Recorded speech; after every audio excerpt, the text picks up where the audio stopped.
Well, hello, and welcome to semi-final Saturday here at the Lexus W100 Shrewsbury. Great to see so many of you in the building. Finals weekend is always a special one. Just 2 years ago, Wimbledon champion Marketa Vondrousova was a part of it right here on this court. And this third edition of the tournament has brought our strongest semi-final lineup yet. There is a lot to look forward to. We have 3 matches coming your way on Demos People Arena, and we are ready for the first of the singles semi-finals. So, ahead of this match, would you please welcome out onto court our match officials.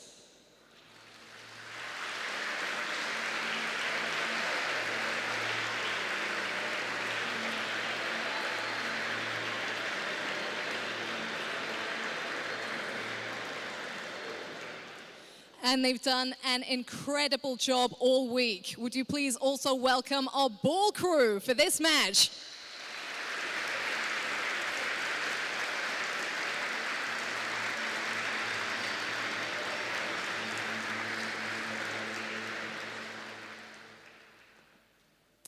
And now to bring out the players.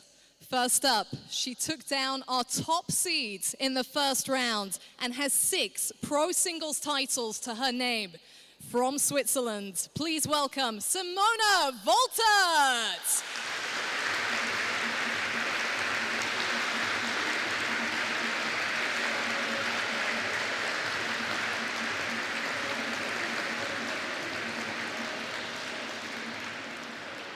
And she's a former Wimbledon champion in doubles, a holder of 4 WTA singles titles. From Guernsey in Great Britain, please welcome Heather Watson.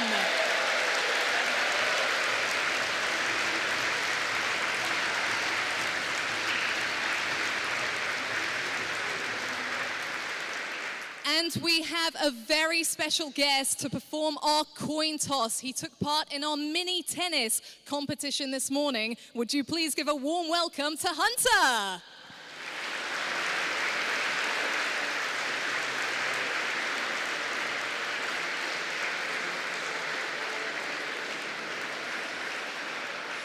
I'll now leave you in the safe hands of our chair umpire for this match. That's Scott Noble.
Well, very good afternoon and welcome to Shrewsbury on semi-final Saturday at the Demos People Arena. What an event this is, the Lexus W100 in Shrewsbury, and what a semi-final lineup we have today. Simona Voltert, quarter-finalist here last year, already going one step further this time around, and taking on Heather Watson, who was a runner-up here back in 2011. She has been really impressive so far, knocking out 2 seeds on her way to the final 4. Well, Oscar Chamberlain and Abigail Johnson here to take you through the action. A couple of great semi-finals to look forward to, Abigail, and I guess here we've got quite a difference in terms of experience when it comes to big matches. Heather Watson has achieved an awful lot in her career, and Voltert, she's been on the verge of the top 100 not so long ago, but she hasn't played that many big matches, and this is a huge match for her. It is, and welcome to Shrewsbury. Oscar, Thank you. good to have you here for finals weekend. Yeah, massive for Simona Volta, but she was elated yesterday. Her sustained level in that semi-final against the number 6 seed, Daria Snigo, was, I mean, off the charts in terms of her serving performance. The question today is whether she can continue at that peak level against someone who returns as well as Heather Watson, and she was the most qualified singles player in the draw, I would say, Watson, coming into this week of competition. Maybe hasn't had the best form of late on the singles court. There's been a good doubles focus from her this past year, but she has that experience to lean into. She's a former world number 38, and she's been seen fairly regularly at ITF World Tennis Tour events in the UK. She picked up the W50 Nottingham Trophy earlier this year, and she seems settled. She seems to have a quiet confidence in what she's doing on court, and handled some tricky patches really well against 32-year-old Chloe Paquet, who was seeded number 4 yesterday. So Watson's been really impressive for me, and she's going to pose a stiff test to Volta today. Yeah, big challenge for Simona Volta, who has played here in Shrewsbury in the past. Quarter-finalist 12 months ago. Heather Watson, as I mentioned already, a runner-up back in 2011. And she lost in the final to Mona Bartel. Sonny Cartal and Oceane Dodan making up our second semi-final, I should say. Numbers 2 and 3 seeds. And we have some double semi-finals action to come a little later on as well. But just to go back to Volter's win yesterday, that seemed like a big step up in her level. Seemed to really raise her game against Daria Snigo. I mean, that was a tough draw in the quarterfinals, and she won really comfortably and served really well. Yeah, I mean, for two players that really like to go after the ball, it was a tough one to call on paper, and actually the key moment was straight away when she broke through Volta and she had that cushion that she built on relentlessly. I mean, I went in to check in with her coach, Stefan Bolli, who himself is a former very good ATP player who's worked with her for several years, and just to check where that level sat for him, he said it was the best he's ever seen her play. So that's coming from someone who's up close to her and has seen her in different situations, different conditions, and just underlining that she's feeling good right now. I think the question that we often ask as people from England, where the sports team can do this in various sports on occasion, has she peaked too early? You want to finish strong, you want to have something left in the tank. Can she maintain those numbers from yesterday? I mean, the fact that she's navigated stiff tests like the top seed in the first round in 3 sets and has a contrasting set of wins coming into the semi-final stage, I think that's something for her to lean on if this does, and it should get much closer than the match yesterday against Snigo. Time will tell, but you know, even if she doesn't quite have the numbers of yesterday, she can look back at 3-set wins over Nuria Parizas-Diaz and another Brit, Emily Appleton, that also helped steer her into this Final 4 stage. Well, another big test ahead for the Swiss player, just 23 years old. Career high ranking of 107. Coming into this week ranked just outside the world's top 200. One tour level quarter-final on the WTA circuit for her a couple of years ago in Lausanne.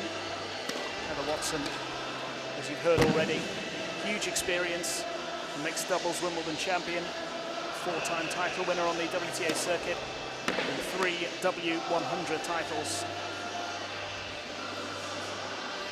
Looking to add Shrewsbury to that collection. It really does promise to be a fascinating battle here. A great way to start the day's play. Dodan and Sonny Cartal still to come.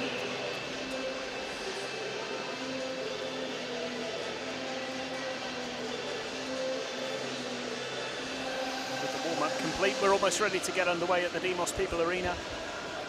Simona Volta and Heather Watson fighting for a place in tomorrow's final.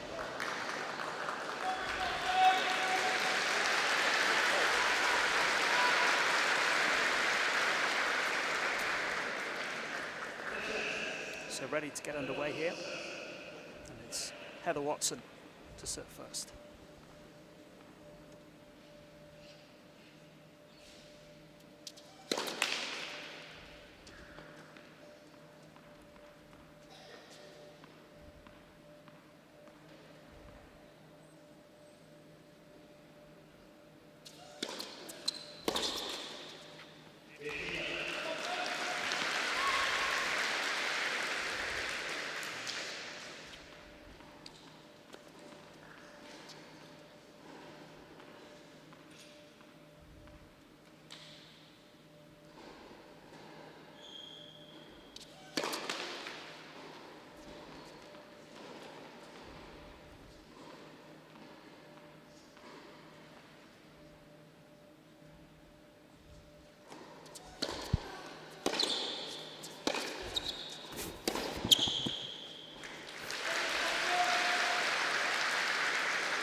This is the 4th time this week that Heather Watson has been first match on Demos People Arena, and it shows the draw that she still is after all these years. People have flocked to be in the stands for her and have got behind her immediately.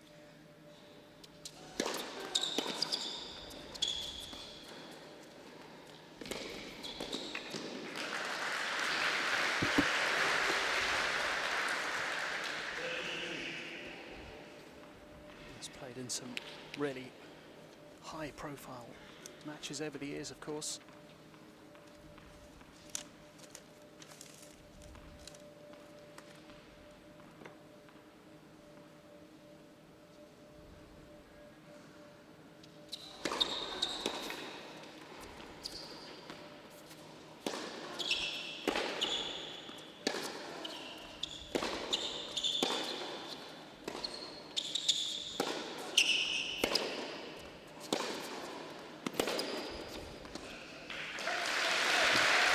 I don't think we've mentioned so far this week that a match that she's known very well for is actually one that she lost in 2015 at Wimbledon against the great Serena Williams, served for the match in the year where Serena was targeting the calendar Grand Slam. And the reason that stands out is not just because of Serena's stature and how Heather stood up to it, but the fight that just flows through her veins was on full display. And it kind of demonstrated what a home crowd can do for her as well. It can elevate her level. I remember that match really well. It's one of her best performances, probably maybe the best performance of her career. Came so close to causing what would have been a huge upset. 2 hours, 15 minutes. Quite the epic.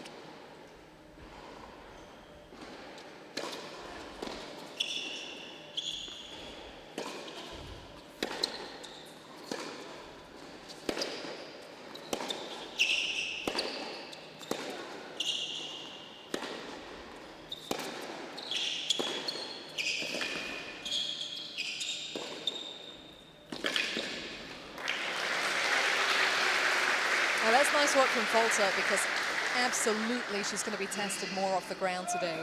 It was straight power to cruise through the quarter-final rounds, and she's just going to be asked what layers she has to that game from the back of the court.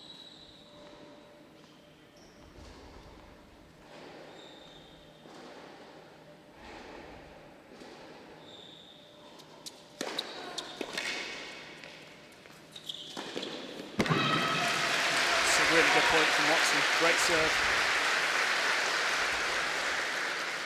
Advantage, Watson.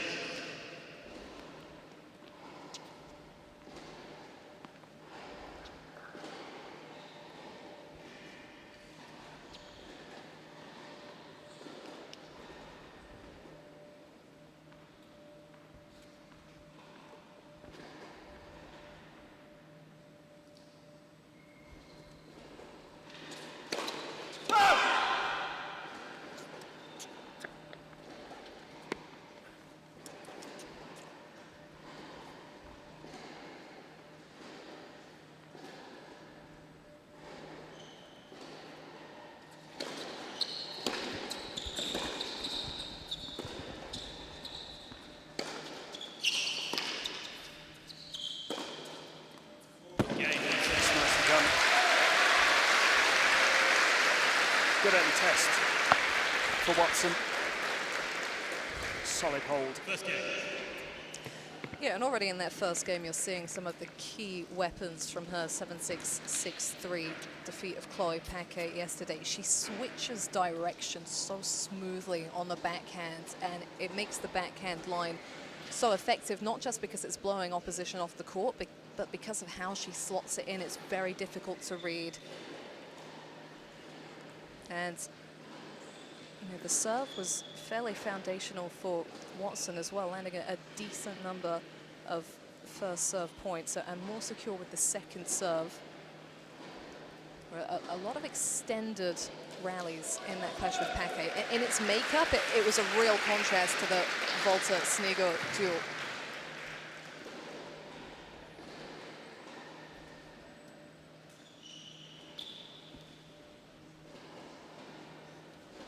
first service game here for the 23-year-old Swiss. Chasing the biggest title of her career so far.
Yeah, I mean, this is the kind of play that makes her so effective on clay vault-up, which is where she's had her best results, and I think it's so positive that she's coming to a completely different set of conditions and performing so imperiously.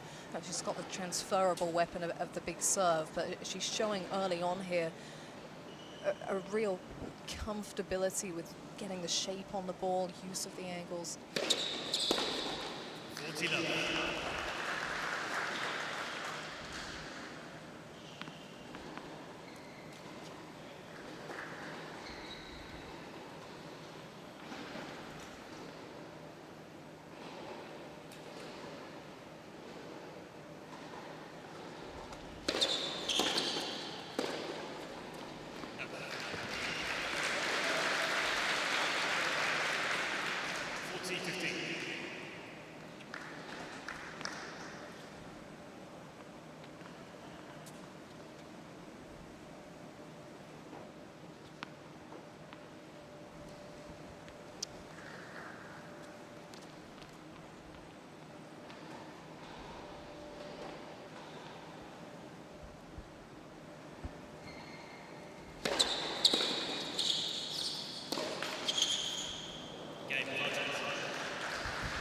A little bit of good fortune, but a very comfortable hold.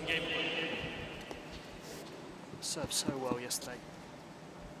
It's been a slack net cord at times this week, that one. I think particularly to the epic battle between two Brits, Sonny Cartel and Mimi Zhu yesterday, and Cartel was serving for the first set. Zhu slid a backhand dead return over the net. That changed the whole complexion of the set, so it's something to keep an eye on as to when those moments occur.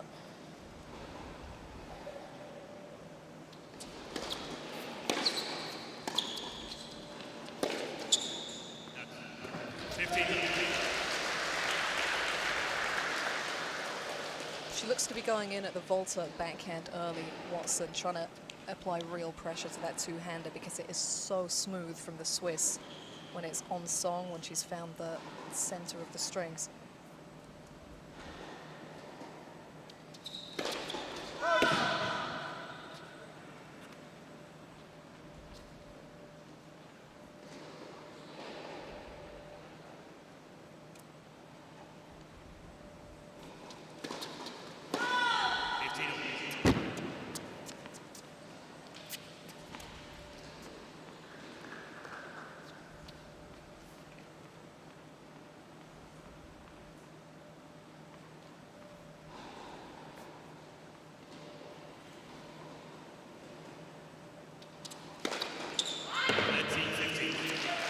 Great serving again from Watson.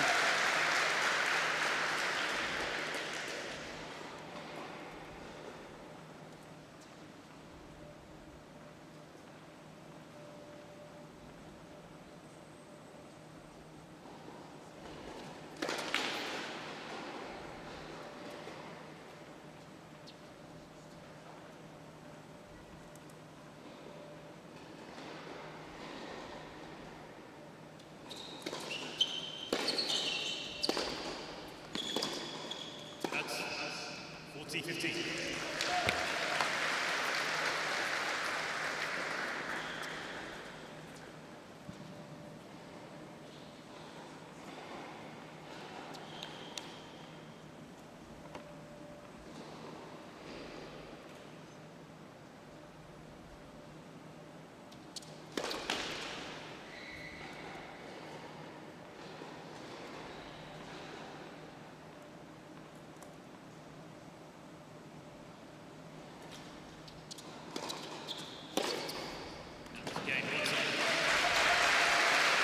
A little more comfortable this time around. First 3 games going with serve in this first semi-final. Watson with a 2-1 lead. Yeah, I think Volta will just look back at the forehands that she missed a 30-15 second serve, and you can see there the difference between when she's pegged back with her backhand and when she's hitting it on top of the court. She had an opportunity that I don't think she would have scuppered yesterday. However, this shows the different matchup that she's got on her hands today, in that Watson is such a great mover, but bar a slow start to her quarterfinal yesterday, which was completely understandable when she revealed, Watson, that they'd had herself and her mum, Michelle, had a fire alarm go off at their B&B during the night, so they've not had very much sleep. But Watson's got real strength in her court coverage, where Daria Sneagle's strength was in the way she can absolutely grip the ball. So Volta has that to take into consideration when she's going after her own shots today. And it just means that Watson's probably going to get a cheap point or two where the number 6 seed wouldn't have. So again, it's something that could start to factor if we get into a tight end of his first set.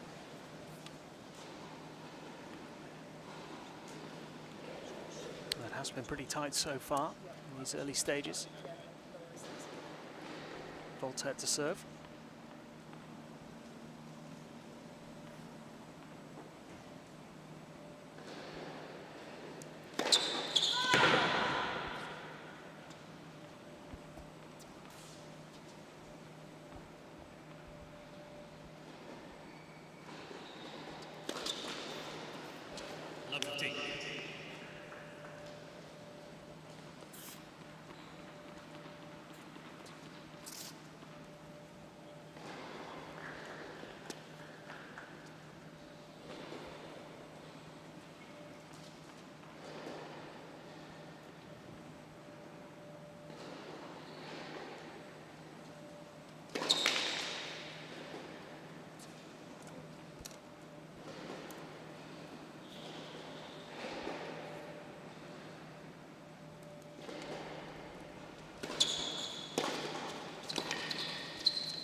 Superb from Watson, really going after that second serve.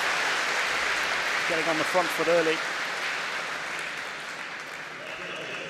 The footwork here is brilliant. She just never stops taking the little steps, and she's paced her way up the court brilliantly. Just look at Volta on the strings here. She's not happy with the tension. And this might be matchup again, and the different way the ball is playing, so trying to adjust to these early conditions.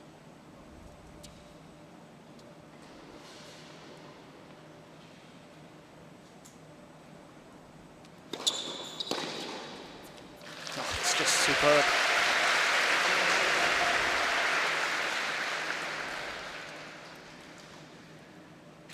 Yeah, and this is where there is just automatically that bit more pressure on Volta to come through with the serve, so slight more tension in the body. Might feel it at triple break point down.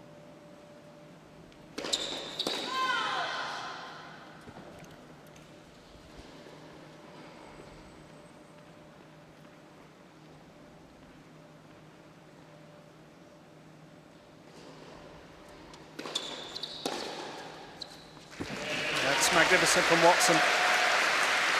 Ruthless. Gosh, she's a woman on a mission there, Heather Watson, and she's clicked into gear so quickly in the majority of her matches. I mean, the warning sign was immediate. First round, there were a few gasps when she drew Anna Karolina Schmiedlova at the draw ceremony, the #5 seed, recent Olympic semi-finalist, and someone that Watson was down against on the head-to-head, but she came out with such laser focus on her game plan, stepping up to the ball, attacking mindset, and she's more or less maintained that clarity of vision all the way through her stay in Shrewsbury to date.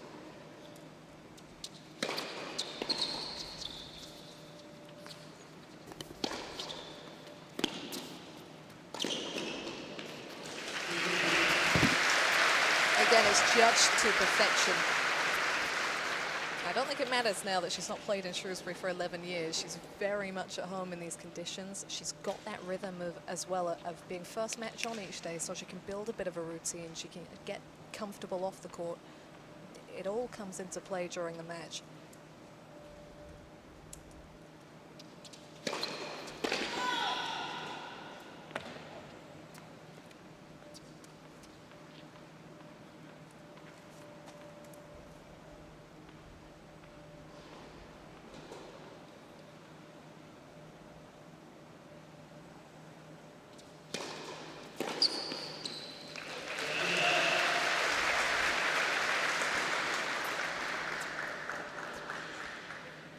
Really impressively backing up this break at the moment.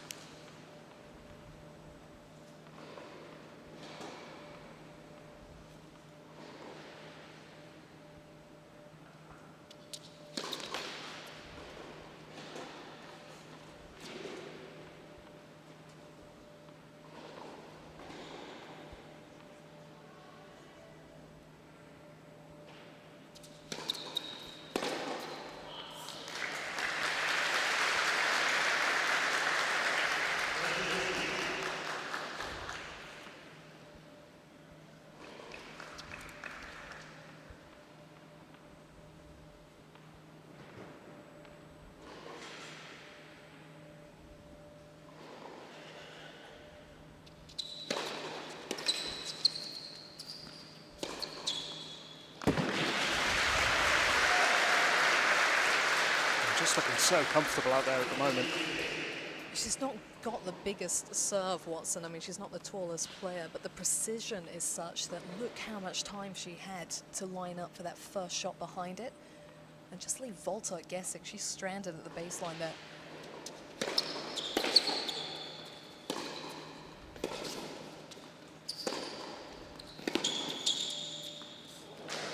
Oh. No, it lands in comfortably inside. Yeah, I think it dropped quite suddenly. Not often that you see Watson misjudge that, so that's a building block for Volta. She's kept her cool so far, despite the scoreboard swinging, so...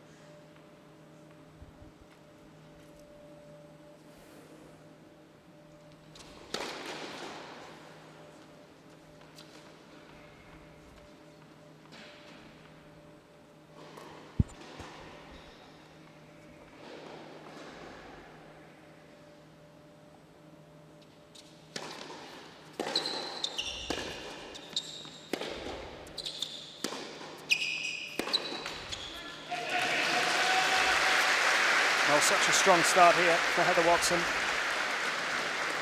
The real crowd favourite. And it's early days still, but this is a great opening. The hopes of reaching the final are looking pretty good at the moment. It's a break up in the first set, 4-1.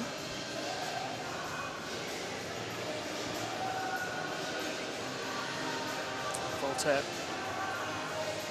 needing to find a way back here as quickly as she can, because this set could get away from her very quickly indeed.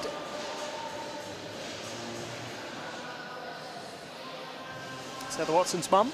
Yeah, Michelle, she's such a lover of the game. One of my reigning memories of her is Heather was actually playing a lower level ITF World Tennis Tour event in Glasgow, I think the beginning of last year.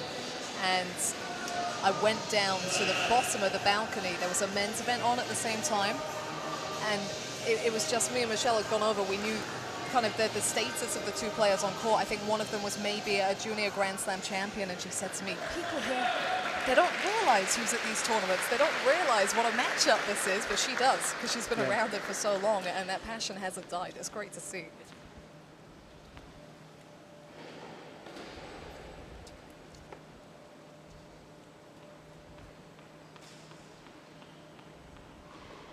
Good game here for Simona Valter, just the one break down. Watson has been ruthless so far. And it's that kind of serving that will keep her in touch here.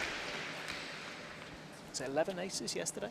Yeah, and only 4 points dropped on serve total prior to the final game, which went to deuce, but she still held it because she had that history to lean on.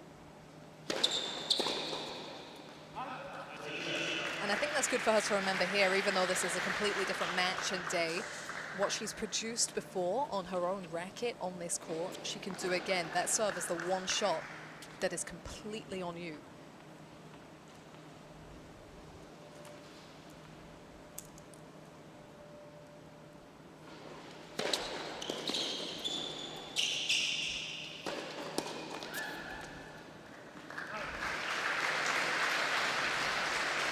And much better here from the Swiss.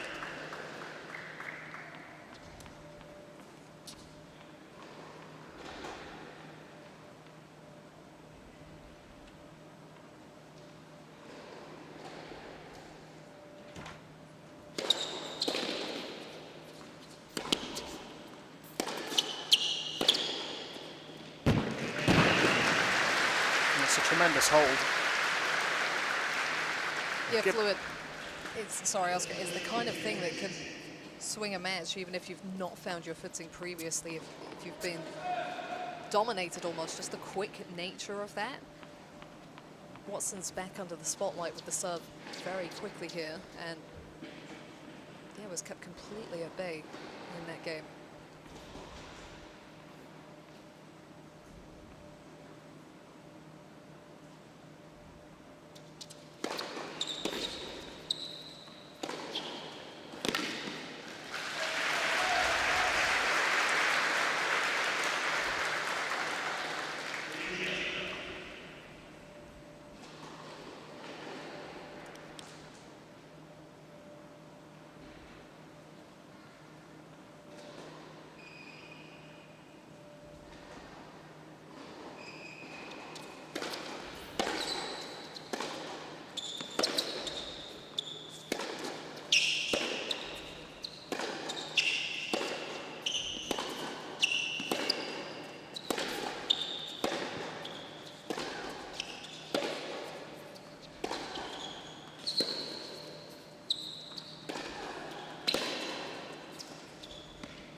It's better from Valter.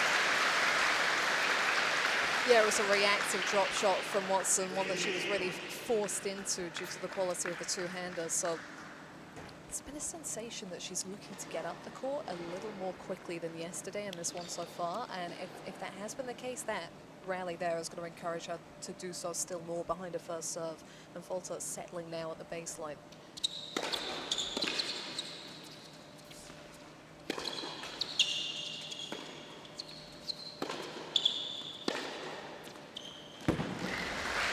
Finding her rhythm now. Started with a really smart return from Valter. Stripped the pace so that she got the length that would peg Watson back. That allowed the build for the winner.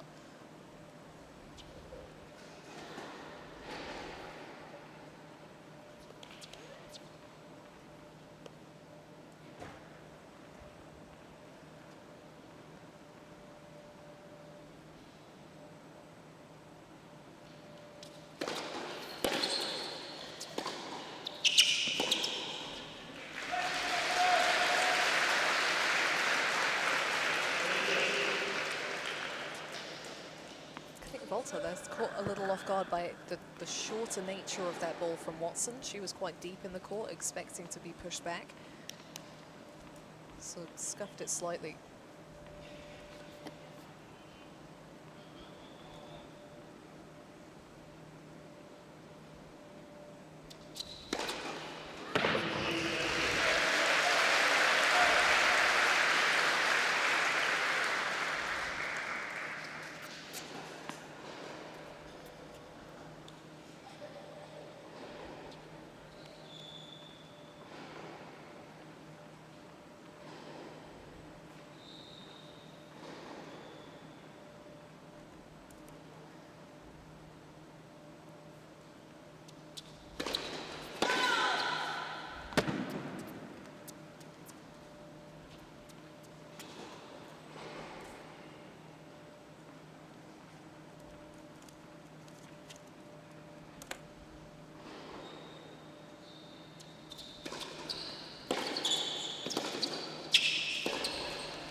another good hold for Heather Watson.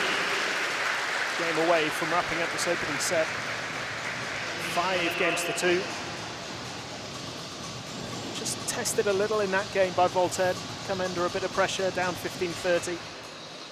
Still calmly saw it out. She does have so much experience, and yeah, and I think really helps her. A massive part, Oscar, of that experience is the knowledge of timing and its importance. And you know, Voltaire was sky high on the serving numbers yesterday. Watson's not been overwhelming, but it's the moments that serve is really effective that have helped to maintain this lead and that really have helped to do so well this week. Hasn't dropped a set. I mean, if we go back to Deuce opening game of this match, that was a moment where Voltaire could have snatched the scoreboard immediately. Unreturned serve from Watson to set her up for the win. In that game, just now, 30-all, unreturned serve from Watson. She's finding her marks under the most pressure, and that is something that you sense as a long-time competitor on the tour. It's 15 years ago this season since she won the junior title at the US Open, which put her on the radar, and then came through into the pro game still in her teens. So, you know, a lot of matches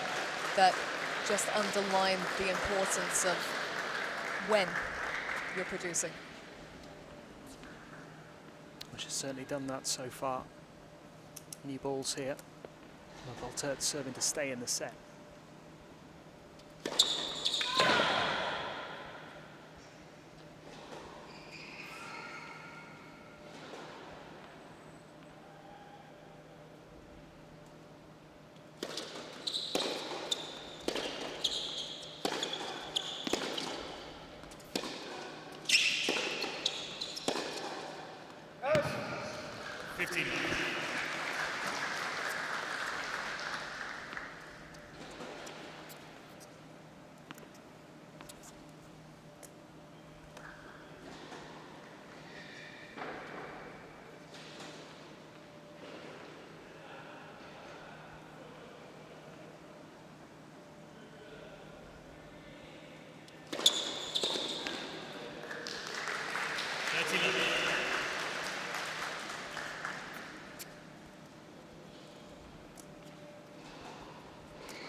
Starting to pick up a lot of cheap points on serve now, Voltaire.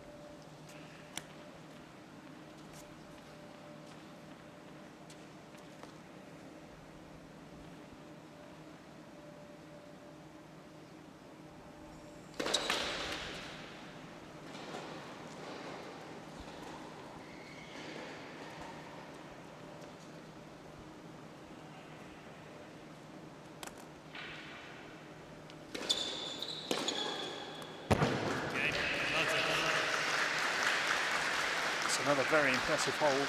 Certainly has found her feet now. Might not be enough for this first set, but it means that she's very much in this match. 8 straight points on serve for Voltaire, and it's not just first serves either. Maybe a fraction slow off the mark in this match. Knowledge that she has a strong performance to back up from yesterday, and it's a new situation, first time in the semi-finals here in Shrewsbury. But she's kept the scoreboard on as much as she can. And a great start for Watson, serving for the set here.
really impressed at how Volta is carrying herself up here. She's a lovely personality, but like every competitor, not immune to getting frustrated. She'll respect the level and the status of Watson. That might just help, knowing the level that her opponent has been producing out here so far.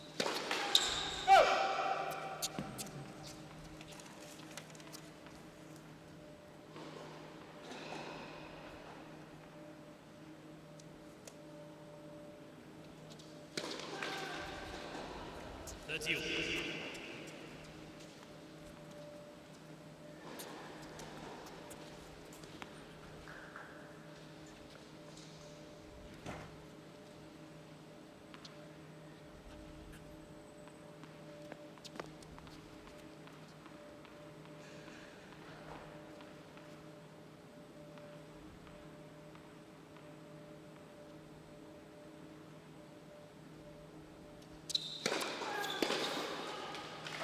Really good first serve, much needed. Pressure was just starting to build a little on Heather Watson there. Double fault in the previous point, but now set point.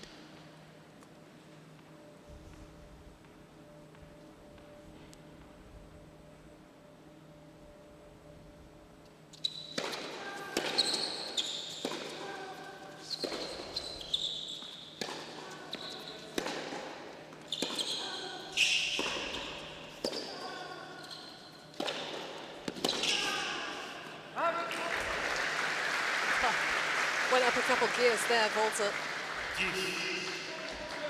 Again, it's an immense attitude that you're 1 point away from real potential to extend the set and from losing it, and you play your most aggressive tennis of the match.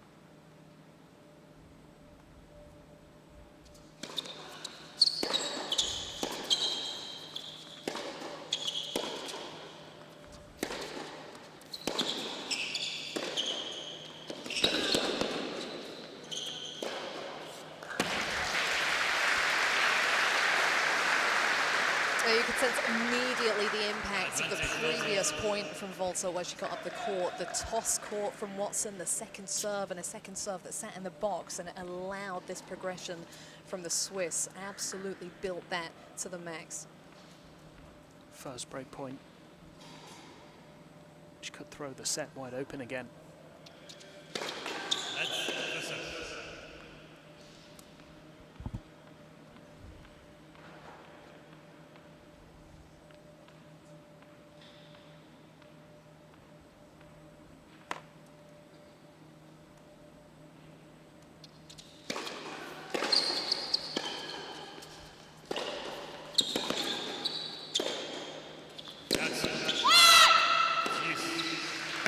Just long. There ain't little in it. There wasn't much wrong from Volta. Put a little more security on the forehand to try and drag it down, and it's the difference of an inch. She's got the right mindset here. And this very much hangs in the balance, and we're dependent on Watson finding that mark again with the first serve.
puts a little more pressure on that backhand return, just because Watson's anticipated she likes taking the off backhand, so she's covering the space.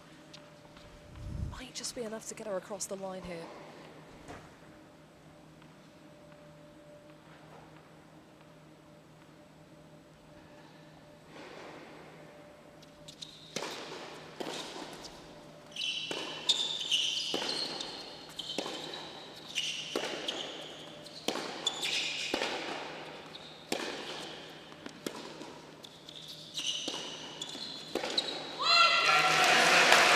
Watson holds her nerve. Comes through her toughest period of the match there in that final game, saving a break point, which could have opened the first set up again. Takes it by 6-3 in 38 minutes. Well, once again displaying her tenacity, because Simona Volta carried herself impeccably. That could very easily have turned around on the back end. I think ultimately you can rewind to the very beginning of the set when Watson did come through to hold, and when Volta found her serving form, she was asking the questions, but the fact that Watson had served first and looked after that advantage, in that tricky game there that got close and went back and forth from juice, she might have felt it a bit more if it was 5-4 as opposed to 5-3. If she's broken there, she still has the opportunity to break for the set. So those early stages of establishing herself, and it came back again as well. Early on, she was going in, trying to break down the Volta backhand. That's exactly what she did to close the set. So she's going to feel very confident about her processes moving into the second set. But Volta should take a lot away from that opener and how she was able to handle herself. Just one break of serve made the difference. Yeah, 6-3 on the scoreboard in less than 40 minutes. Sounds pretty straightforward, but it certainly was not that there for Watson. She was under a little bit of pressure late on. Again, maybe that experience and composure just coming through in those final few points.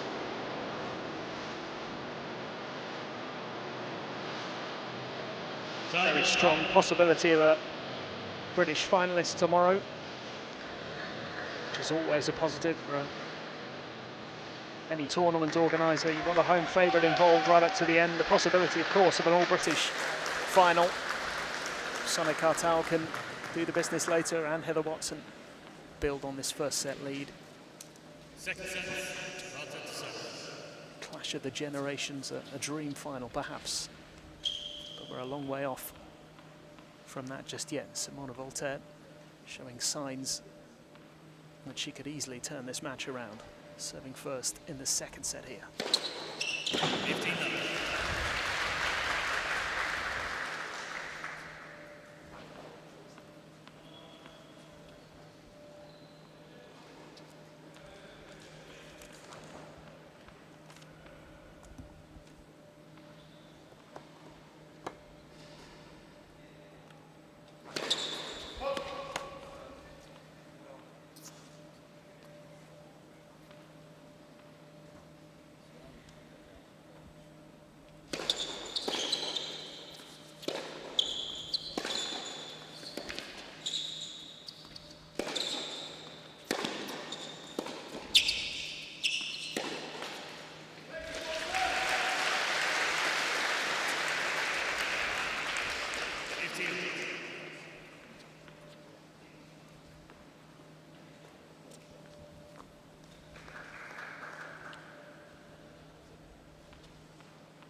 Yeah, just keeping Watson low on that mid-court ball. It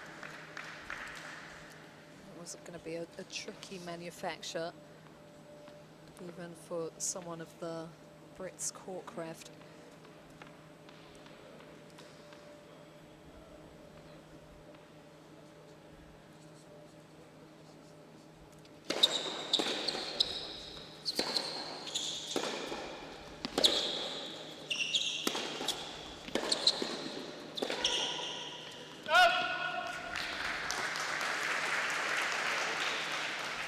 40-15.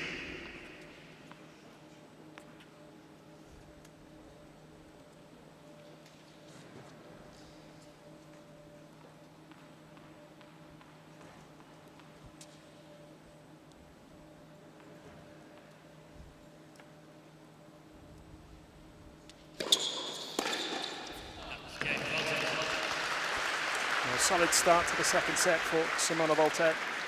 Absolutely crucial for her to come through that opening game, get ahead on the scoreboard early. Yeah, and it could be critical. She's won 12 of her last 13 points on serve now, so that momentum that she built with that delivery at the back end of the first set could definitely still factor here.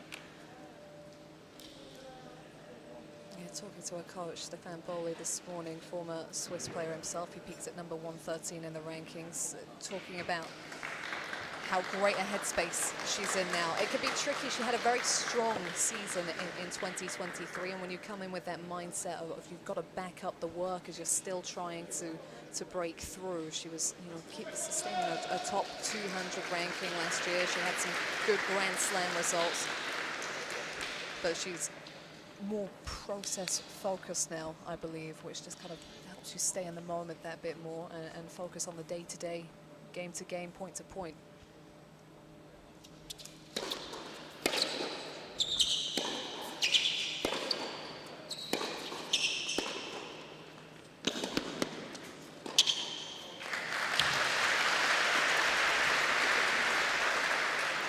That's such a critical thing for players in general, isn't it? Not sort of focusing too much on the outcome and rankings and things like that, because just because you have been up to, you know, the brink of the top 100, and now, you know, she's outside the top 200, doesn't necessarily mean you're not making progress.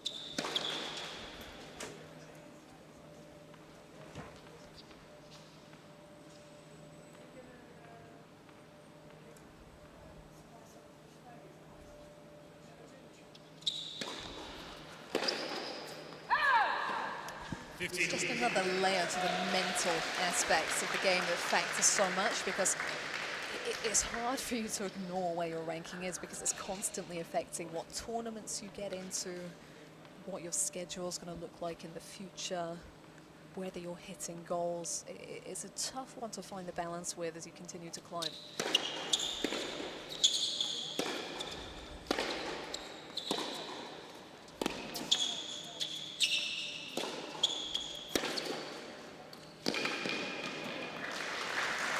That's a rocket. So much developing positivity for the 23-year-old. Watson's now got to be careful about letting her get on the stretch, particularly on the forehand, because she's shown her ability to generate those shorter angles.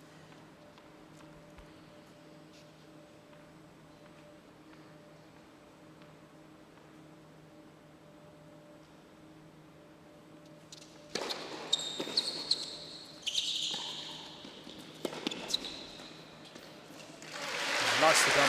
It's a great response from Watson. Seen that a couple of times now, the way she's bounced back in a game. Yeah, it's good hand skills, and also she won't mind being dragged up the court, Watson. It is different when it's against your will, but I think the ball was enough in front of her, and the chop just allowed her time to get her feet set in the forecourt and keep her balance. Really nicely managed.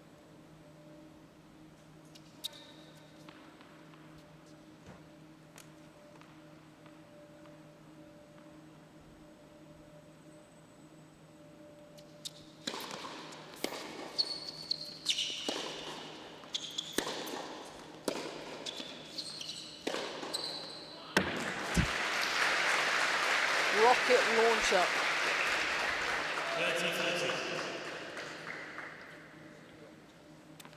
Yeah, Watson looking for the height on that forehand as she was left stuck, but didn't get the length that would have kept Volters at bay. This is a big early chance.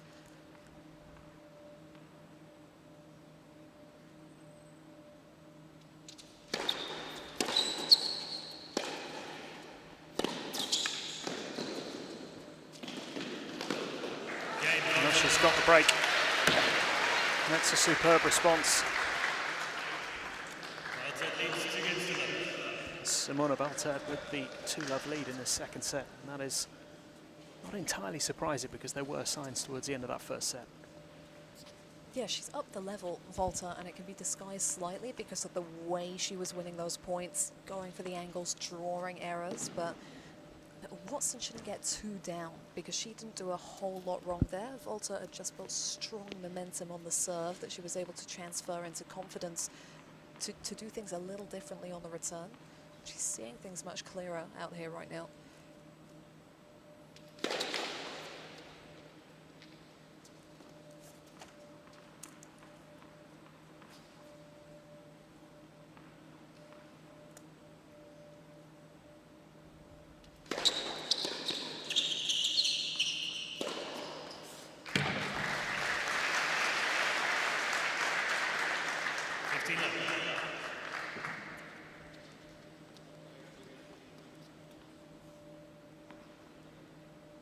I think that was a second serve. It shows the confidence to go after that mark. It's a first serve play there.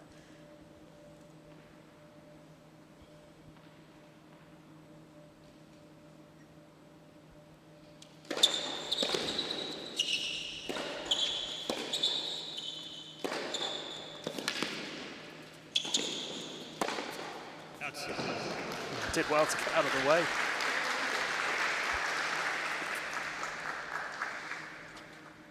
Baltet has only lost 6 points on serve in this match.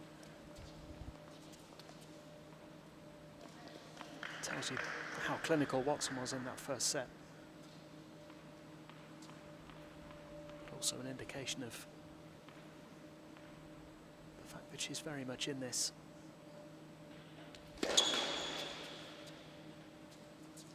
5 points dropped in total in the first set. Just one so far in the second.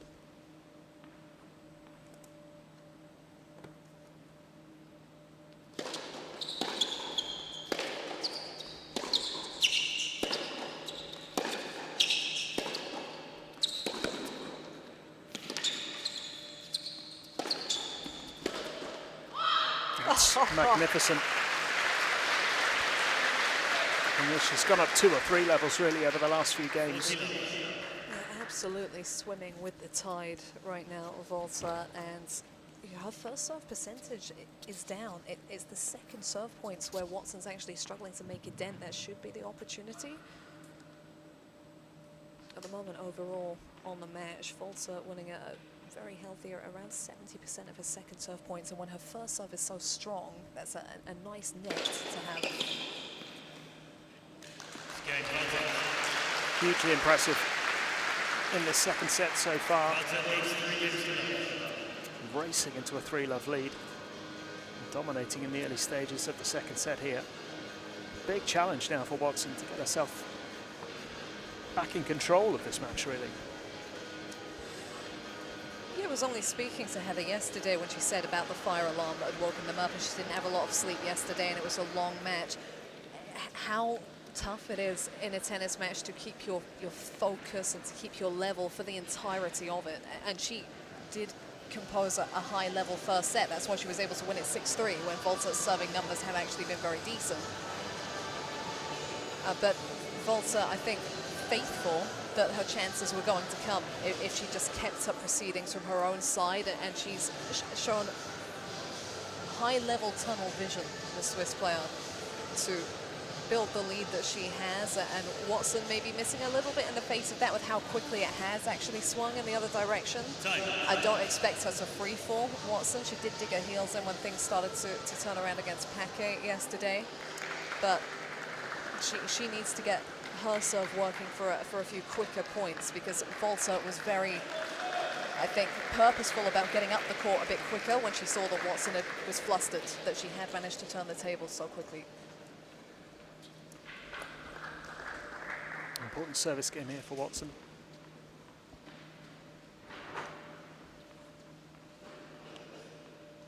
Down a break in this second set.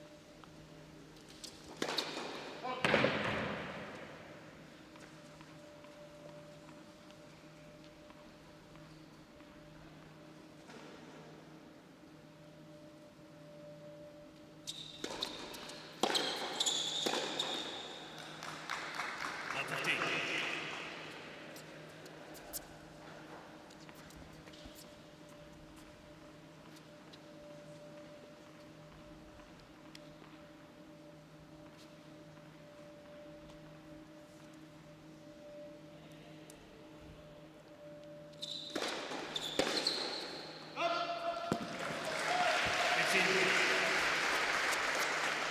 I think it's really smart placement.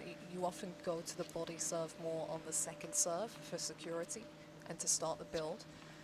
But Volta is coming through with so much good stuff on the stretch right now. Taking that angle away immediately is a nice move from Watson.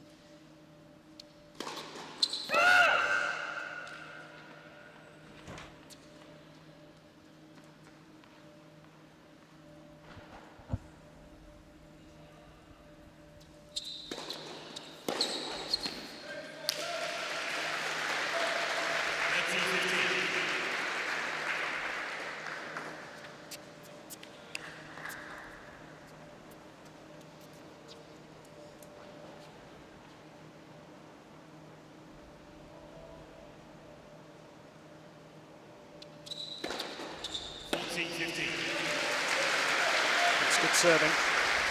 3 aces in the first set, Watson. Another one to add to the collection. What is a really important service game here.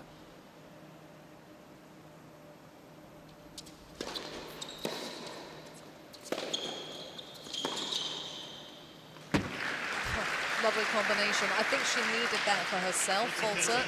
I've circled that point at 15 second serve, where she put a forehand in the nets. And it's one of those where, you know, this turns so quickly in her direction, it can swing so quickly the other way. Nice to see the presence to switch things up the way she did that. Game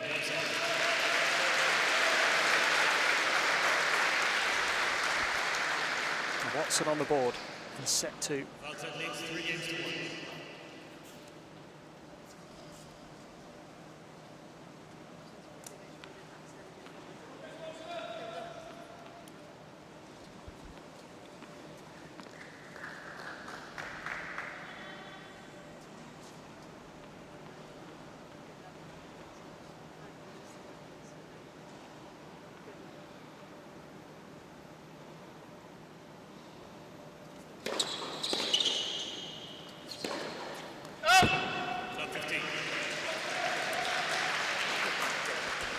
There we go. It's only the second time in this match that Volta has dropped the first point on serve. The last time that happened was the last time she was broken.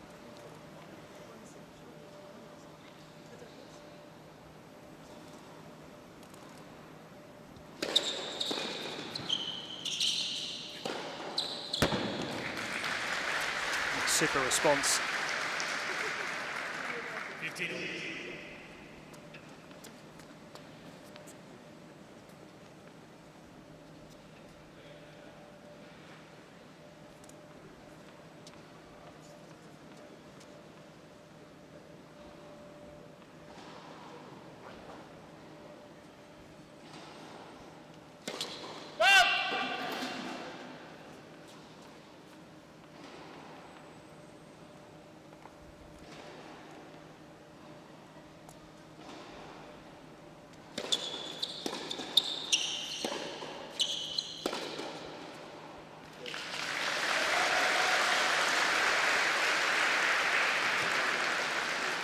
Second serve point, something that Watson desperately needs to turn in her direction to turn this around. Getting on top of the court to return generated a really short ball from Volta, and no hesitation to use it.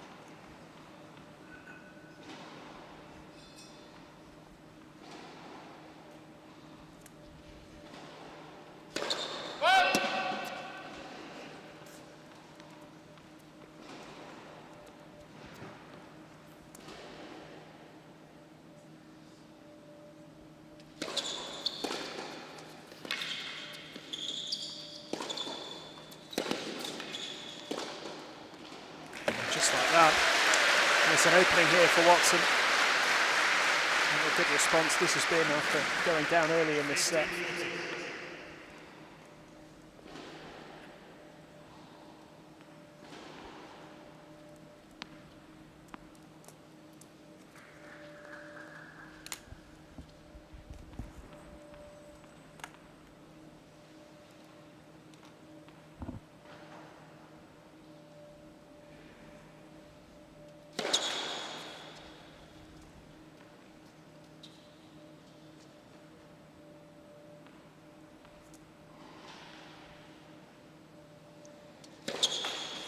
Set, second set.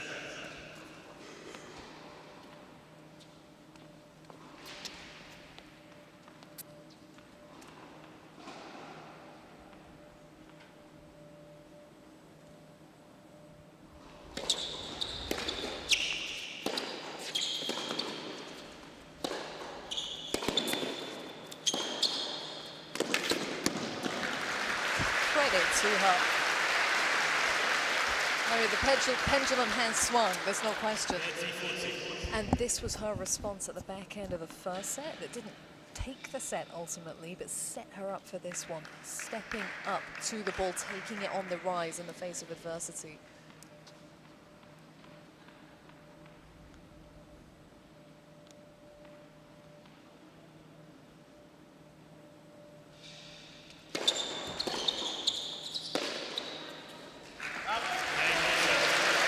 Right, it's a break back. Watson again making the most of her opportunity. It's a great response after those really impressive first 3 games in the second set from Valter. Certainly a bit of a different feel here in set number 2.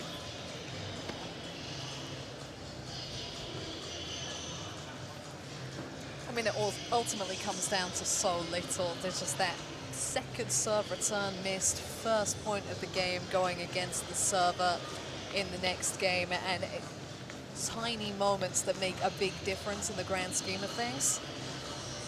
Watson didn't panic when once she got that first game on the board at love 3. There were moments before that where she looked at a little bit deer in the headlights for a moment, and then from there, just so settled. She's only ever blinked here in Shrewsbury. It's not been a prolonged closing of the eyes. She's been right back into proceedings, and I just think in terms of her ground game, she's got the confidence that she can extend this match where she needs to in order to swing things back into her favor. And maybe it's a little case of weathering the storm for her out here.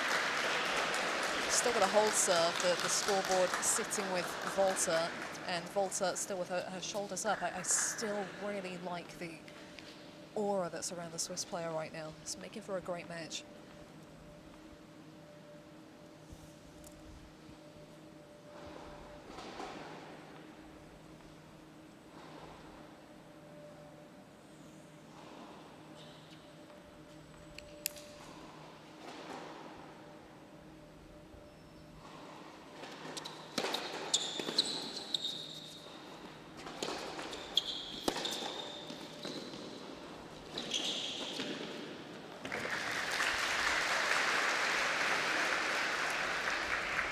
Love 15. It's such a great run, able to steady herself on flight.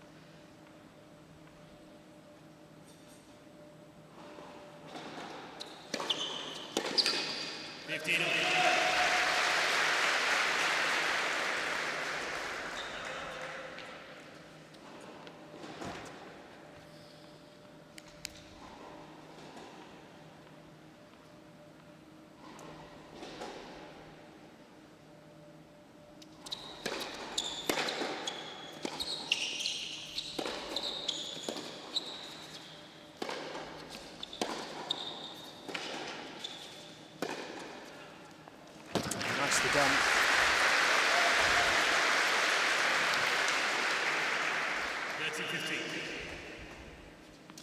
She holds the position over the ball so nicely here. Good strength with the legs from Watson. Look at her in this continuous squat.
That's really nicely done. Wrong footing, Voltaire. And this has been such a good response from Watson. You called it, Abigail. You said you didn't see her just fading out in this second set. She's bounced back impressively here. Yeah, loves a fight, does Heather Watson, and she's using the whole court with her own positioning and with her placement of shot. It's just not allowing Volta to settle now that these rallies are extending a little again.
There's a lot of back and forth now with these second serve points. Both players looking to be proactive with the placement of their first ball, even if it's not all guns blazing.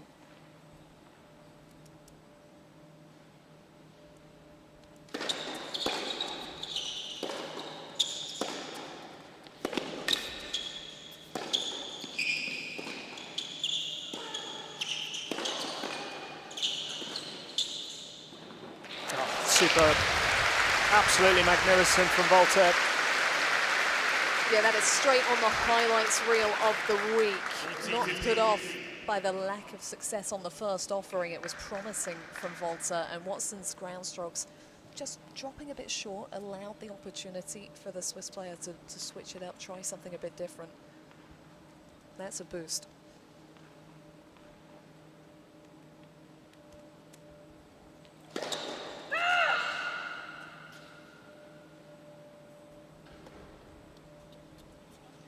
She thought she had that.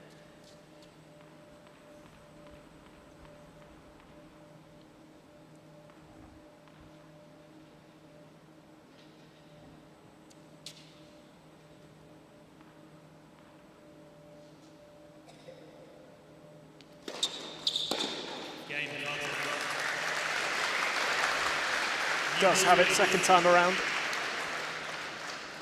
It's an important hold. Making sure that the momentum doesn't completely shift. 4-3 lead for the Swiss in this second set. After Watson recovered from that 3-love deficit. Really finely balanced now in the second set.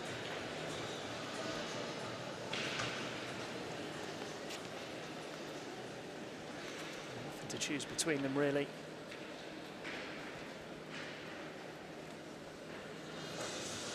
I wonder at this point, Oscar, how much Volta does look back at her earlier matches, and it's a different caliber of opponent, but she was down a set to Emily Appleton. It was a very tight second set. She navigated those moments.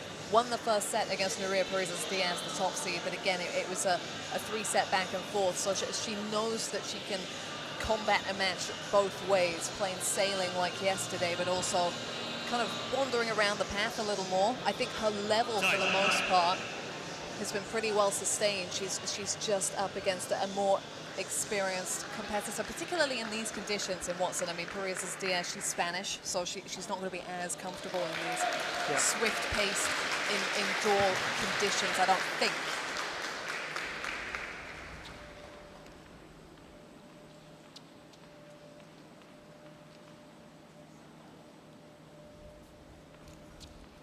So new balls again here.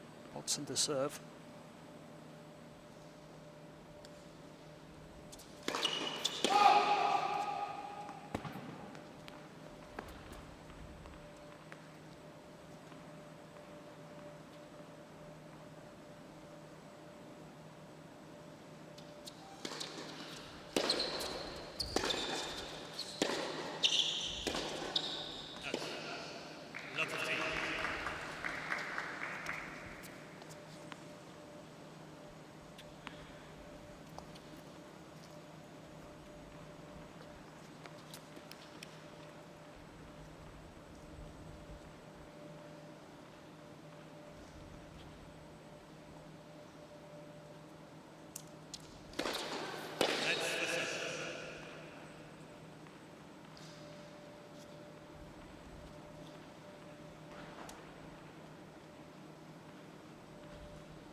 Beautifully put away. Yeah, this is where she's getting steadily more dangerous. If she's got a good read on the forehand, on the stretch, she's got good versatility with that wing. Handled that from the height of the bounce, impressive.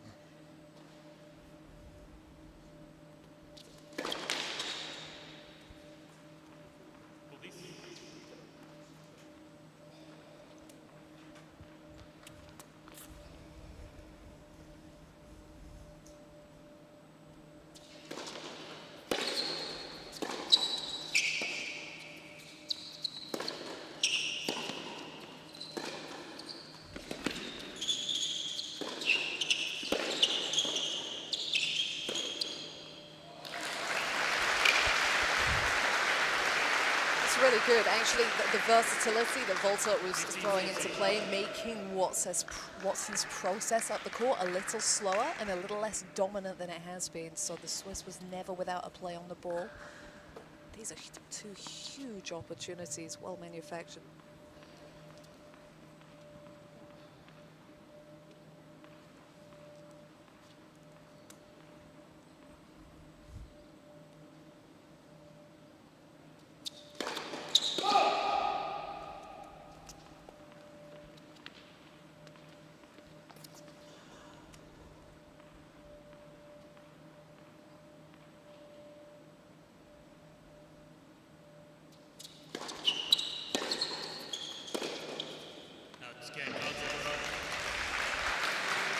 What is another break? And the Swiss will serve for First set now. Take us into the decider in this first semi-final. Well, I mean, look at the scoreboard. She's serving for 6-3, having lost the first set 6-3. Both players are 1 of 3 in terms of saving break points. There is a lot that's balancing out. They're kind of taking it in turns to drive with the momentum. It's been a well-fought encounter so far.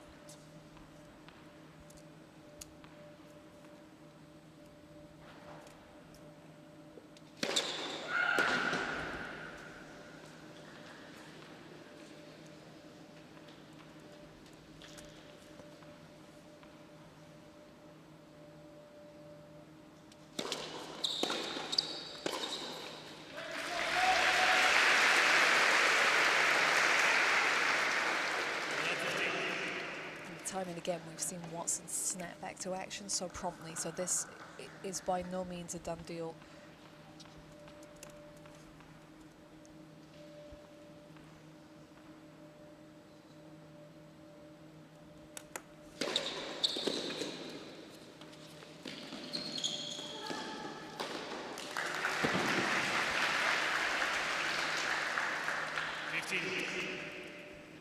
First serve so crucial.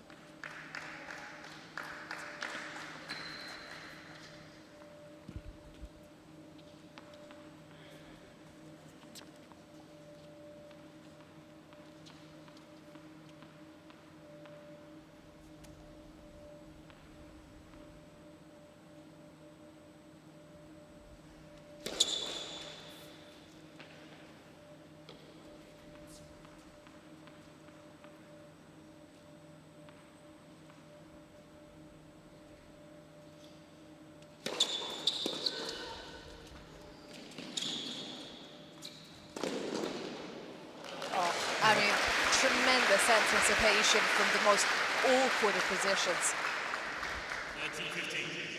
A complete miss hit on the return. She's very uncomfortably close to the net, but the feet kept moving. She anticipated the direction that Watson almost had to go in. It's a second serve, by the way, from Voltaire. Pretty gutsy. Such a big moment in the match.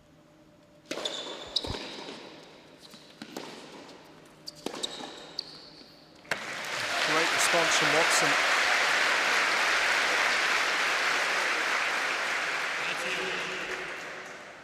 I like her slice on the return. Progressively, Voltaert's been using the slice herself more and more in this second set. Maybe just getting comfortable with Watson's rally ball and what she can do off the back of it. But Watson the first to change up the rhythm and capitalizing on it instantaneously.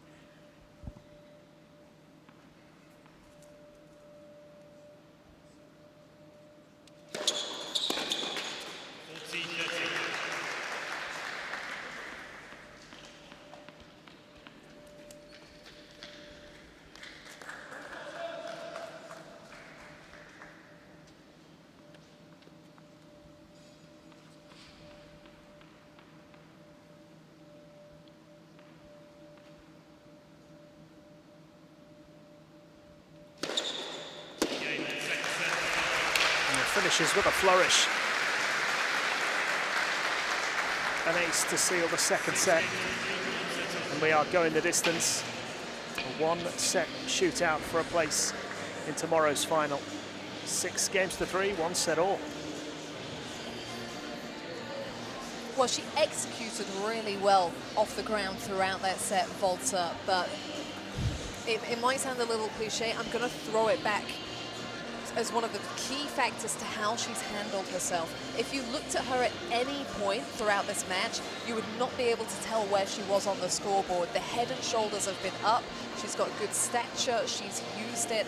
She's kept her head in the game. She's read proceedings with clarity. I do like that she played with a bit more variety in that second set just to keep Watson at bay.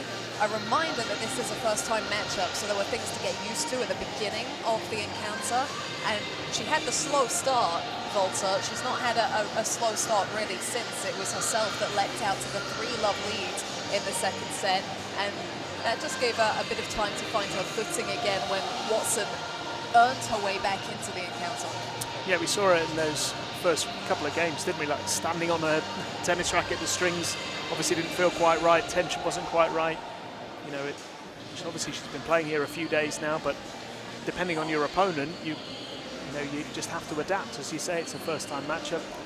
It did sort of take her a little while to settle in, but it's so hard to call now because you just don't know which way it's going to go. You know, they were pretty much mirror images, those two sets. Both could have gone either way.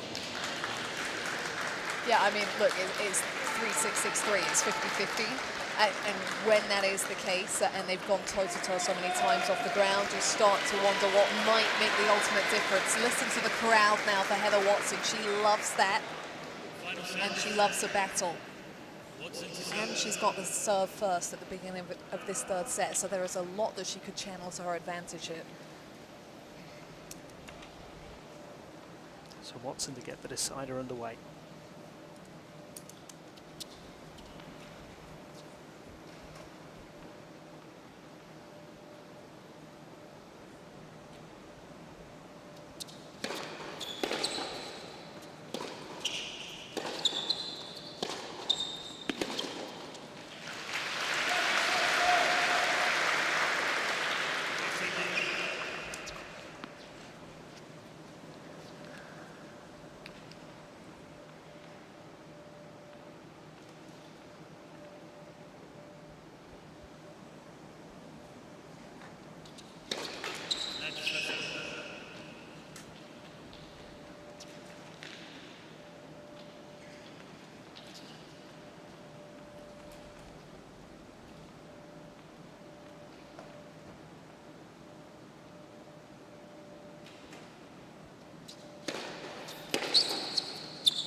Great start here from Watson in this deciding set.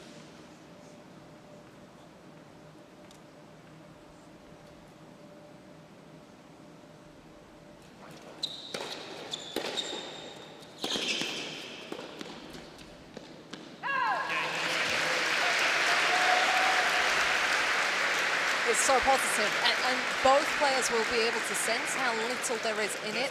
Both have given, for the most part, a good account of themselves out here, so there's not too much to hang their head about.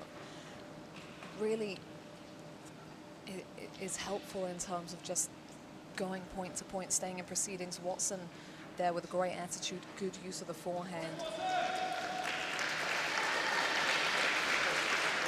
She can sense that energy from the stands, and I think that, coupled with the fact she's serving first, means that she's still in a really good position here. It's going to be a very telling first service game for Volta, because the only thing that's caught her properly in this match so far is when she was broken very early in the first set. And Watson has all that big match experience to lean on as well.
30-15.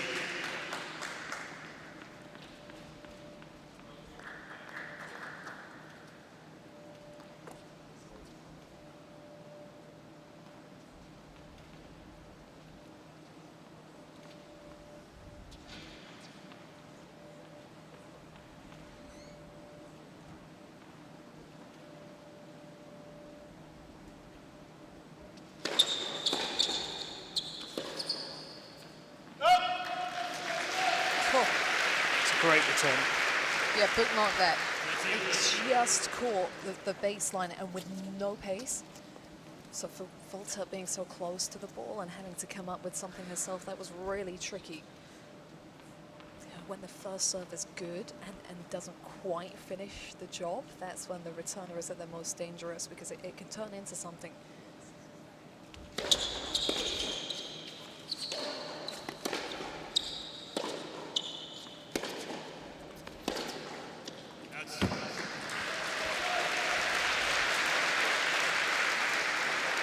Well, this is an early opening for Watson. And what a boost this would be.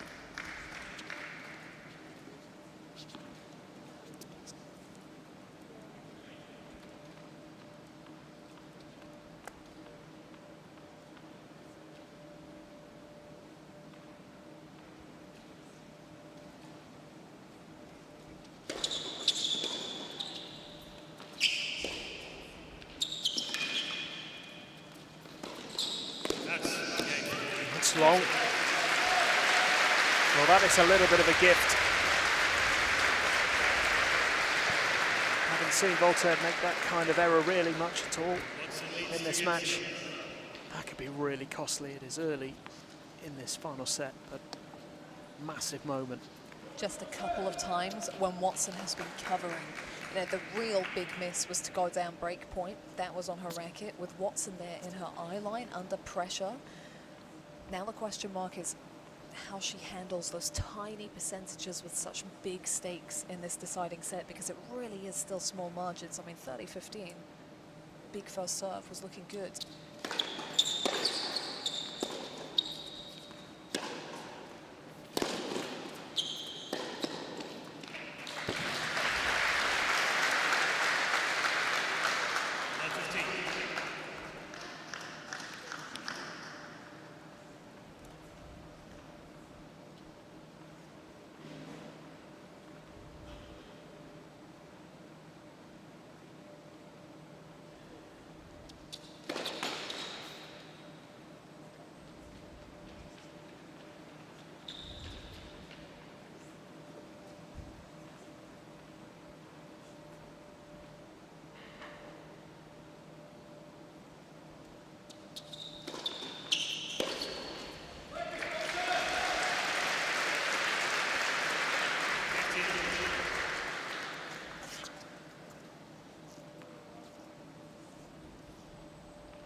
I mean, their serving percentages are so similar.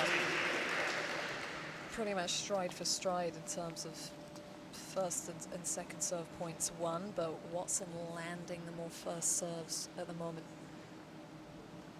by some distance in this particular set.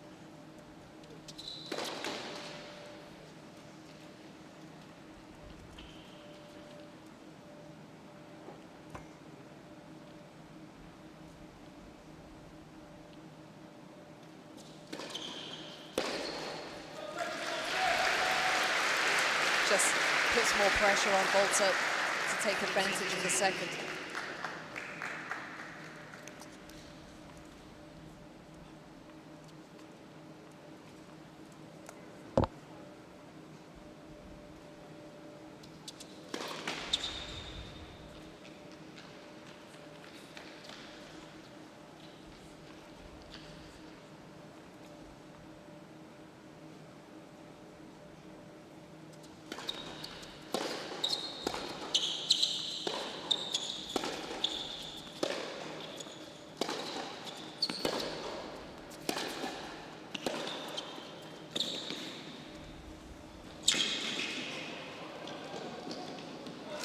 too good.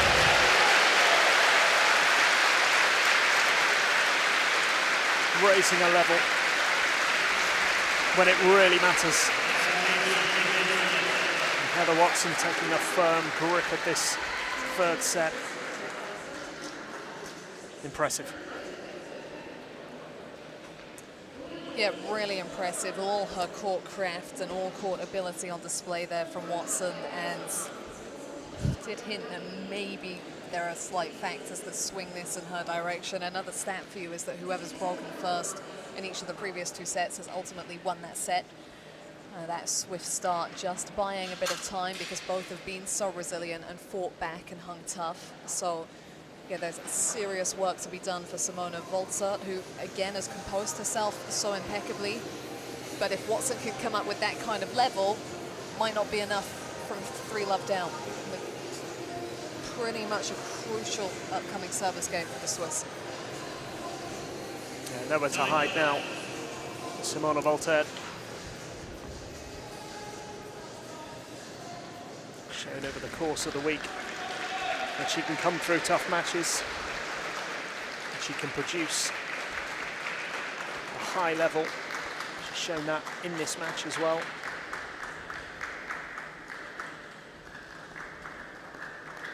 This feels like a game she absolutely has to win. Must hold serve here to keep her hopes alive.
Right from the height of the bounce, very early on in this match, we talked about the danger of the Watson two-handed backhand, her ease with redirecting that shot, and that should have been really uncomfortable from the height she took it.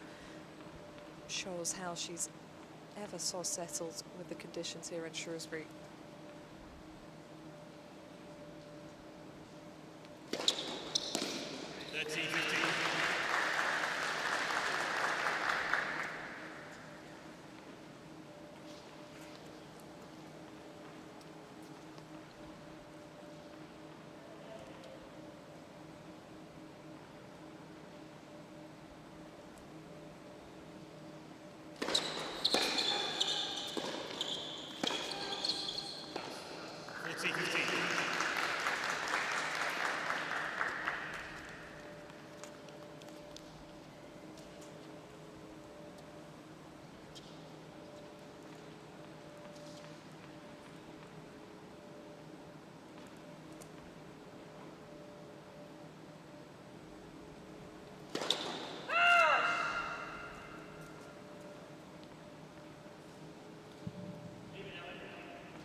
Well, she has come through that service game, which was so crucial.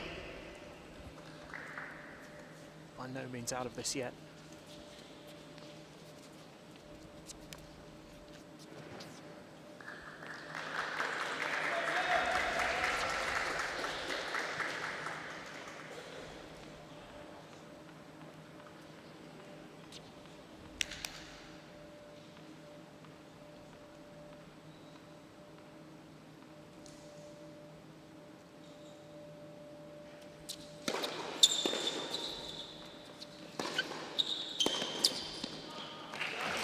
Too good.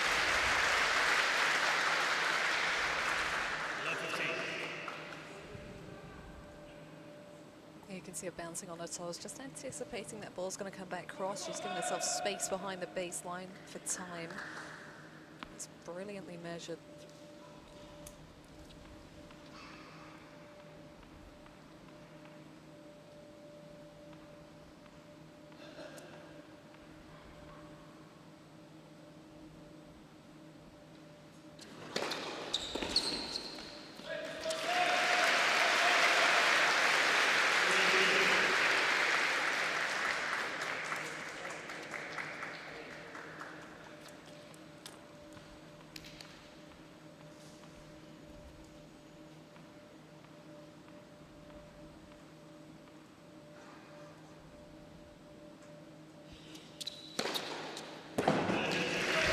And this is something we've seen from Watson throughout this match. Whenever Voltaire has hit a great winner or had a couple of great points, she's always bounced back straight away.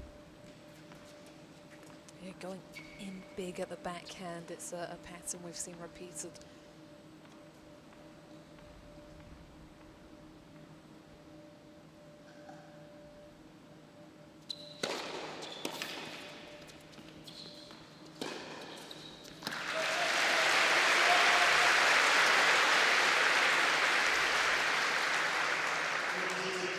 It's 3 tremendous points in a row from Watson.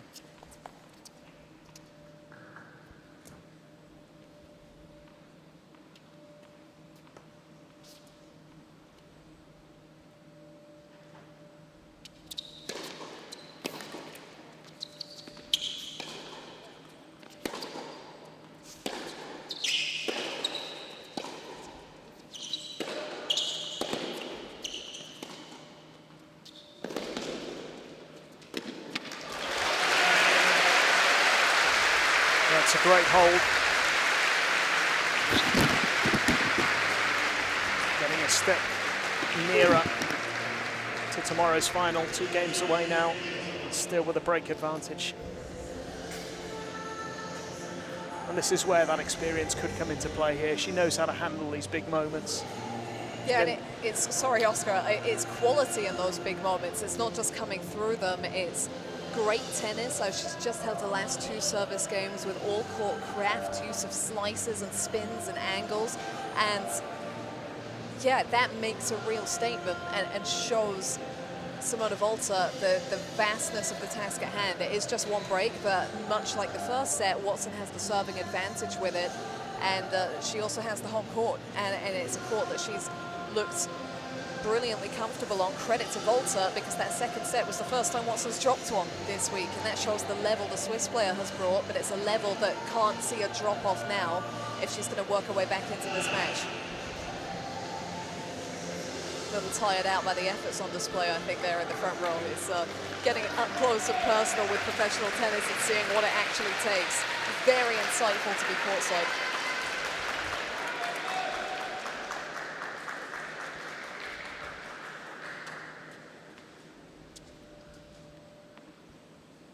Watson continuing to impress this week, closing in on a place in the final.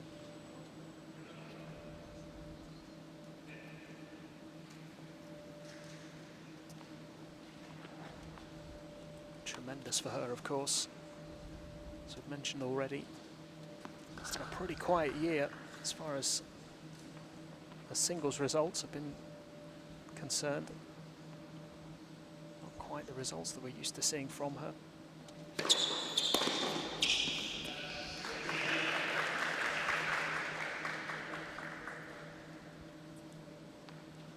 Spent the vast majority of her career comfortably inside the world's top 100.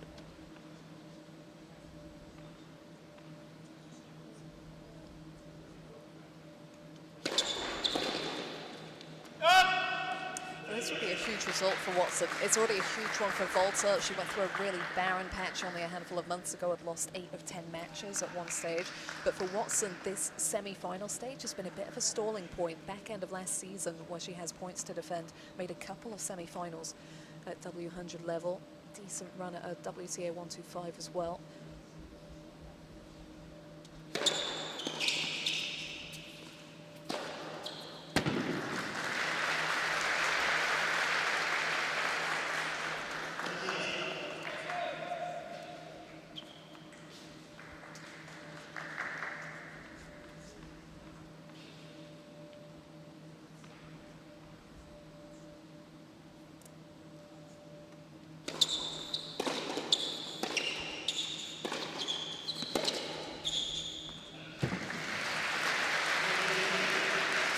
fact that Volta has got over her own personal hump, that sticky quarter-final stage, which has stalled her at moments this year, might just help her throw in the extra questions here. And if she can keep tight, you know, it would be, as we've just said, a big win for Watson. There's always potential for a few nerves at the finish line, however much experience you have.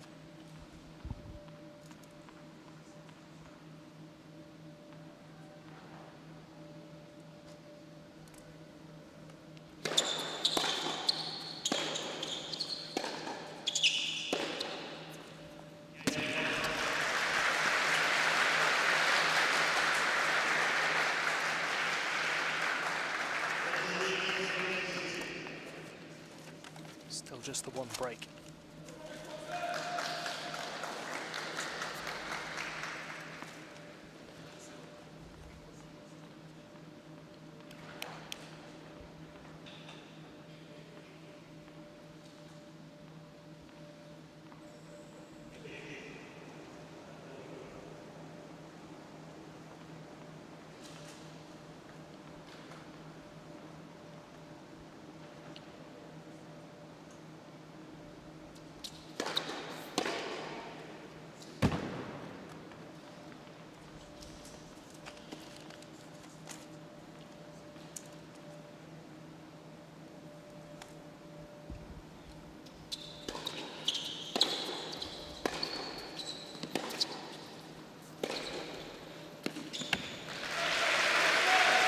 Big-time bravery.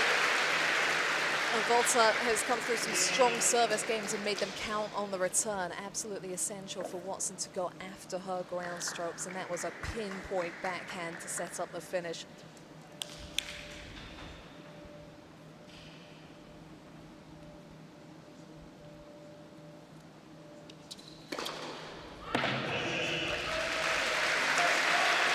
That's ace number 6 in the match for Watson.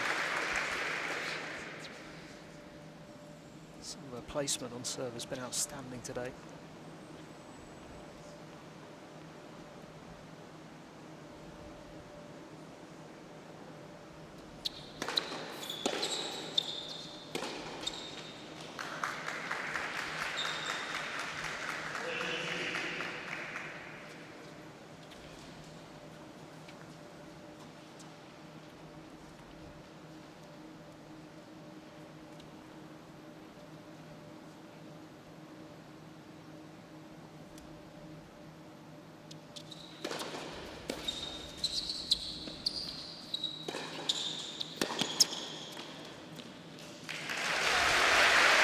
Again, great touch, great composure. So purposeful, Watson, in this game with his first 2 shots of each rally, and there's almost a smile on her face here. There's a real sustained level in this deciding set that she's got to be so pleased with, because the stakes have jumped here. She's climbed with them.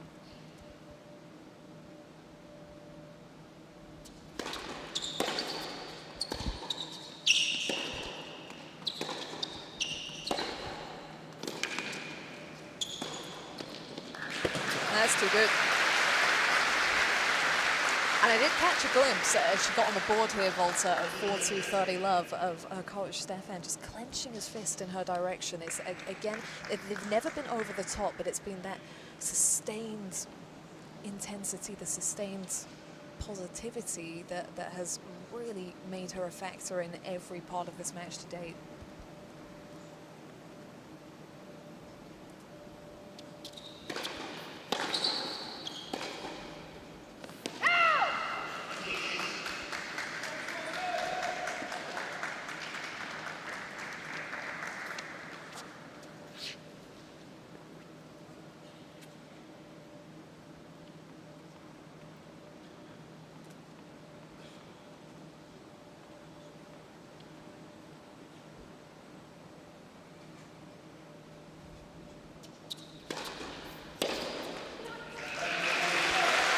Such a big moment in the match again there, and Watson finding that first serve.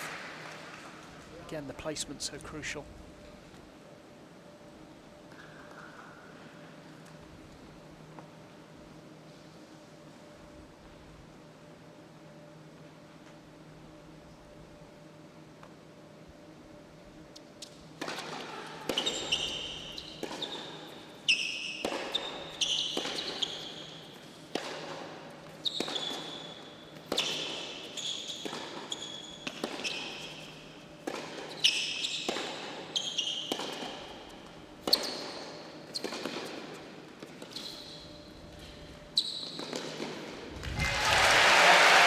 Superb.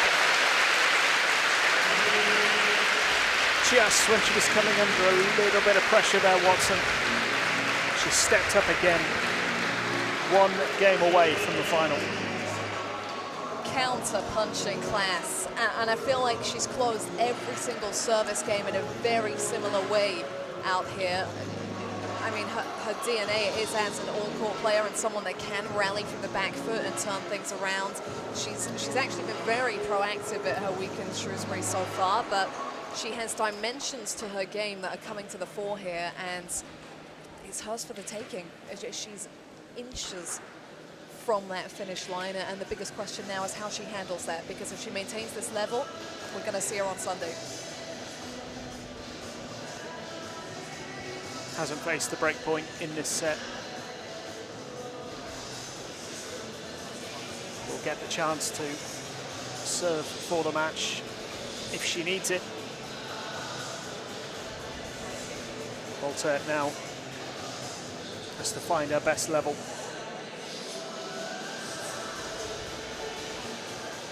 She's had a tremendous week.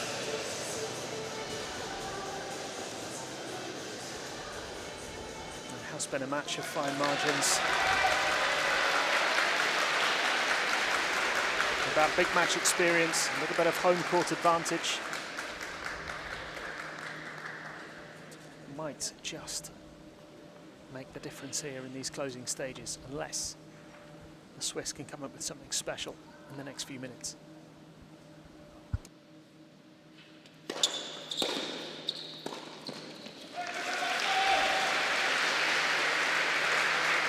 And speaking of shouldering the moment, even at 5-2, it would be hugely beneficial to get it done on the return, just minimizing the chances of things going awry here.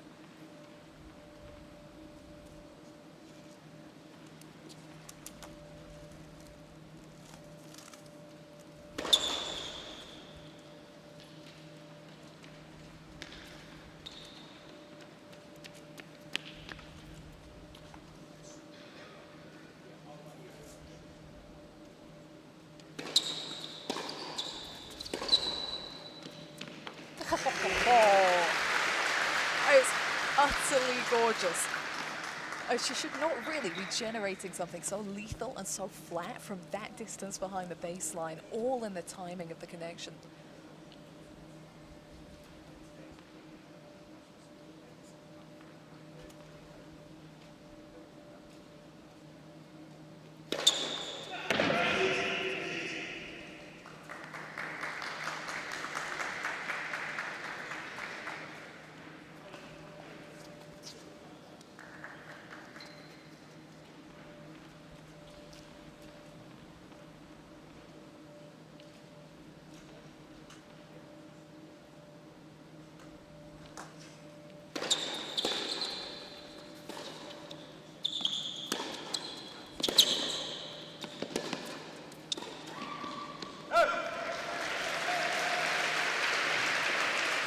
Well, Watson thought that ball was long.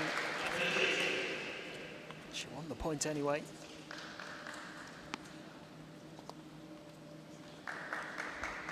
Two points away from a place in the final.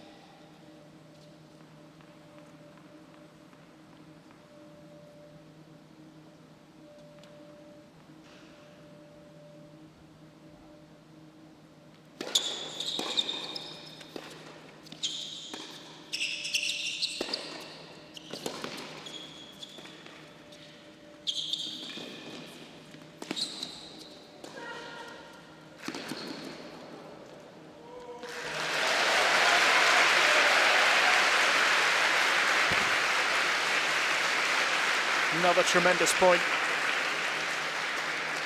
Heather Watson on the brink.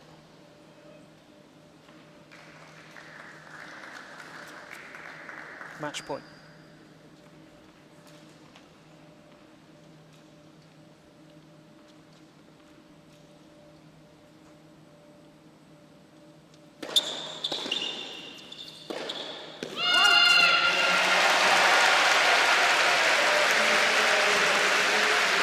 Into the final in Shrewsbury once again. A brilliant Heather Watson first semi-final. with a really Please keep impressive the applause going victory. for your runner-up, Simona Voltan, and your A finalist, three-set battle Heather Watson. with the informed Swiss player, and a huge ovation from the crowd in the Demos People Arena. Standing 6-3, ovation, 3-6, well 6-2. deserved. We have been treated to some stunning A remarkable tennis over the past performance 24 hours Heather here Watson. at the Lexus W100 Shrewsbury. Into And the there is final one in player Shrewsbury. who's really contributed to that. She Continues was her a great run here. quarter-finalist last season, semi-finalist this year. She took out our top seed. Can we have one was more a really show of high-quality appreciation contest. to Simona Voltan? Simona Valtert falling just a little short after a really impressive week. With Heather Watson in that third set. So impressive. Now when she's ready, we're going to have a chat with Heather. She is the first player into tomorrow's final. Semi-final is coming up soon. What a win Sonic for Cartel Watson. against Heather, a real fight today. Simona made it tough. What ultimately made the difference for you? Yeah, really tough match today. The crowd definitely helped, so thank you for all the support. It brings out the best of me, playing in front of a home crowd on home soil. I've never played her before, but I watched some videos last night, and she's such a talented player. Hits the ball really hard, so I knew she was going to have a lot of flashes of great shots, but I just had to deal with that and manage it and not put too much on myself. So I'm very happy with how I came through that third set, especially after the second set wasn't my best level. So I'm very happy to be in the final. Well, the crowd energy seems to work for you. Something about Shrewsbury as well. You've been absent for a while, but last time you were here in 2011, you also made the final. What do you remember about that event and maybe the changes in the club from then compared to now? Well, I was thinking it just before I walked on the court, like what a great event this is, and just to have like stands that are full, everybody watching, it's just really fun. And this club also is fantastic. I mean, as a player, traveling to different tournaments, the gyms are rarely this good. So it's great to have the tournament here in Shrewsbury at this club, and also it's a great town. Well, Heather Watson's seen it all, really, in the tennis landscape, so that's high praise from her. It's been a long career for you, and you were saying yesterday that you feel like you're playing some of the best tennis in your career. In the, 15 years or so you've spent playing pro tennis, what have you learned in particular about yourself, about your game over the last year? Well, I would say at the beginning of my career, it was the be-all and end-all, you know. When I won, I was on top of the world. When I lost, you know, it was the end of the world. So I think at this point, I take the wins and losses quite level. And yeah, I'm just very fortunate to have a long career, to have been injury-free most of the time, and to still be playing and doing what I love. We're fortunate to watch you. It's been a fun week. There's one more match to come.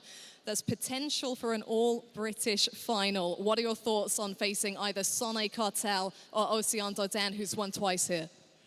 Well, they're both fantastic players, both inside the top 100, I think. I'll be watching a bit of that, doing my homework. And I think it just shows, I mean, Sonny's been having such an amazing year, won her first WTA title a few weeks ago. So it's so good to see her doing well, and many of the British players doing well. It's been a strong week for British tennis, and it continues into the final here at the Lexus W100 Shrewsbury. Heather Watson.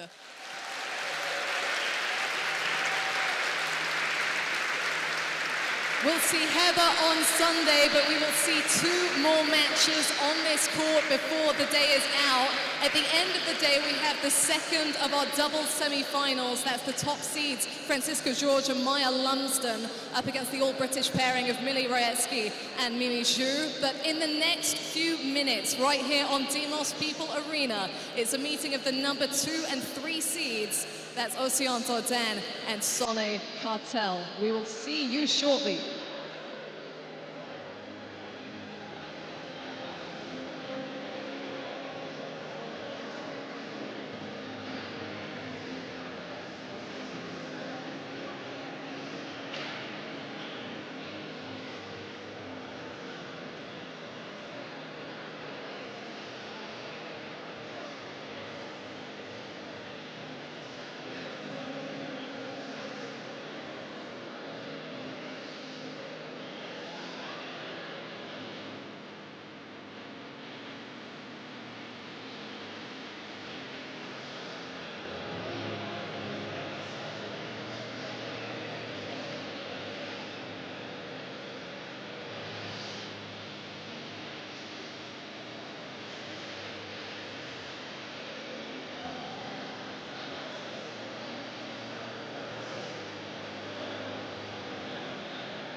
Well, what a start to semi-final Saturday here at the Lexus W100 Shrewsbury. Heather Watson into tomorrow's singles final, but who will she face? It's time to find out. So ahead of this next match, would you please welcome back our match officials for this encounter?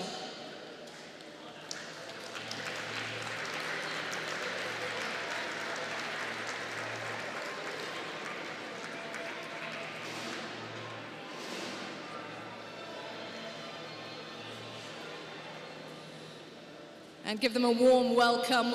One more show of appreciation for our ball crew for this match.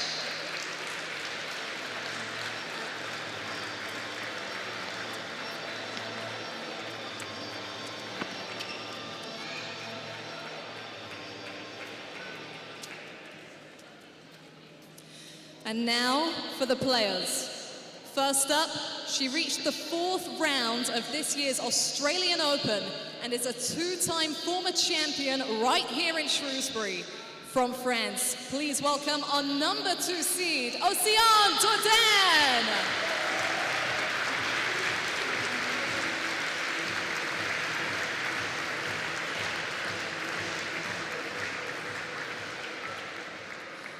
And she has won 27 of her last 30 matches, including a run to her first WTA title last month, which saw her break the world's top 100 for the first time.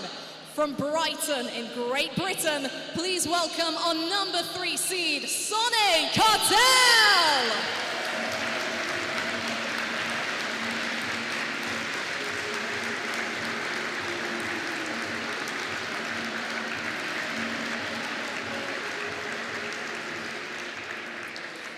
And we have a special guest to conduct our coin toss for this match. She took part in our mini tennis competition this morning. Give it up for Phoebe!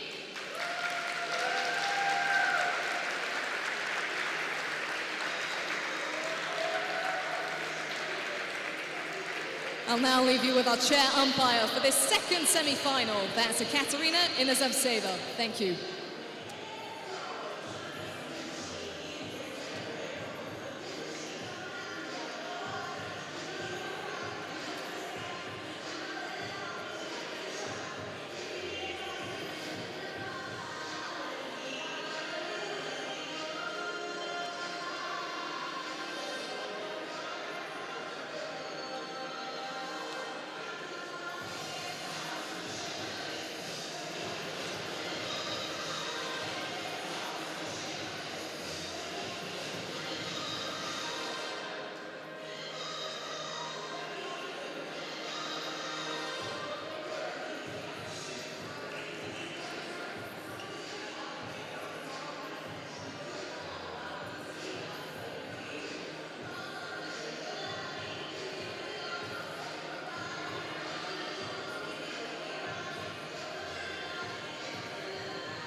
Well, welcome back to the Demos People Arena, second semi-final of the day at the Lexus W100 Shrewsbury.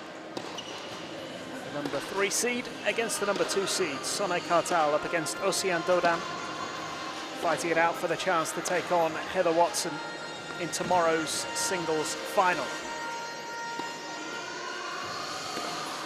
Well, it's been an impressive week so far for Sonny Cartel, looking to win this event for the very first time. She's up against a 2-time champion here. Cartel yet to drop a set this week and faces non-British opposition for the first time at this year's event. Abigail Johnson alongside me, Oscar Chamberlain once again for this second semi-final. And hopefully we're going to get something similar to the last one, because that was high quality. Oh my goodness, Heather Watson has had a stunning week in Shrewsbury, and it's great to see. She's in her 30s. It's been a few years since her career high ranking, but she is producing, and she mentioned how much the crowd helped her. This is a phenomenal atmosphere at the W100 Shrewsbury for the Brits.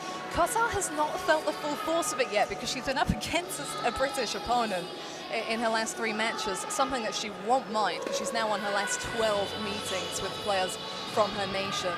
But oh boy, she was fantastic at the end of the first set against Mimi Zhu yesterday. She was 5-2 up. You're rarely seeing Sonia Cartel pegged back from that position. She's very relaxed and very sure of herself and what she's doing on the court. And Zhu, who's still only 17, played out of her skin to force a tiebreak, and Cartel saving set points. It's going to give her a lot of confidence coming into this clash. Well, Sonia Cartel, as you mentioned on court a few moments ago, Abigail, is just in incredible form at the moment. I mean, that title run in Monastir, the WTA 250, just a huge moment in her career. She'd obviously had that good run at Wimbledon earlier in the year as well, which, you know, gave her such a big lift, not only in terms of rankings, but just, you know, generally. It was a slow start to the year. I think she missed quite a lot of it through injury. But I mean, she's probably playing the best tennis of her career at the moment. Now, up against a player who knows what this tournament's all about, really. I mean, Ocean Dolan, 2-time champion, loves playing here. Did really well here last year as well. Came close to making the final again. I mean, she has great memories here, so she'll be feeling confident, no doubt, as well. Yeah, last 4 here in 2023. Maybe there's a bit of scar tissue that she did lose to a Brit at this stage last season. That was Marnie Banks who got the better of her and went on to the final. But Zoltan had a bit of a rock and roll contest yesterday with 21-year-old Oksana Selekmetova. Very different player to Cartel. First and foremost, she's a lefty, so I don't think we're going to be drawing a ton of comparisons in this match, although with the lefty spin, Selekmetova able to generate some of the heaviness that Cartel is so capable of on her ground strokes. Jordan, she says she loves to serve. It's no surprise. She's like 6 foot tall, an imposing presence. And these are conditions that are going to mean that she's a factor in every match she plays because of that fundamental weapon. She's not had it easy this week, coming back from a set down in each of her matches so far. Up against a player in red-hot form, and Sonia Cartel. 22-year-old having the best season of her career by some distance. Has been a winner here in Shrewsbury before. 2021 UK Pro League finals.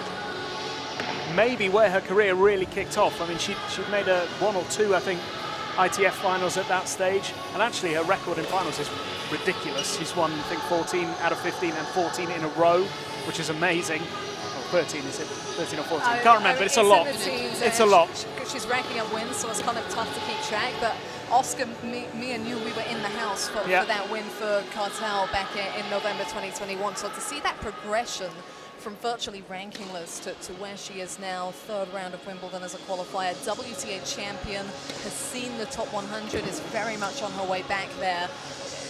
She was already kind of imperious in the nation at that point. To see how she's kept growing her game and her mentality and established herself on a world stage is just awe-inspiring. She's a special person and player, and she's going to fancy her chances today, that's for sure. And what do you think about her development then over those last 3 years? Someone you followed really closely, obviously. Of course, she was only 19 then, 22 now, so there's going to be a level of maturity and development, but what in her game is different now compared to 3 years ago? She's more comfortable as an aggressor, and she always made balls. She was a human wall at times, Sonia Cartel, but a couple of results a couple of years ago just, in her own words, taught her to be braver. Forehand's even bigger. Backhand can do damage as well as stay steady. And there's more pop on the second serve, so we'll just see what openings Ocean Dordain is able to generate on the return in the second of the semi-finals. It's Cartel to serve first.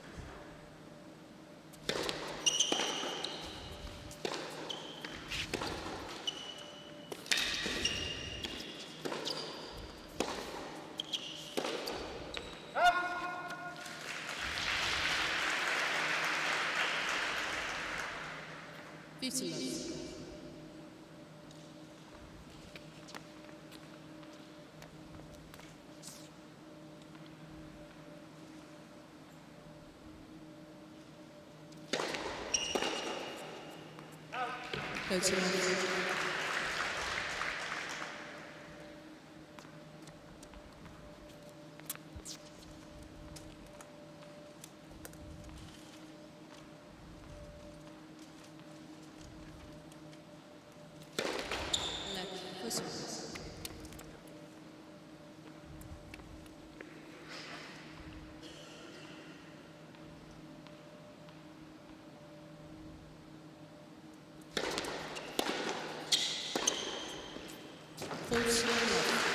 It's a really impressive start here from Kartal. Yeah, she might not have dropped a set, but it was a lengthy opener against Shu on this very court. She's going to be played into form out here. Kartal expected a quick start. That's what we're getting.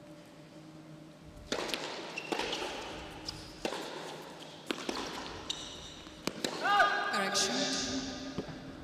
Replay the point. Yeah, good overall from the chat. Very quick. 14.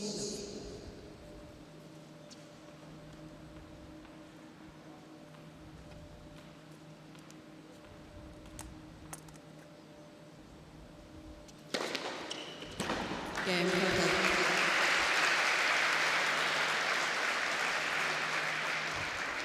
Snappy. I think that tells you everything you need to know about Kartal and her mentality. She's just burst from the blocks here, has to replay a point, makes it a service winner. The biggest question I think in this matchup is that rally ball forehand that is struck so differently to most of the female players on tour. Is it going to have as much impact against someone who stands as tall as Dodin? Because that ball, the shape on that ball, the natural shape, it is not going to get up on her as much with how she's standing. So can she maintain the toughness of that wing up against someone who absolutely rips the skin off it?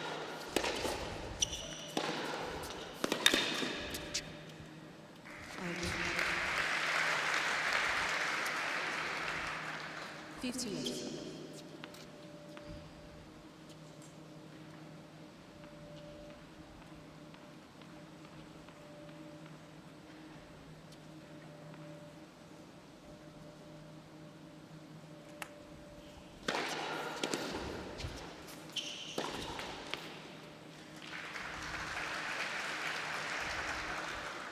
And worth pointing out again that Dodin has started a little slowly each of her 3 matches so far this week. She lost the opening set, but come back to win 2 of those first sets with tie breaks.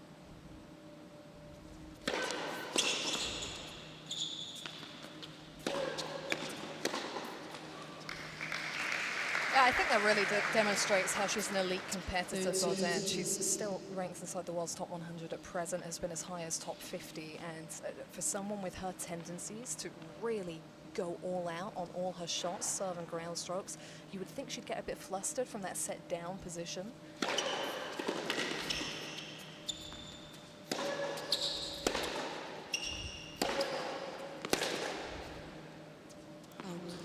She's still come through with all the key points to date this week, and she's going to have accumulated confidence in a very contrasting way to Sonny Kartal.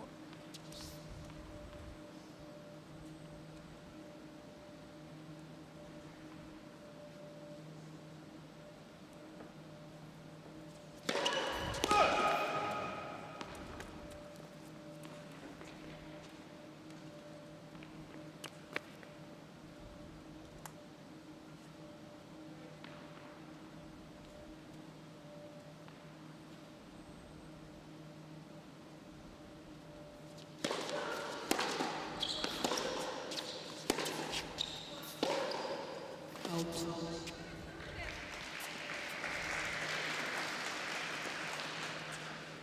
40-30.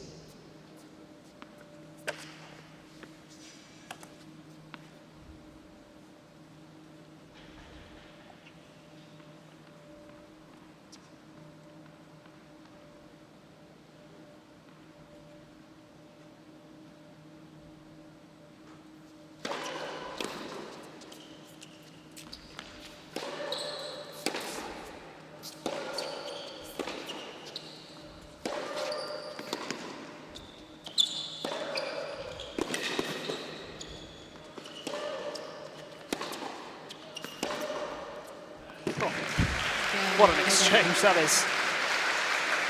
Strap in. Just a brilliant early boost for Dordain to come out on the right end of that exchange because, I mean, height difference is quite telling, but Cartel definitely the better mover of these two. So when those rallies extend, it's the Brits' territory.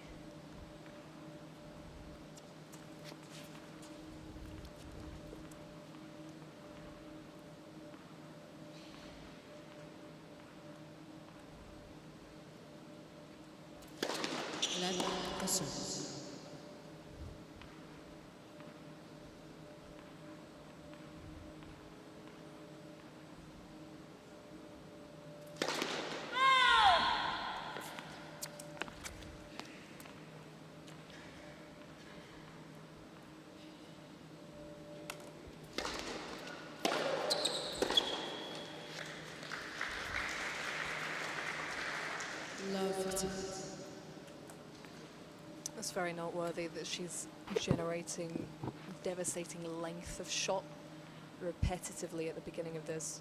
Dordain is just snatching away reaction time.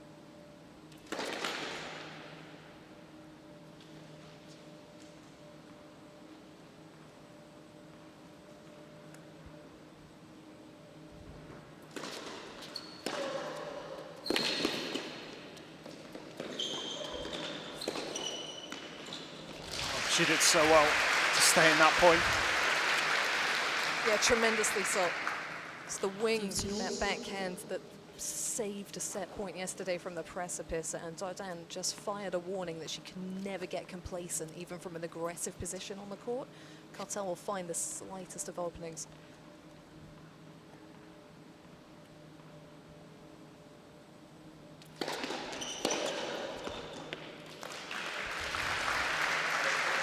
Patience will be tested today because Dordain can take the racket out of anyone's hands. I don't care who you are. She was on Rod Laver Arena at the Australian Open against the Olympic champion earlier this season, so that's her kind of level.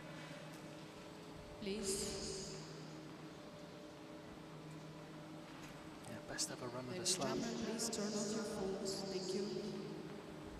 For Dordain in Melbourne this year.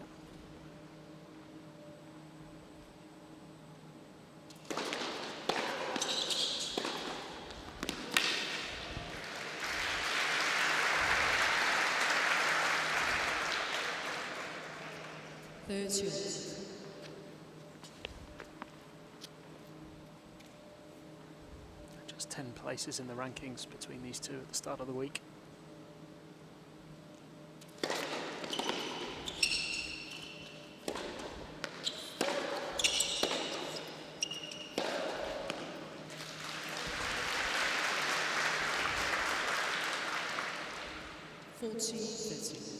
Sonia Cartel on course for a return to the top 100, having reached the semi-finals already. If she wins the tournament, then it's going to be a new career high ranking.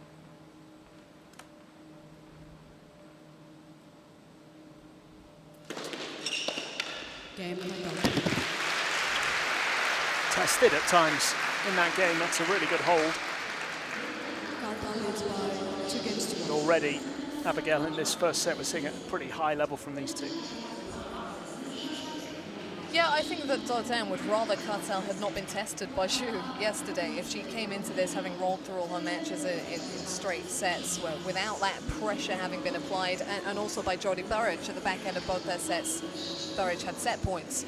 And she's been able to not just survive those moments, Cartel, but come up with real quality in those moments. So it's a strong test today, and the firepower that Dordain offers is a step up, but you know, Burrage likes to go big early. Zhu hits massive on the forehand, even at her young age. I don't think Cartel's going to feel out of her depth at any stage. Something that's of note early on is that Please take your seats quickly. Dordain has been efficient with her placement of shot, but when Cartel has equaled that and got length on her own shots, it's been the Frenchwoman who's broken down up against that more quickly. So I think Cartel early on is asking extra questions.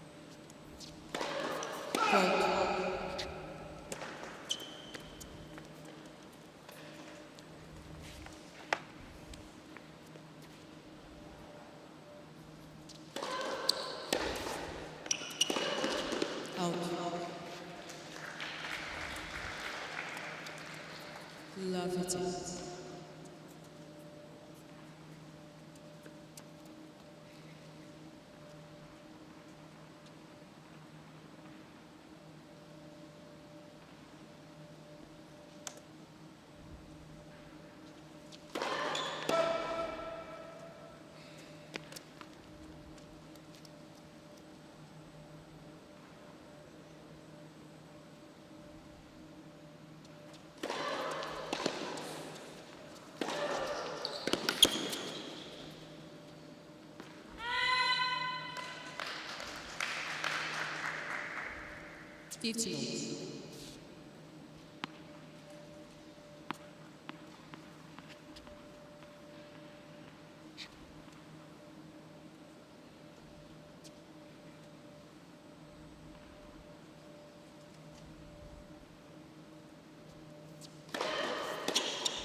That's where she can do significant damage, Cartel, with the feel she's got on both ways.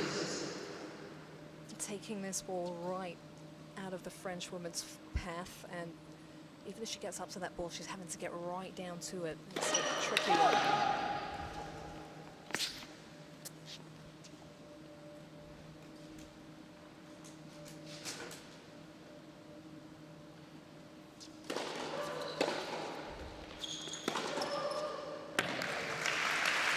It's going to be more effective than that forehand that usually puts Cartel in position to keep dictating from here. I mean, there's a lot of shape on this. It's short, and immediately it's kind of at the hip height for Dodin, so she can just absolutely go after it.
Talk about bonus questions. I mean, she's answered some there. It's all ready for that to go very wrong, because Cartel has a habit of doing that to her opponents. Strong start for Dodin. Seems locked in. She was pretty anxious to get out of the tunnel, actually. Heather Watson was lingering on court, signing a few autographs, and she came peeping over my shoulder saying, can we go on yet? Knows the challenge today.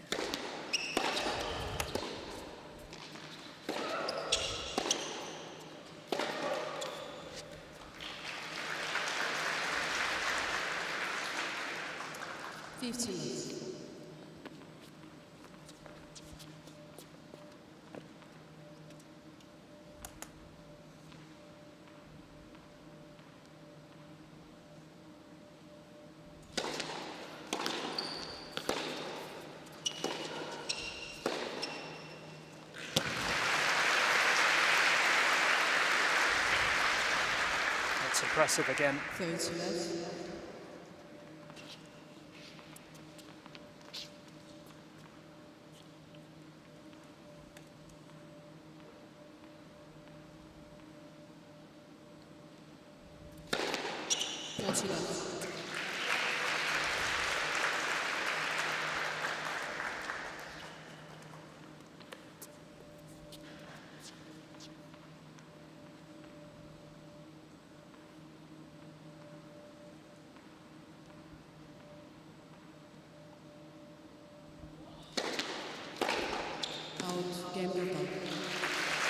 Hold to love for Sonic Cartel.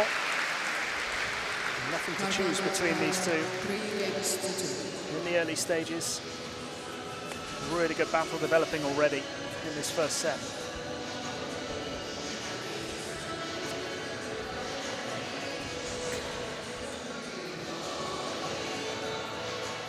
I think it was 3 years ago that I first said of Sonne Cartel, she's got a head so level you could park a car without applying the handbrake. And she, I don't know if she was just born like that, but it's been the foundation for everything that she's created. You know, that ability to zone in on the moment that is utterly crucial in this sport, and she's demonstrated it time and time again. And Dodin, she can take your breath away, particularly if you're up against her for the first time in these conditions. You know, wind and rain and all of that taken out of the equation. And Cartel, you know, when she's not been able to make a dent against Dodin, and when the French woman has been holding serve well today, she just locks in on her own serve. And the quick nature of that game asks the number 2 seed to keep chasing right away.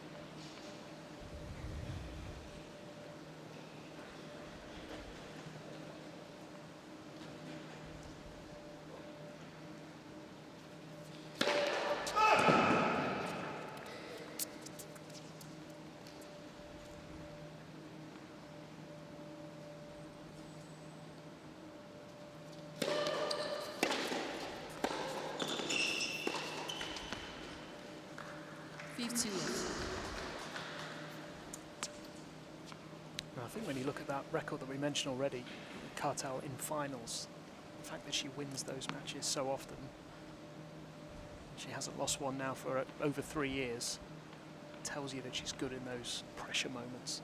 Hugely. She knows how to handle the key moments in the match, and that mentality is a big strength.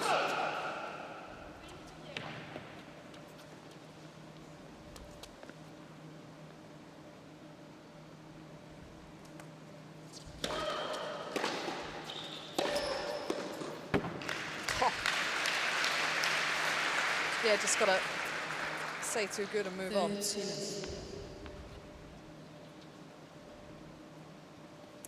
time, Cartel's going to be looking for a little extra length on the forehand. Mentioned about the strike zone of Dodin and that ball dropping into it.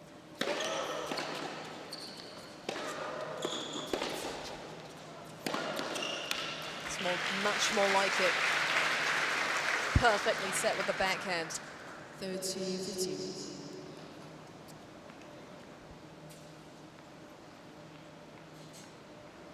The angles are going to do the damage, but when does she bring them into play? She's got to look for her moment. She set it immediately on that occasion.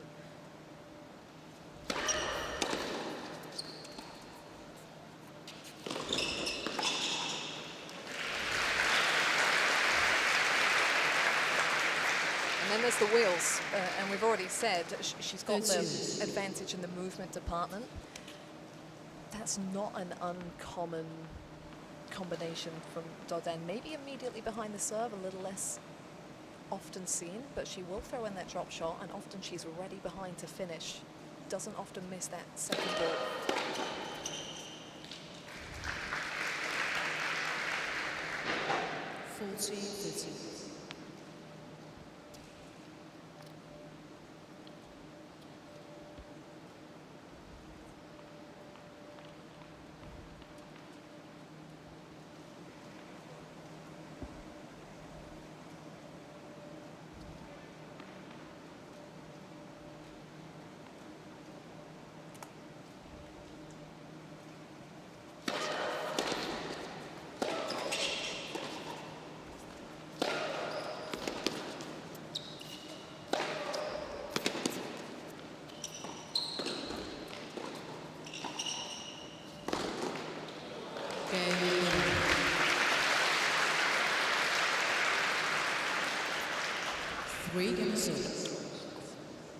Very even start.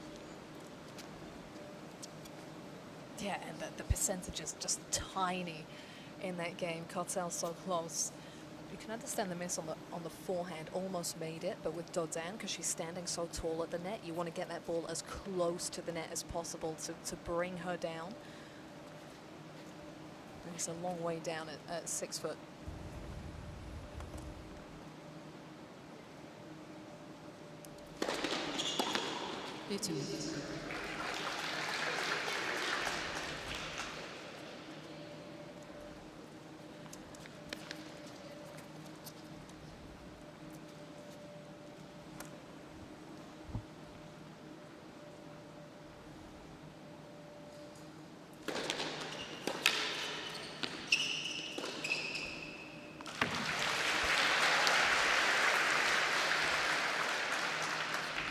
30 love.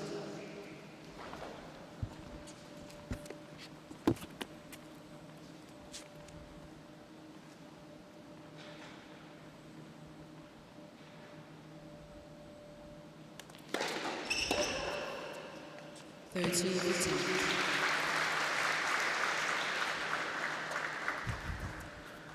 a total non-reaction from Cartel, and that is just how she is. But it's particularly key in this encounter because there will be fluctuations from Dodin. She'll have those lightning moments. And amidst them, there will be openings. So just taking everything in stride is fundamental.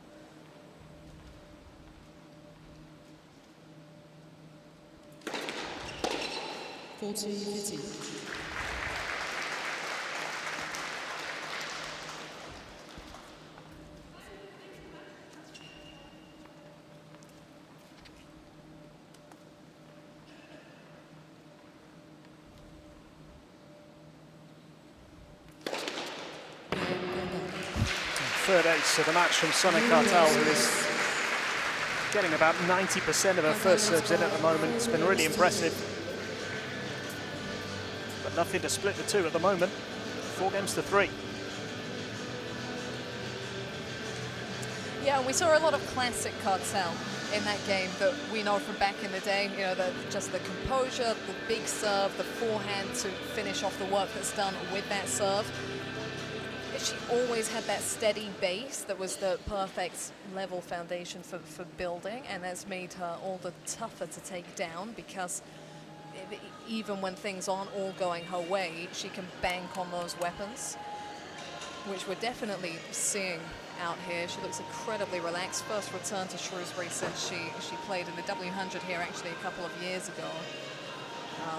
To show her own progression, actually, she lost to Anna Konyu on that occasion, who's was a WTA champion in her team's former top 20 player. She beat Konyu in straight sets on the way to one of her W35 titles in August in Roehampton.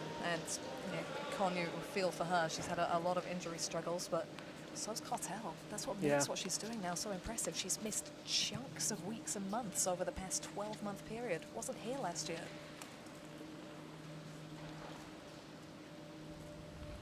New balls.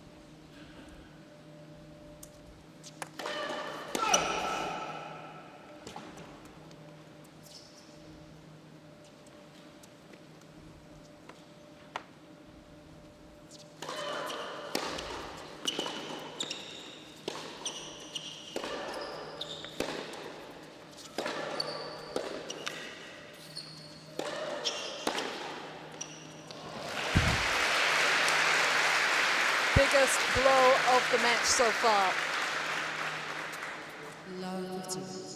Part of that is the connection itself, and Dodin messing it up with the positioning, just stranded on top of the court. But the other thing is the timing. 3-4, first point. She breaks here. She serves for the opening set.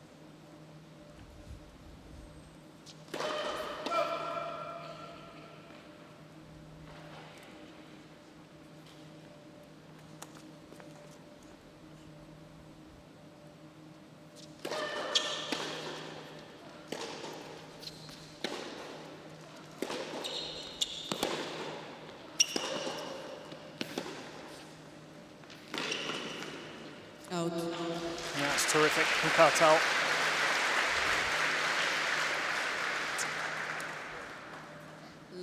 He's changing it up a bit there. Worked really well. Yeah, really strong early builds that actually gave her options to finish things off in the open court, but crucially, and it keeps cropping up, just giving the French woman the extra length to run.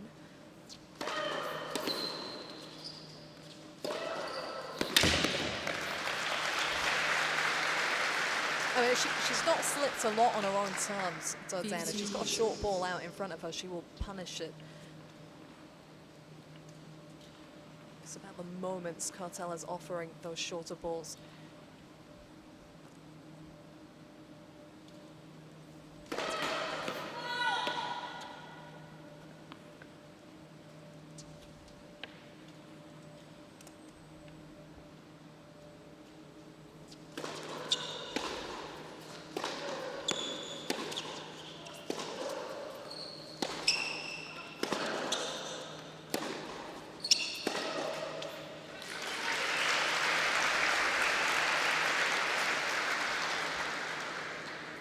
first opening of this semi-final.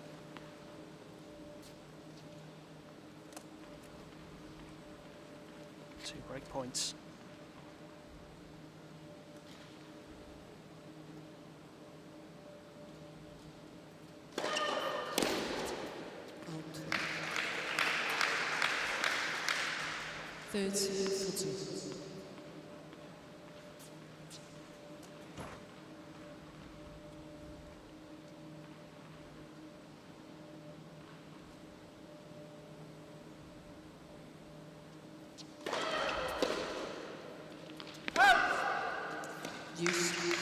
Yeah, this keeps the theme. She was pretty good under breakpoint pressure yesterday, Dordain. And the one set she lost to Selikmetova in a tie break could have gone down a break prior to that breaker. Came through with some of her most channeled power tennis.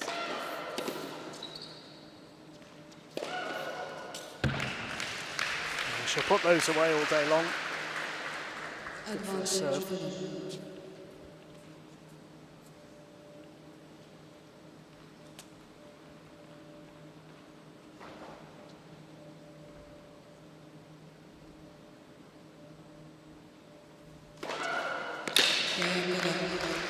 Really impressive from 15-40 down. And the real pressure for the first time in the match coming through it. Without too much trouble in the end. Yeah, she rises under pressure, Dordain. That's what makes her such a tough opponent. It's interesting to see the taping. She's just stretching out that right leg. She's been a lot quieter today, even if she's not really loud. There tends to be a lot of muttering going on from Dordain's end of the court. Maybe she's feeling something, but I feel like it's respect for the level as well.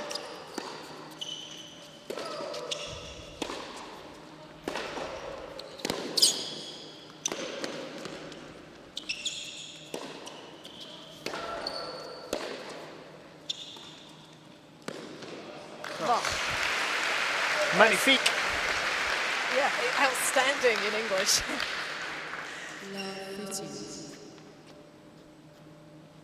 She doesn't often finish with a winner like that, Dordain. She'll use it to structure the point. But yeah, there's a laser focus about her today.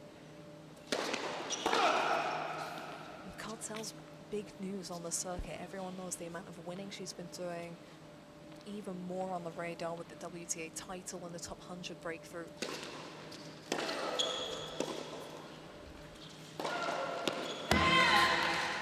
Can't be any wasted energy today, and even though she's missed that, you've got to say it was the right shot to go after. Such fine margins.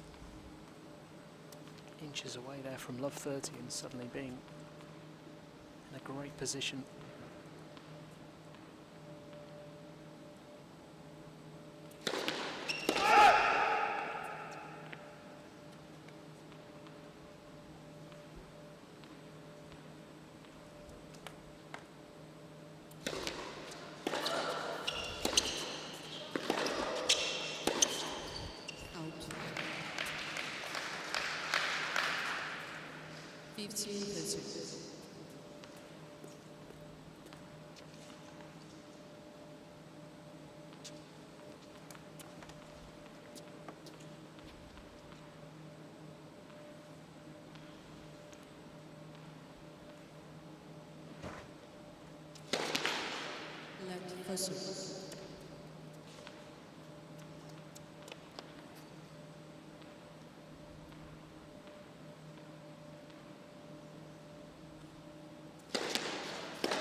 So clutch. It's almost a subtle steadiness at times from Cartel that doesn't matter that she's missed opportunities. So often that's a momentum swinger. For her, she's conducting herself in exactly the same way.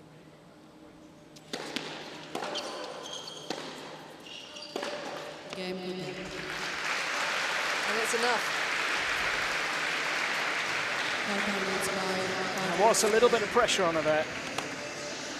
Came through that really well, as we perhaps expected here. Continues to be a very tight opening set. Fascinating battle. Yeah, I don't want to speak too soon, but the question worrying is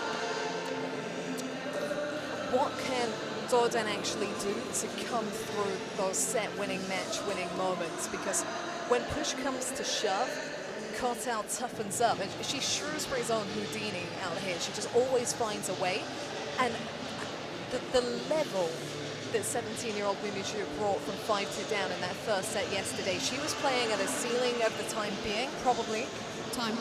And yet it was, she was offering nothing and she was giving everything, and Cartel still found a way through that. Maybe service winners. It remains to be seen what is actually not just going to keep Dordain in contention, but get her across the line in the set. She's got herself to stay in it for the first time.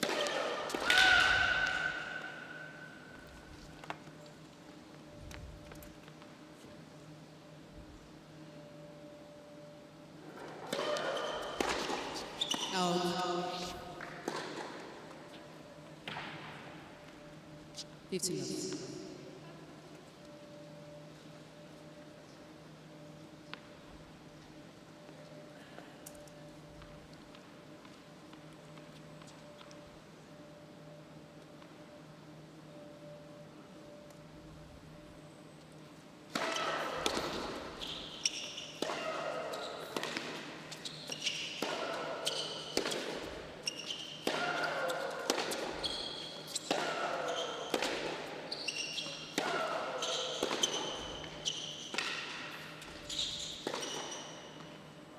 It's too good. Yeah, the staying power is ridiculous.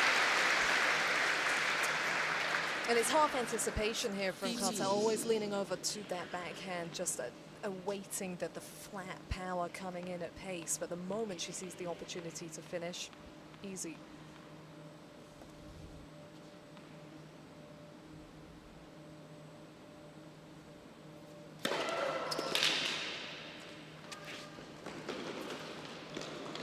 Smart.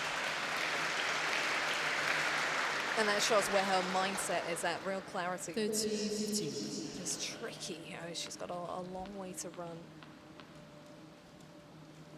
A little less long when your legs are that long, it should be said, but still.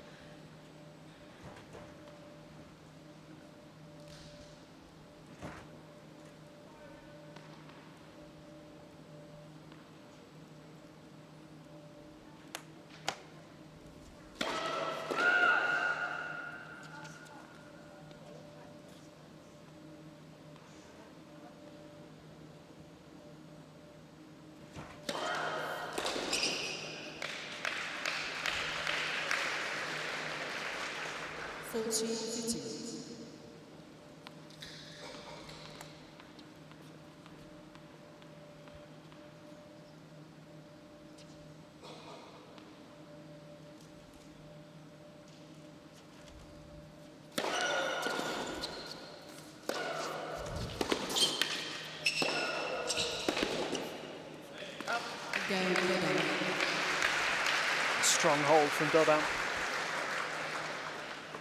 5 games. Oh, love to see it. She's really locked in for this, keeping pace well. You got the impression from pretty early that it's going to come down to the tiniest moments. A couple of points, maybe a point in a potential tiebreak. Cartel's got to sustain the serving form, though.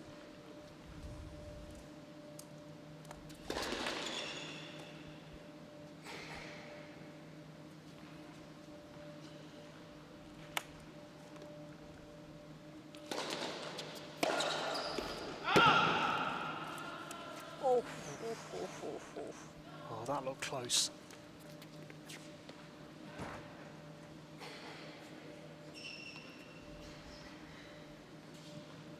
I'm really not sure there. It looked like it might have just caught the line.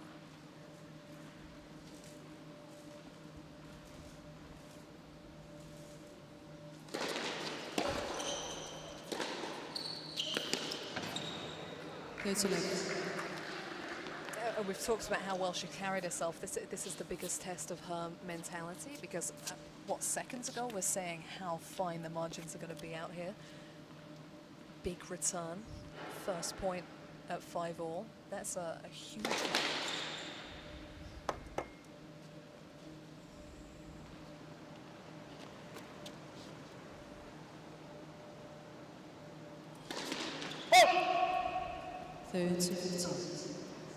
First double fault of the match from Cartel. Just credit to the work that Dodin has done, and she didn't get the point for that cross-court forehand return, but it showed her willingness to go after every single opportunity. That even with an improved Cartel second serve since her most recent outing here, that's going to feel pressurized today. 14-2. Cartel has kept that first serve percentage up above 80 throughout the match so far. And winning more than 85% of points behind the first serve as well. It's been absolutely crucial.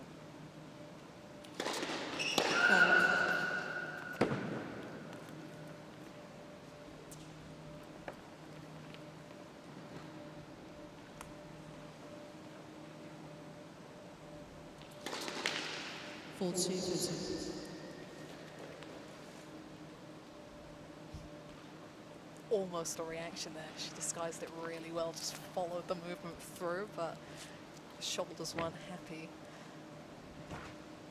On the flip side, only 2 points she's lost in this game have been on her terms.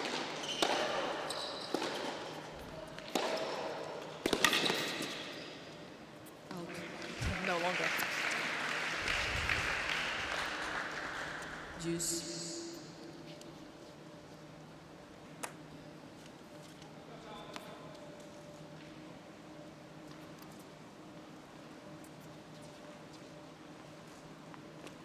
First deuce game on the Cartel serve.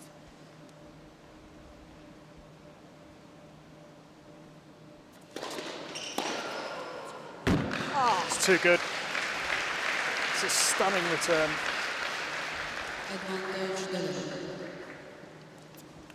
Got a way to bring up your first break point. Yeah, well, she just has to do the damage with the first ball. Dodin so secure as Cartel when the rally builds.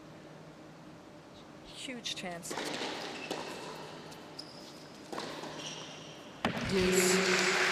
Delivering under pressure. Ice. It is just pristine. And its strategy as well. The first serve goes into the body. I've seen few players that think that clearly under scrutiny.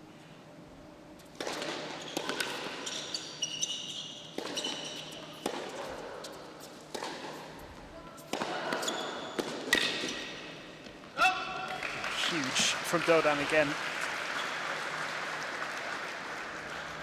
Advantage to them. Just knocking at the door. She go with a body serve again here.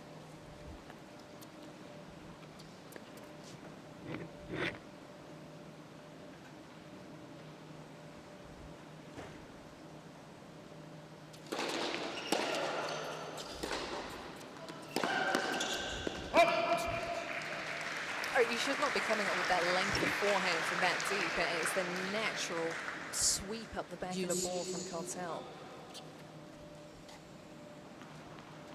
His returns come in so quickly.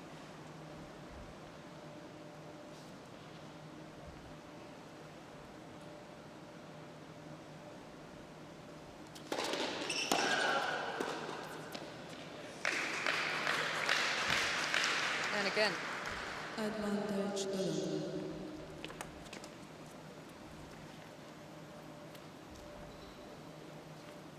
Third chance.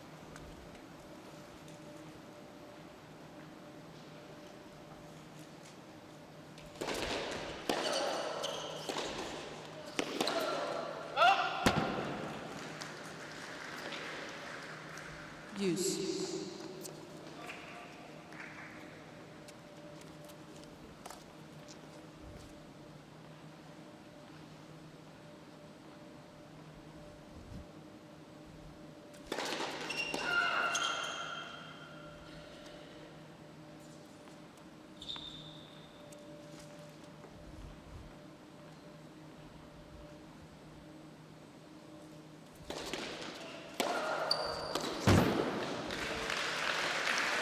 Thumping the turn once more. Break point number 4.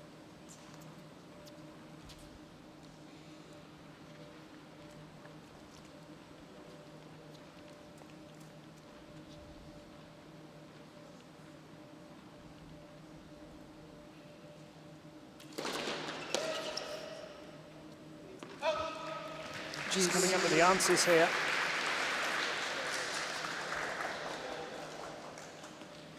She's been under so much scoreboard scrutiny this week. Cartel both sets against Jodie Burrage, first set yesterday, so she's been amply tested. Maybe not with this level of flat power. That's the one that she'll be really disappointed with. It's the first breakpoint generated that's not been Dodin. And it's a favoured combination, serve and forehand on top of the court. Gives this point a slightly different complexion for the French woman.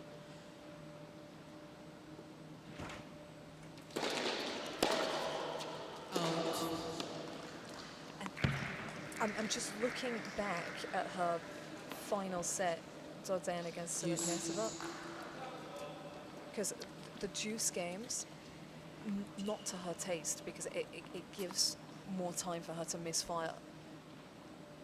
She wants to be breaking to 15-30.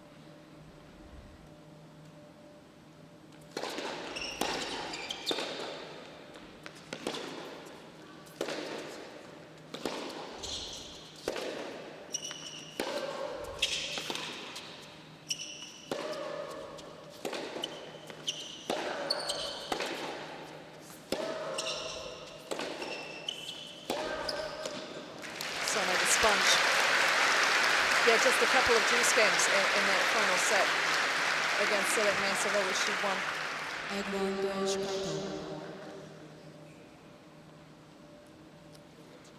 And it's a complete contrast of styles, because this is a woman who we're seeing thriving in this format.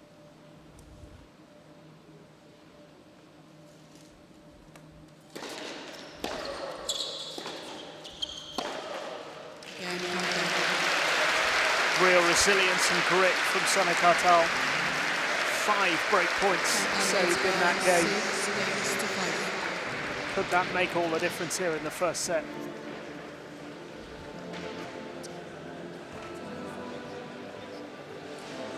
I mean, it is ridiculous with her comparative lack of experience that you expect that.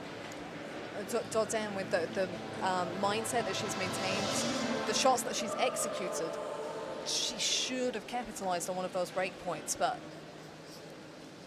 with the moments that Cartel locks down, I mean, I don't know about you, Oscar, I just felt like she wasn't going to. Yeah. And it felt ridiculous to say that, so I didn't say that, because like, why, it's almost disrespectful. Yeah. But that's the matchup. I think the only time was when she missed that forehand, you know, the break point that, as you mentioned, she Sure. gave up kind of on her own terms, and he thought maybe it would slip away from her there.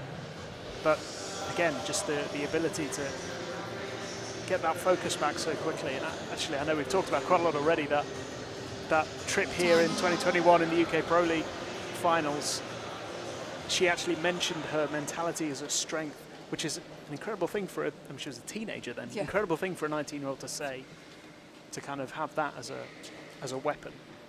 But I think we're seeing here that in evidence. Her ability to stay calm under pressure. This is a big match for her. I know she's won a tour level title this year, but this is still important.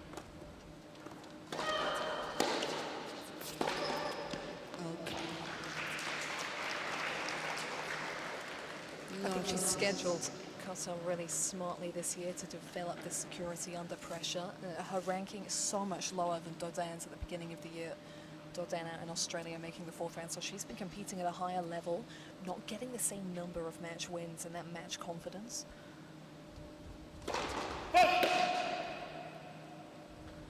Dordain missed the French Open this year. She got injured in Rome just before. Such a blow to her as well, because she performed so well at the Australian Open. Opportunity to play at a home slam, and wasn't able to take to the court. The season's kind of had a bit of a dip since then.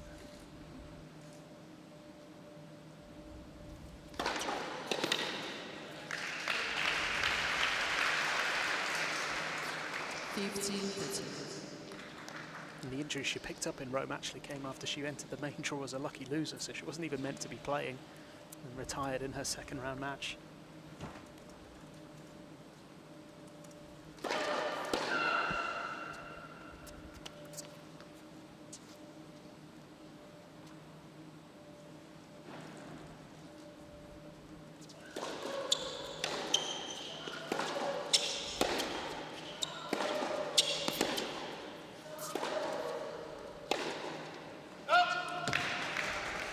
Oh, that's big. Those two. Because by far the longest game of the match previously cuts out this immovable force under that breakpoint pressure. Monumental opportunity to break with Dordain still down, both mentally surely and on the scoreboard.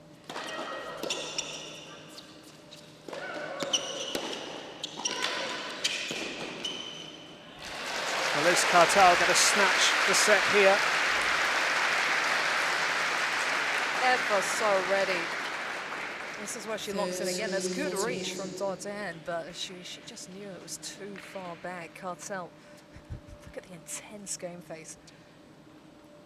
Was never missing a ball that.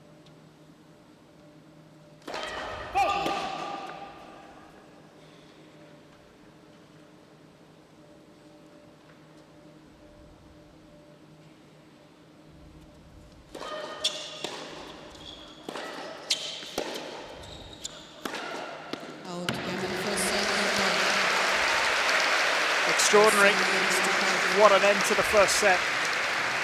What a contest developing here in this 2nd semi-final. And we are 1 set away from an all-British final tomorrow. Sonny Cartal edging the opener 7 games to 5. The scoreline doesn't even begin to tell the story of those last 10-15 minutes. Well, Kronos will be jealous because Sonny Cartal felt inevitable in that opening set. I mean, really, this is the form, the timing, the composure that she's played herself into. We can talk about stats, but essentially it goes down to how those big points were handled throughout. And I touched in that last game on match wins and match play this year. If you look at overall at all levels, Dordain has 24 match wins on the year. Cartal has 47. That's virtually double. And her ascent up the rankings has helped with that because it's given her more freedom of schedule. But I have a ton of respect, and I've said it before, for what she did after making the 3rd round of Wimbledon. Went back out to the back courts of the National Tennis Centre, won 10 matches of straight sets for back-to-back W35 titles, which is a few tiers below this. And you can't compare the practice court to the match court in terms of handling those situations, the 5 of them that she navigated at 5 games all here. Just feeling the emotions, knowing how to think clearly and produce in those situations. It's been a steady, steady build, and so much credit to Cartal and to her team. Ben Reeves isn't here this week, but he's been here for the long term. She's got case manager Jeremy Bates alongside from the LTA. Julie Hobbs, also a long-time presence in her corner and at Wimbledon. Out 15. I mean, they're putting together something really special.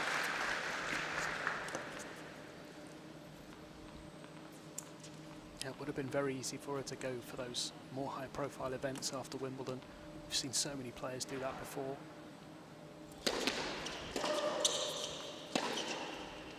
But as you say, it shows that she had a clear idea of what she was going to do regardless. That Wimbledon run was amazing and a bonus for her, really, to get to the third round, take on one of the best players in the world. As you say, as soon as that was done, straight back to the plan, keep building. And she's getting those rewards now. I mean, on course for a return to the top 100. She could avoid qualifying at the Australian Open, which would be huge for her, straight into the slams in the first round.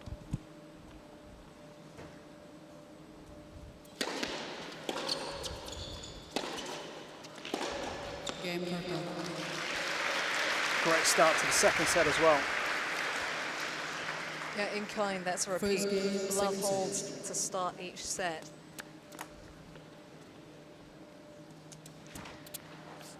Trying to think of where Dodin goes from here. I mean, this is tough for her and her team. It's got to start with phase one, just total focus on the serve. Even for a Sonic Cartel, a tennis match is a long time to sustain the level. We've got over 50 minutes on the clock already. The very first game just been played of the second set. She can't worry about what's outside of her control, and that's the service game just gone. It's going to take a massive mental shift here, though.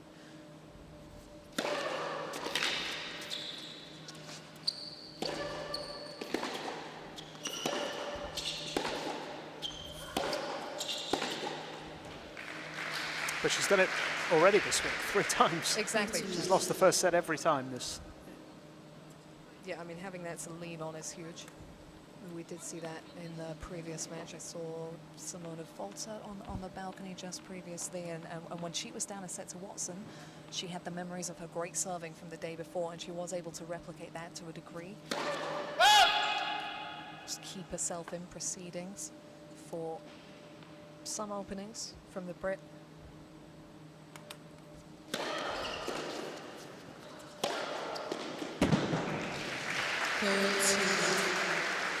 I mean, there was a lot of good stuff from the first set for Dodin. It just didn't come at moments where it ultimately counted on the board. So now it's about the when and where of it. 40 love. Well, you just have to go back to 5-all, 5 break points. That was the moment for Dodin to take charge of that first set.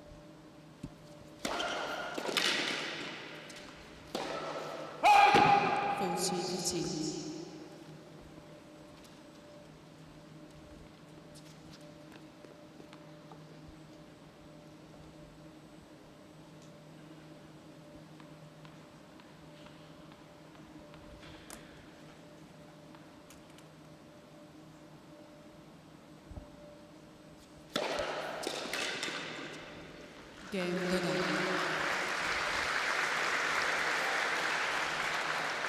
One game winner.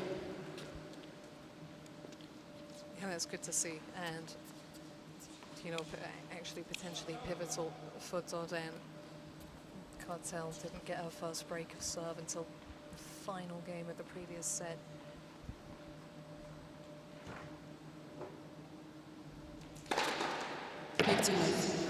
So if she were to get one early here, it would take a serious drop-off from her end for proceedings to turn around.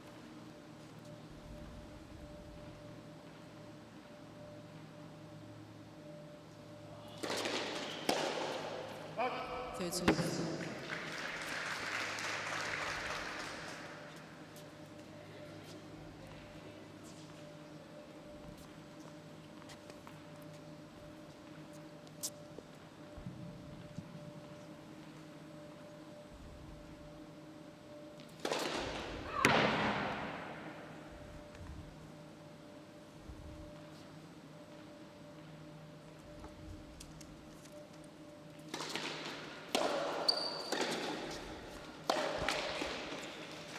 on the first backhand, Cartel's following the ball basically before it's left the racket of Dodin. She's got such sharp vision for the direction of that shot, which means she's able to close down the space and apply that pressure immediately.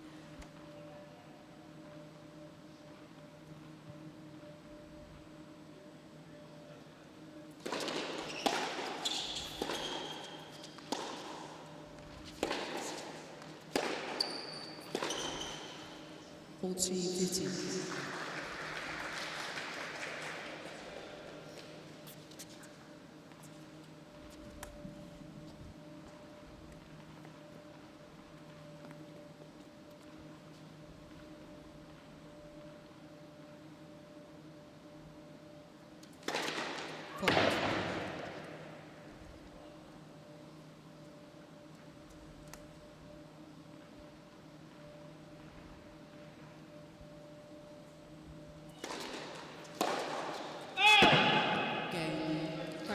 Didn't miss by much.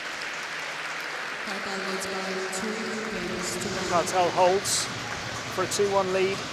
And at the moment, the free zone has been called to the court. she is maintaining that high level of first serve percentage and quality of first serve. Now, we've just heard the physio's been called here. We have seen Dodan looking a little uncomfortable at times in this match, and it was a grueling first set as well. It's always tough to tell whether there's something wrong with Dodan, because she'll always play in the same way. She goes for her shots so quickly. But, I mean, the taping was heavy coming out, and she's definitely been moving around that kind of right hip flexor type area. So some discomfort, and if anyone's going to make you feel that, it's Sonny Cartel. She's going to make you play so many different balls from different positions. So yeah, not entirely surprising to see this. Still, even after losing a really tight first set, there's been no real outburst from Dodana, and I think part of that is her mentality as a top player, but another part is she was speaking on court after her win yesterday, ahead of facing a Brit, about how fair she considers the Shrewsbury crowd to be, and I think she has respect out here for the fact that she is up against a home player.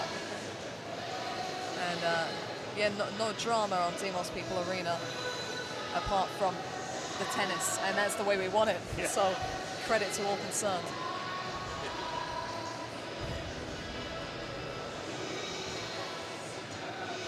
But yeah, Oscar, we were saying first non-British matchup for Cartel this week. She's had victories over two of the brightest rising stars in the game, Hannah Goodman and Mimi Zhu, and then Jodie Burridge, who is great to see her back returning from injury. Ladies and gentlemen, Ms. Dodan is now receiving a medical timeout. So that's 3 minutes for Dodan. But, I mean, Sonny's 12-0 record against Brits recently won. What that says about her level in a time when British tennis is thriving. And we know British tennis is thriving because, we're one set away from an all-British final here at the third edition of the W100 Shrewsbury. And let me remind you of our former champions. Marketa von Drusova, Olympic silver medalist and Wimbledon champion within 8 months of that triumph. And Victoria Golubic, who was the top seeder and a very established, I think even top 50 player on the brink of when she won last year. So for it to potentially be Heather Watson against Sonny Cartel tomorrow, that's such a huge underlining of where we're at with British women's tennis, and that's even without all the teenagers coming through. You've got Heather Watson in her 30s, Cartel at 22. It's so supremely positive. Yeah, fascinating as well. If that is the final we do end up with, and we should say we're nowhere near that yet. There's a long way to go, but it will be really interesting. It must be amazing for Sonny Cartel as well, coming up against a player who she would have watched as a child, really. Yeah. You know, there's a 10-year age gap between the two, so she's obviously someone she's going to know extremely well. But do you think, I mean, it's interesting, this is her first match, as you say, against a non-British player this week. And actually, tomorrow, would she prefer to be playing against a non-British player and have the backing of the crowd for that final? Because although an all-British final is great, the only downside is you haven't really got one player for them to get behind. I think Sonny is so immune to conditions. She's so in her own zone. That I'd say it would affect Heather more. We saw how that helped her in the third set today, having that energy.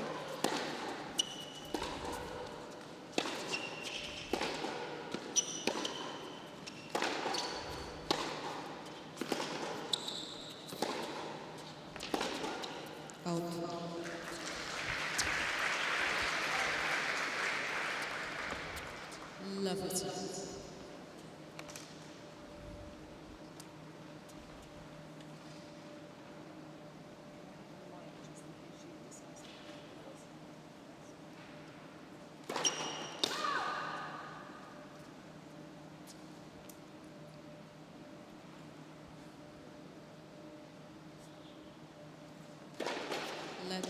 serve. A little more strapping applied for Dodan in that medical timeout.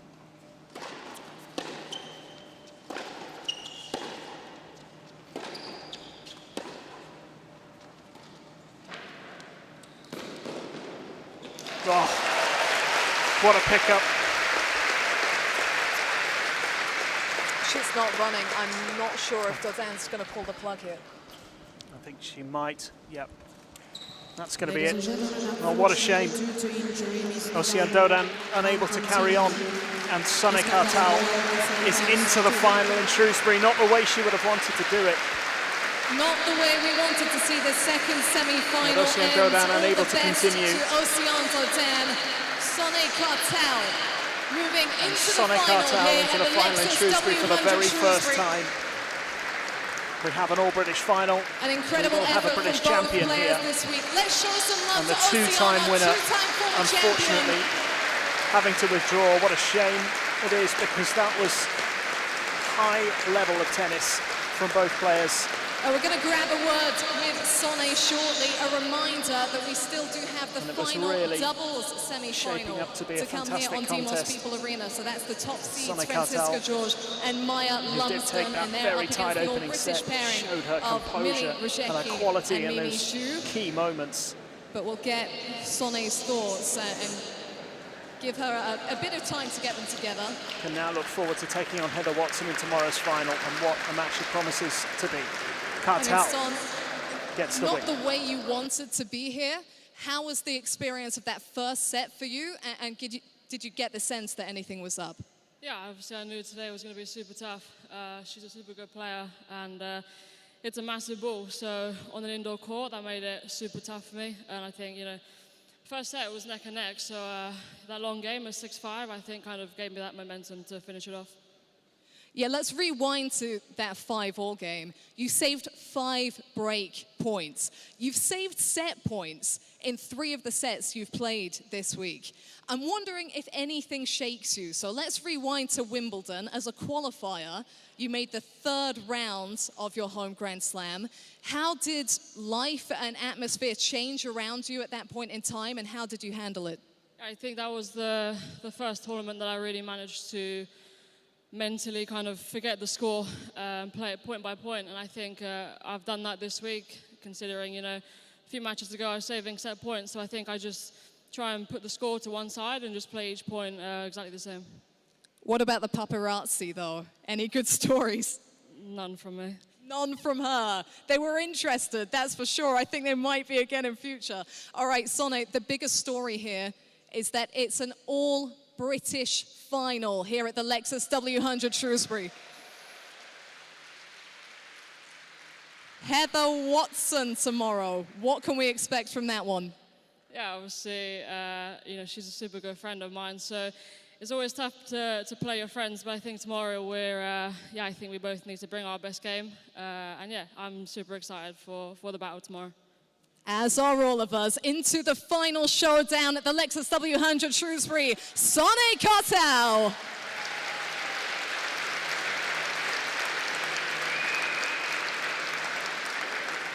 So there is one more match still to come, and it is the final doubles semi-final. Hope you can stick around.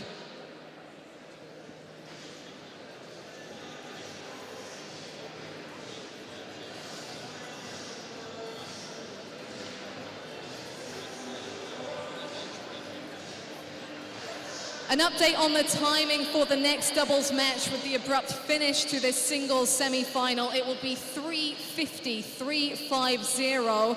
So I'm just judging this in around about 20 minutes time. The doubles clash between our top seeds and Mili Rzeszki and Mimi Zhu will be taking to court. So a good opportunity to go get some food and drink, and we will see you back here at 10 to 4. Thank you very much.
So, hope you're all ready for our final match of today. Please welcome onto court your match officials.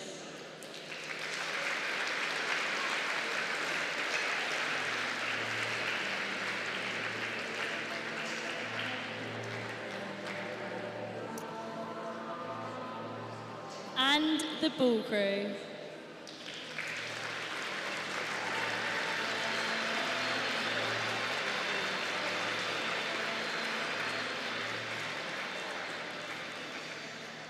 Please give a warm welcome to our first doubles pairing who haven't dropped a set yet here in Shrewsbury, Mimi Zhu and Millie Rajecki.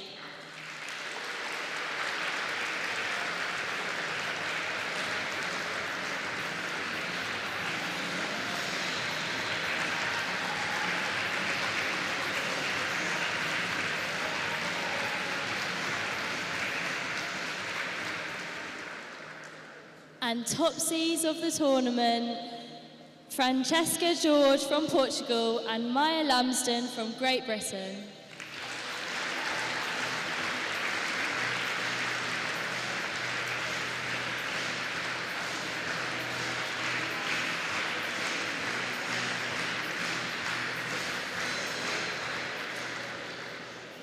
And please give a warm welcome to our special guest who will join chair umpire Scott Noble for the coin toss. It's Harry.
The final match of semi-final Saturday here at the W100 Shrewsbury on the Demos People Arena.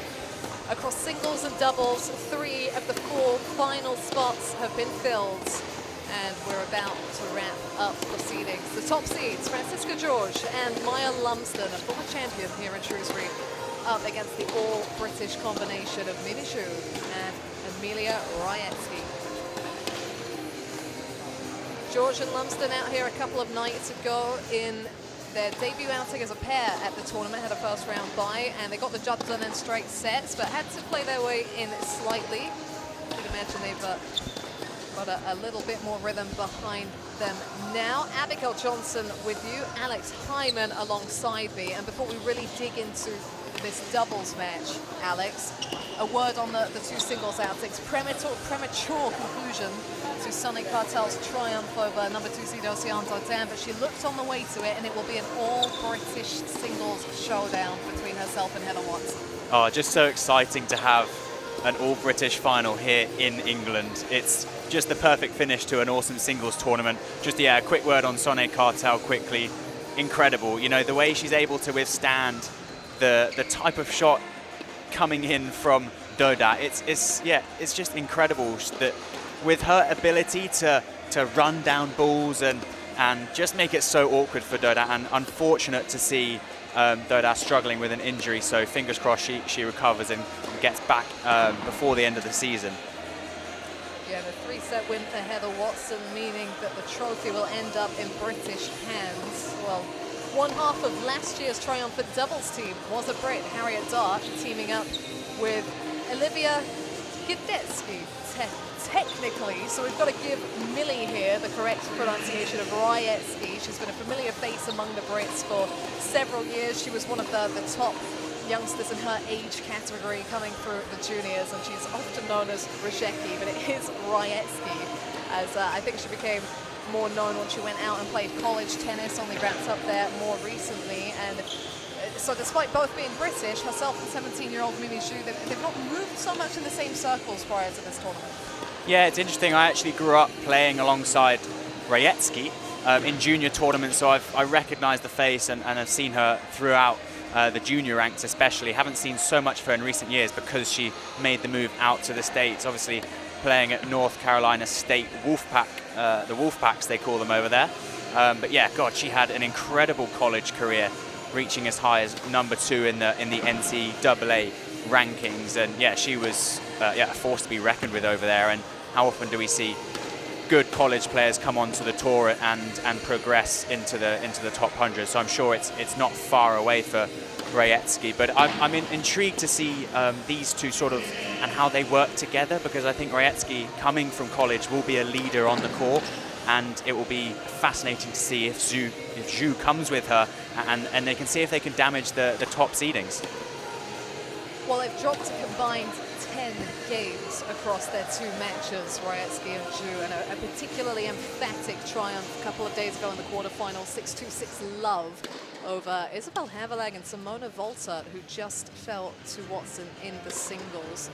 Zhu also deeply impressive on this court in the singles yesterday, as she had Sonne Cartel down 6-3 in the first set tiebreaker, and despite Dodin's efforts today, that's as close as anyone has kept Cartel so far this week. So that's some encouraging form to build on here on the doubles court.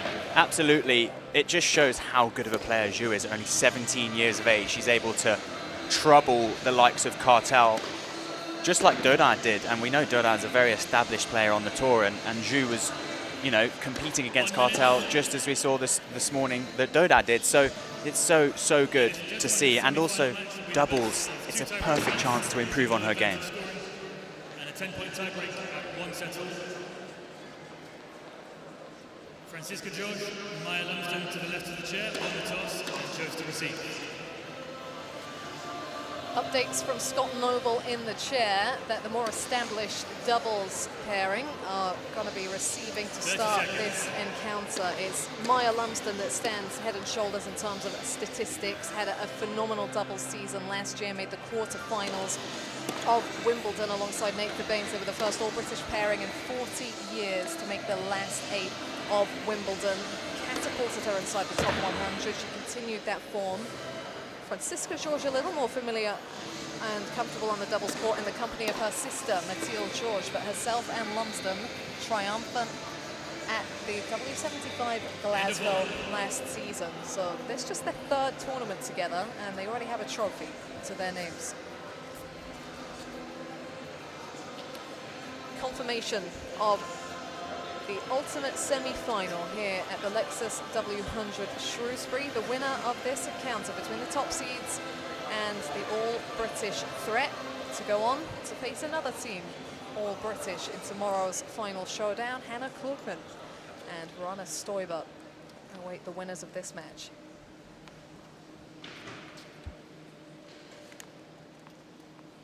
First set, Mimi Zhu to serve. Play.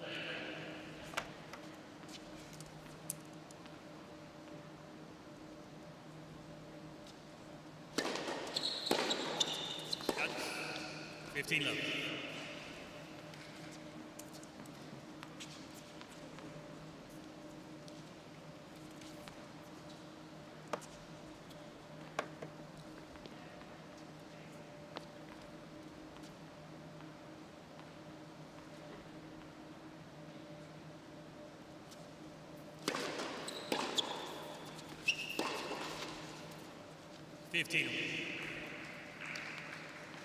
Maybe a couple of question marks as to how Zhu responds on a physical front after the marathon battle of yesterday. It was straight sets against Cartel, but it was incredibly taxing. Rajecki, having only been playing doubles for a few days, might step up.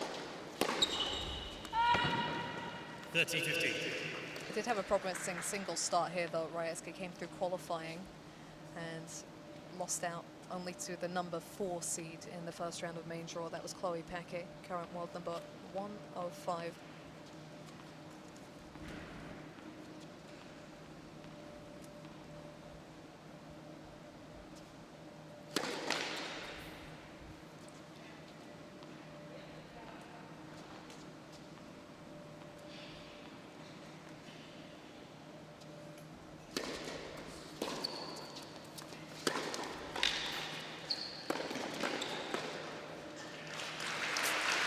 Yeah, interesting to see them early on, both charging the net down, Lumsden, after that first couple of shots. I'm not surprised they'll want to play a lot of their tennis in the forecourt.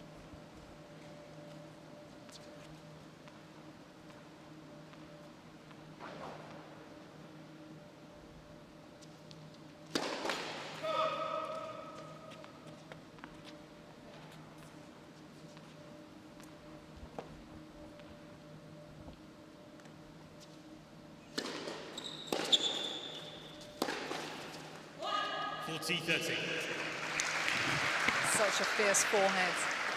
Strong wing from Mimi Zhu. And if there's a space left, she'll find it.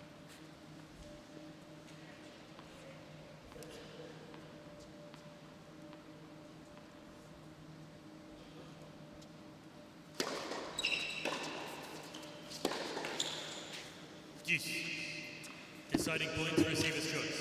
I think there's always going to be a bit more pressure going into that backhand wing of Lumsden's favourite side, and we've seen it thrive here in Shrewsbury on both the doubles court and the singles, where she took it all when it was W35 level in 2018. It's break point hit.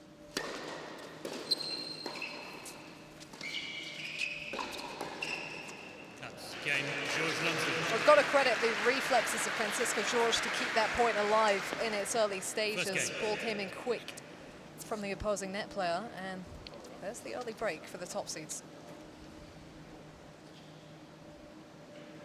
Yeah, I like, though, from Rajecki that she's willing to put herself in a position where she's able to compete for those volleys up at the net.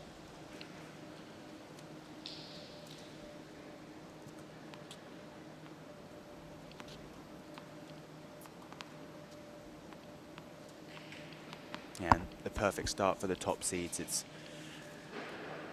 Francisco George to serve. going to be difficult for Rajecki and Zhu, especially on this formation with George serving. 15 love. Yeah, this is how they kicked off proceedings in their quarter-final. Their opener with George serving first to set Lumsden at the net. 24 years old, the Portuguese player does have her highest ranking in the doubles currently. World number 102 on the cusp.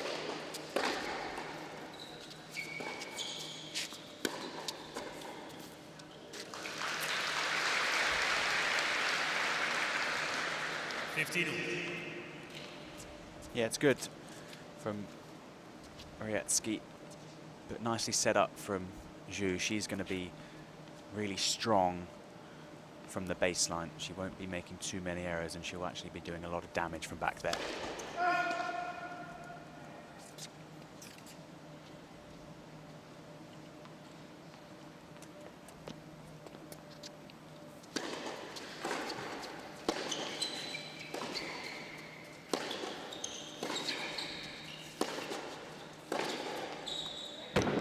Oh, what a watch from Rajecki.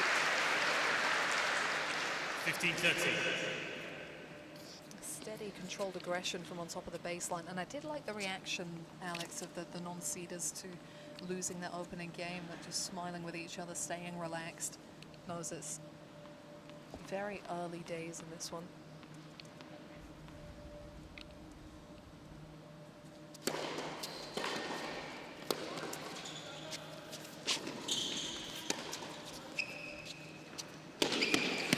Oh, the top spin lob is superb. 30. highly defensive and measured to perfection.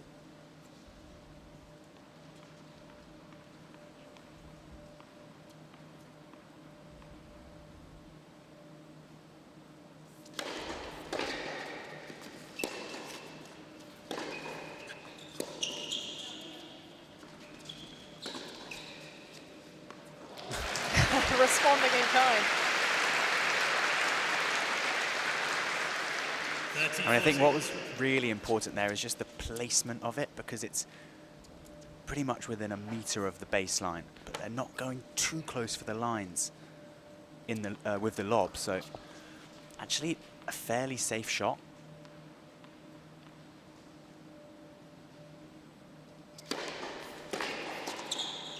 Good approach. Oh, yeah, we're only 2 games in, Alex, but it's been very obvious from the non-seeders that they are going in and trying to find the slightly lower ranked player in George. They've been hitting her with a lot of balls. And Lumsden looking to get engaged early there.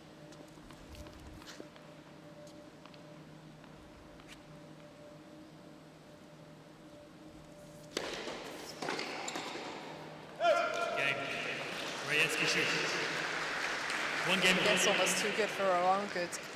Lumsden in position, but not quite with the execution, so a good, positive response. Just shows on both sudden death juice points we've had a missed volley from the net player, who was in a very good position. So it just shows those sudden death juice points are really difficult to take a grasp of.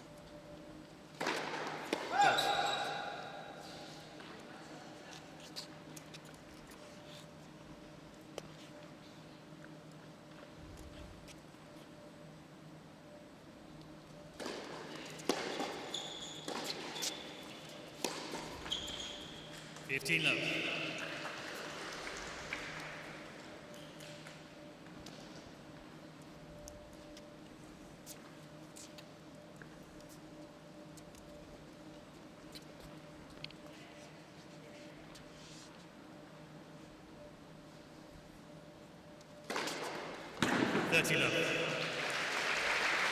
I want to just make a little note of just how good Raetsky was in college. He was only the 3rd player in program history to achieve both 100 career singles and doubles wins. I mean, that's some achievement.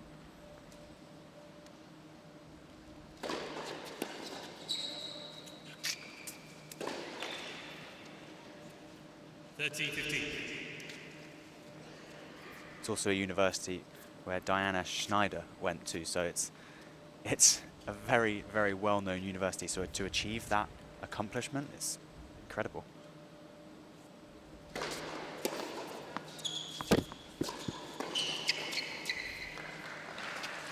Yeah, she knows top 100 players, Schneider, really well, Raetsky. I remember her being there alongside her at Wimbledon qualifying last season, getting her warmed up. So many more players coming through from that system quickly into the world's elite. It's more and more a proven pathway.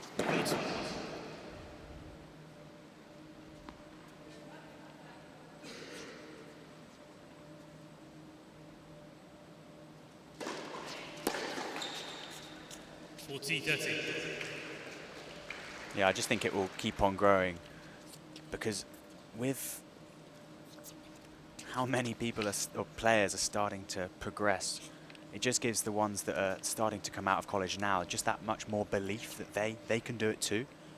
So I don't think it's going to stop here.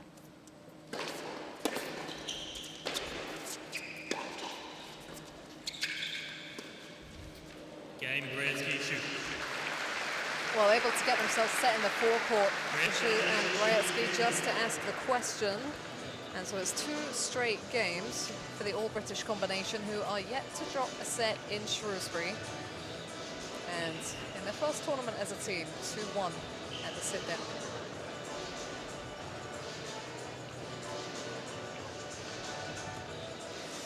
Have you recovered from the Klukman-Stoiber performance last night?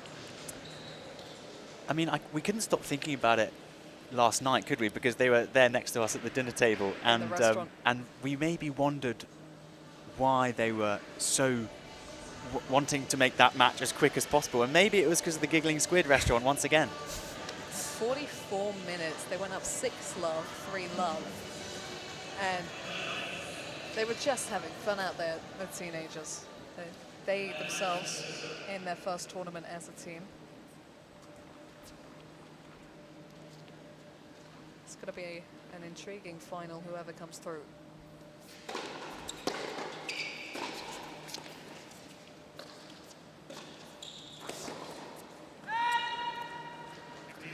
She could offer so many different shots, Lumsden. I think that's why they were trying to avoid her early days, just to try and play themselves into a rhythm and generate some offensive positioning. Yeah, she does make it tricky for her opponents, as you say. A lot of variety that she uses.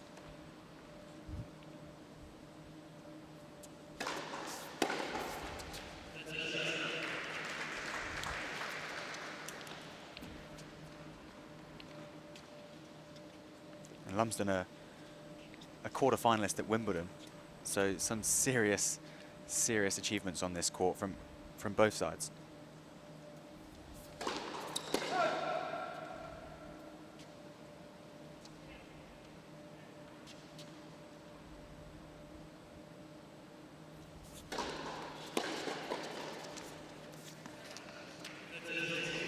Yeah, I mean, what a lineup. Lumsden still world number 77. George, the highest ranked player in Portugal on the women's side of things. Rajecki with incredible college stats to build on, and Mimi Zhu, 17, US Open semi-finalist last month.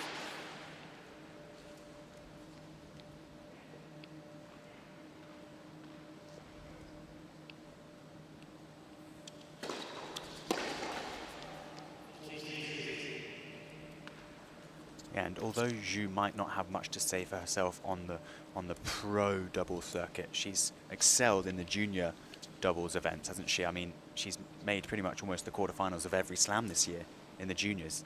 And the final of Wimbledon alongside Mika Stojsavovic.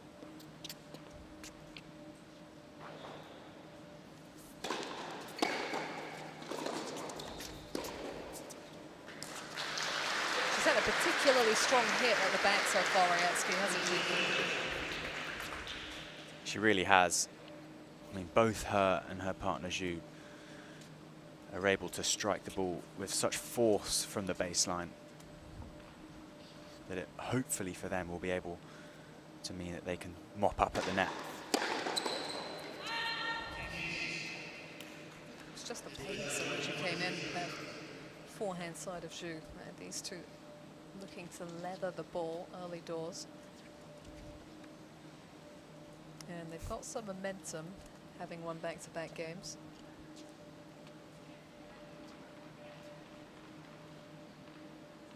Pressure on here.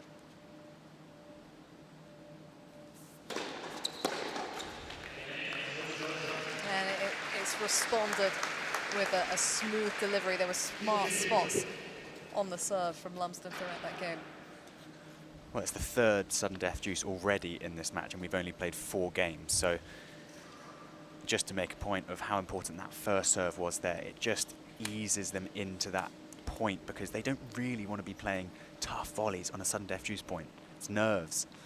So Lumsden doing both her and her partner a big favour there by making a good first serve.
that's the first double from either team.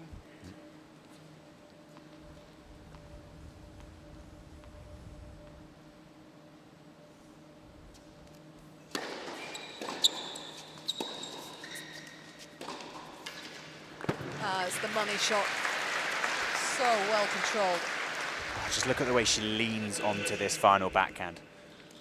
Shoulders all the way through it.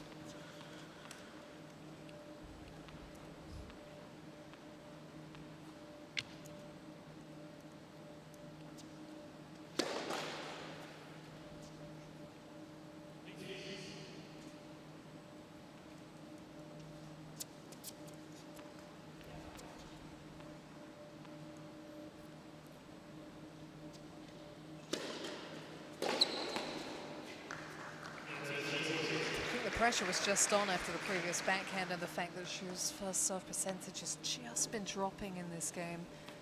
Added incentive for Georges to really go after that return. Good timing. And another couple of break points here.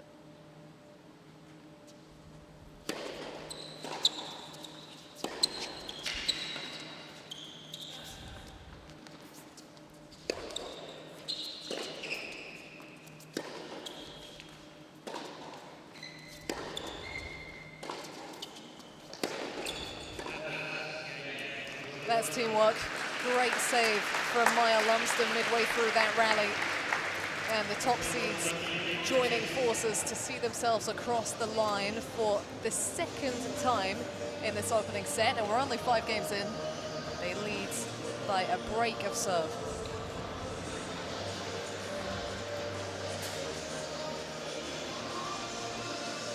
I do think those couple of backhand down the lines that we saw them be successful on, Lumsden and George there, I think they're important because even if they weren't to win those 2 points, but I mean they did, they're keeping Rajetzky and Zhu very honest, and it meant that on the break point there, maybe Rajetzky didn't quite go for as much in the middle of the court because she was covering her line. So it's just giving them a look and keeping them honest by going down the line, and I think it's clever that early on Lumsden and George are going for that tactic.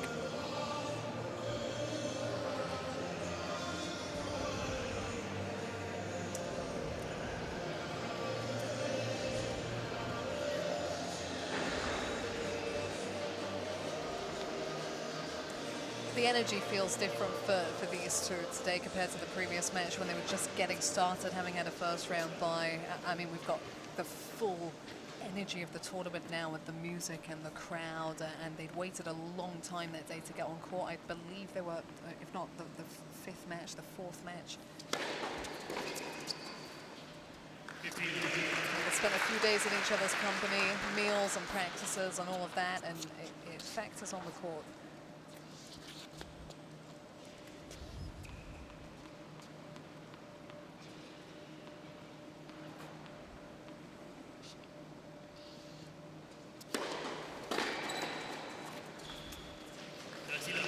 They'll take these plays all day long. I mean, it's got to play a factor. I know they're not the British duo, but they've got a Brit on their side. And I was just downstairs and seeing the flocks of people come out after the singles that have gone back onto centre court now. It's incredible how many people are there supporting today.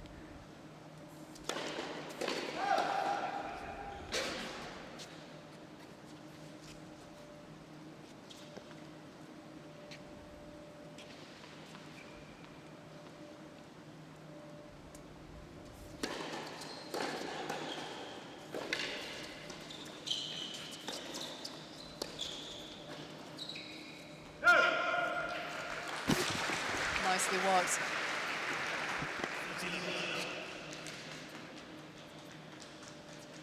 Yeah, you could see what Rajetzky was trying to do there, trying to cut that angle nicely, getting around the outside of the board, just I think a little sluggish with the legs and didn't quite get out to it as well as she would have hoped.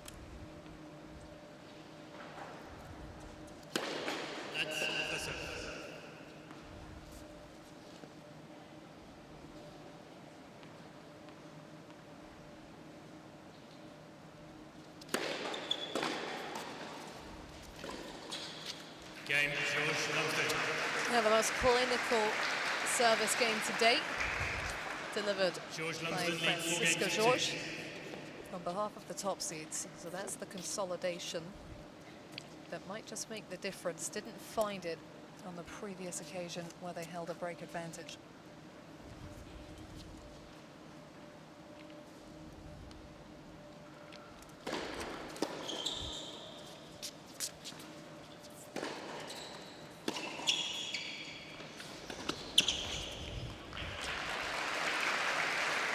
She hit one topspin lob in the first match that they played, George, and it was a real highlight, and she used it 2 or 3 times already in this match. And I think it's a bit tough to read because she does play quite heavy on the forehand anyway.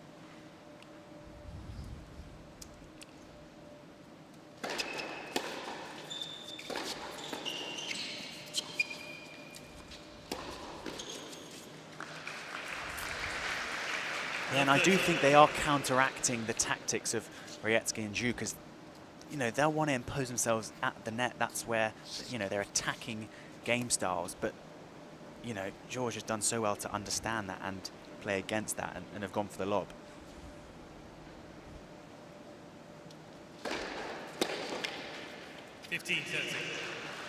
And the tighter that Zhu and Rayetsky are to the net, the easier the lob becomes.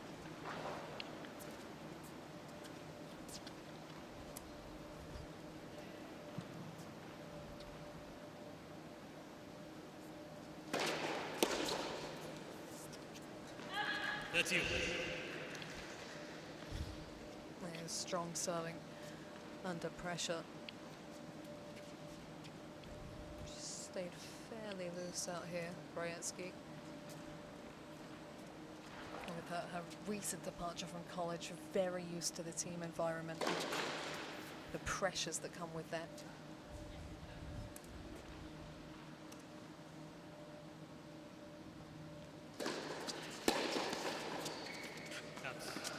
That's 13-14. It was up against it with the second serve.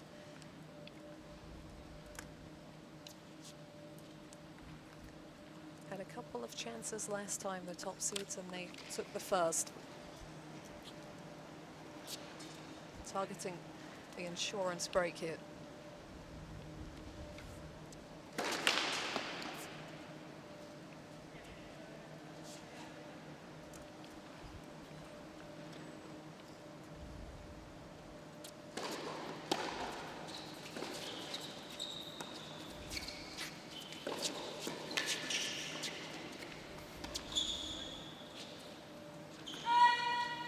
Oh, well done from the non-seeders to forge a way through. It looked like it was turning back on them. Yeah, that was a really tricky point, and they did well to find a way and navigate themselves out of that. I thought the second serve was such good length, and Lumsden did extremely well to keep in the point even at that stage.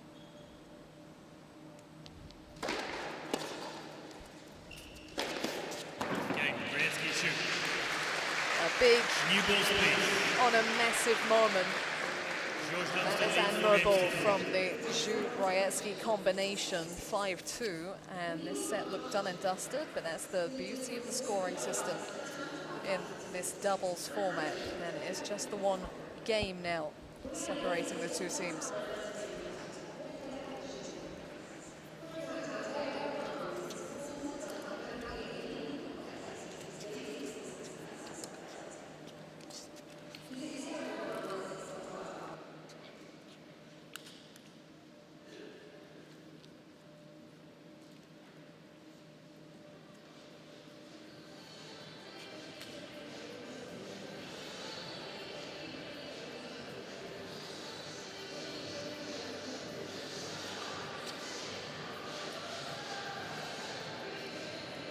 Time.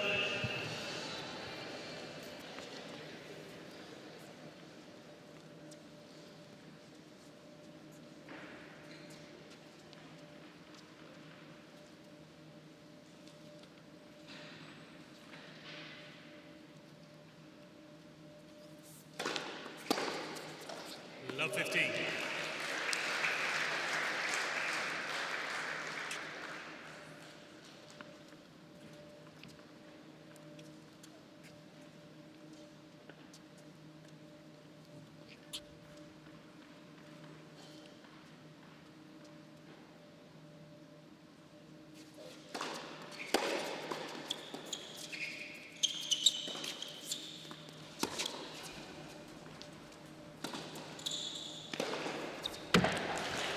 that's big. It really felt like the top seeds needed one of those first 2 points, having had chances and seen them slip. The tight turns incredibly quickly. Yeah, a couple of big points from Rayetsky taking lead. Let's first serve.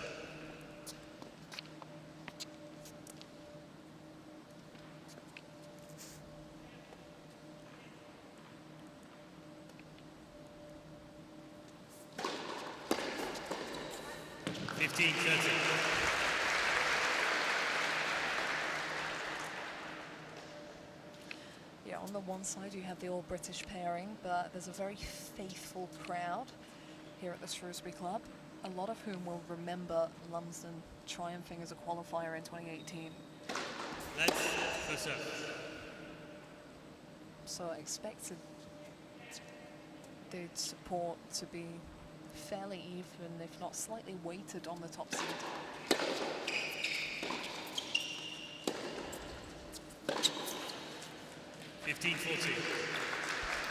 Yeah, we're always pretty fair here in Great Britain, aren't we? I mean, we are not so far from Wales, where Mimi Zhu is also from. So There you go.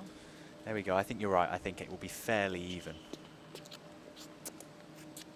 Might be even on the scoreboard in a matter of seconds. 3 breakback points.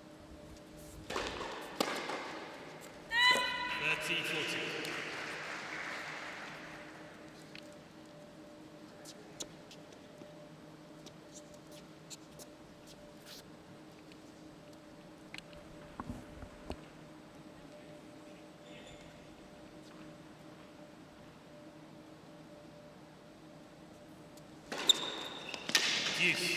Oh, that's clutch. Just what you want from the server in those critical moments when you're down in a game facing break points. It's quality from Lumsden.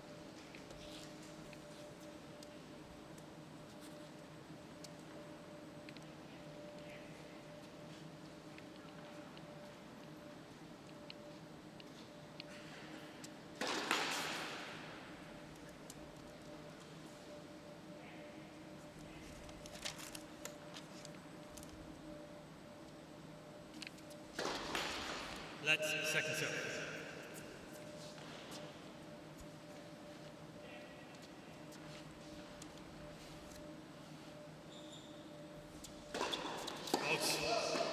Game. Rayetsky shoot. No, ultimately, the slower start did factor. But can we call it a slower start, or was it just brilliance from Millie Rayetsky? Really went after it, as she has done from the off here. And for the second time, we're back on serve. Yeah, credit to Rayetsky, because first 2 points she went big. Obviously that big backhand down the line return winner and a big smash winner at love 15, putting them up in the game.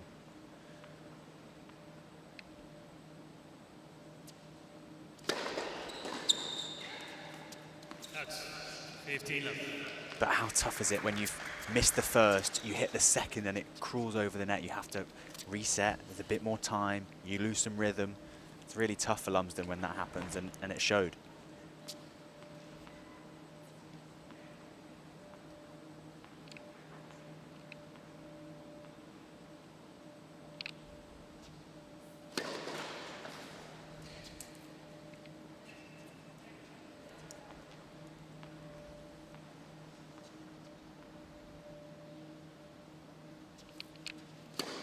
Let's second serve.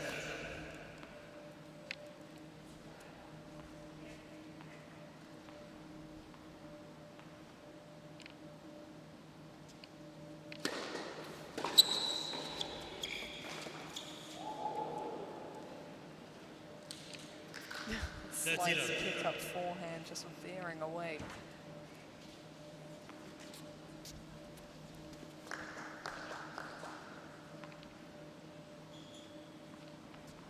A rare moment that they haven't been in sync with each other, the top seeds.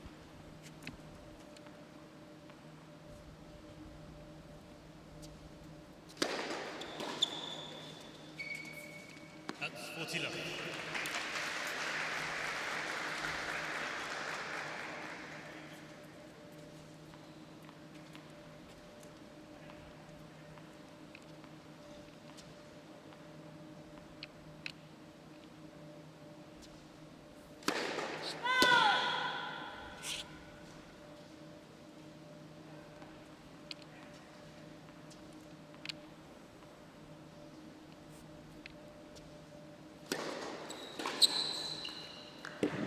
some way to stay alive. Does it send enough of a message? That was off the back of a second serve, so just asks Zhu to keep up the percentage of the initial delivery. That is something that she struggled with in her previous service game.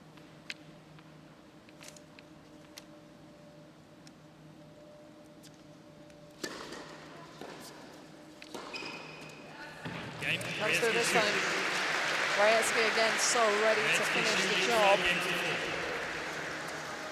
And it's another fight back to get their noses out in front, but on the second occasion, it means that Raetsky and Zhu are one game away from taking the opener. So a spotlight on the top seeds when all four players head back to the baseline.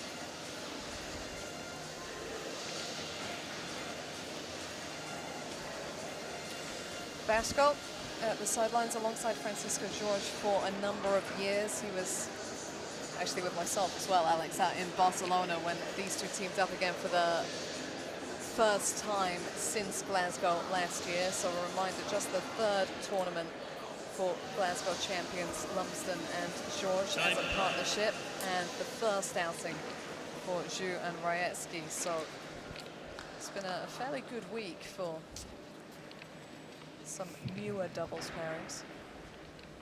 What have you liked to have seen this week compared to last week where they lost in the first round? What's adapted for them? Indoor conditions is a good start, I'm going to say. It's pretty brutal out there.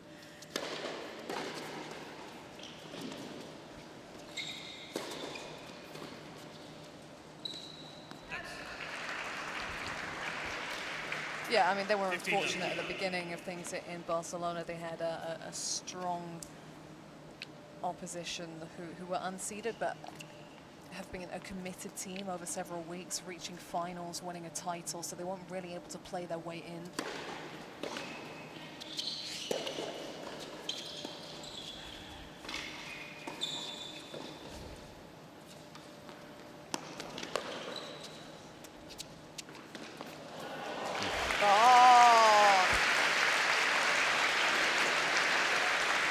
That's an unreal response. Yeah, it's so impressive. I think also just what stands out to me is the awareness of what's going down on the other side of the court. When Lumsden's running back, she's got to focus on where she's going to hit the ball, but somehow she's been able to spot where the other two are standing too.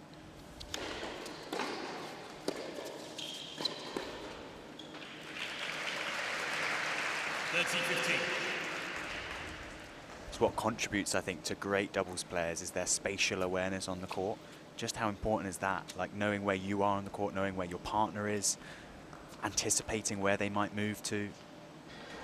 I think Lumsden has that in spades.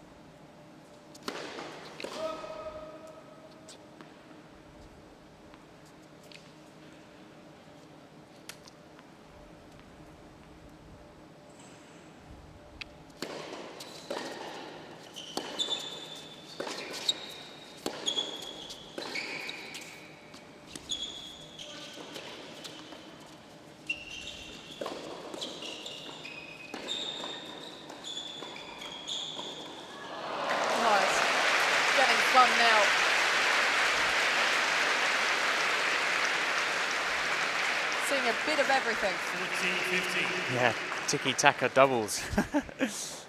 Oh, I love those points. So good. And I think the crowd loved it too here.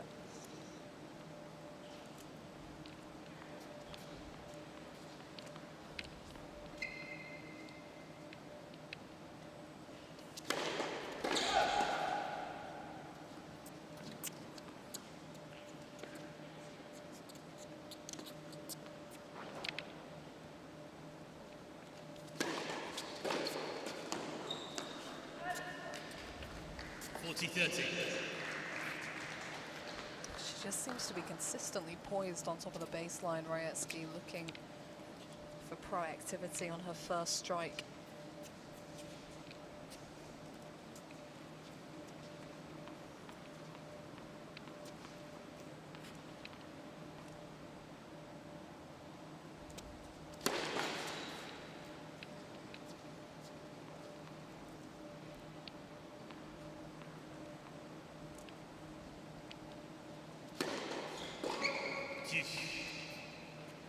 Deciding points, receiver's choice. And I think that mentality from the senior player on the non-seeder side has just added to the occasion there for George.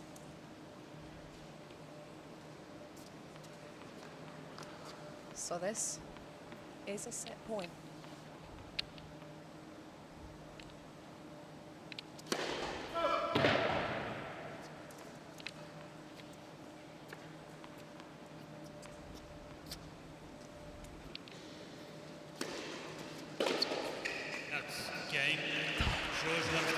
Oh, it's always the finest of margins on the doubles court.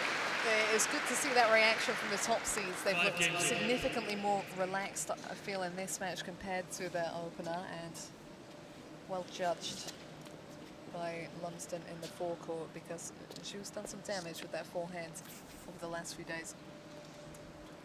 Yeah, she sure has. You don't go nearly a set to the good against Karts without hitting some big forehands. Let's listen.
How quick is this reset? And you can speak for this, Alex, as someone who's played at college and uni yourself, the amount of match play and a team environment that you get there that will help you just quickly move on to the next point.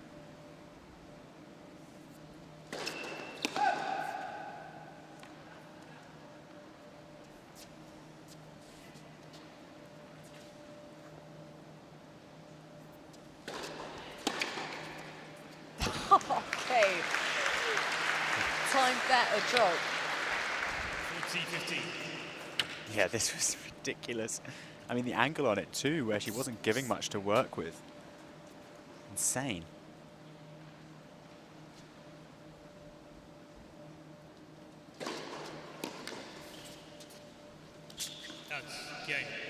Strong hold from Millie Rajecki, leading the way for herself and Mimi Zhu. They've combined nicely, showing why they are still yet to drop a set at the W100 Shrewsbury.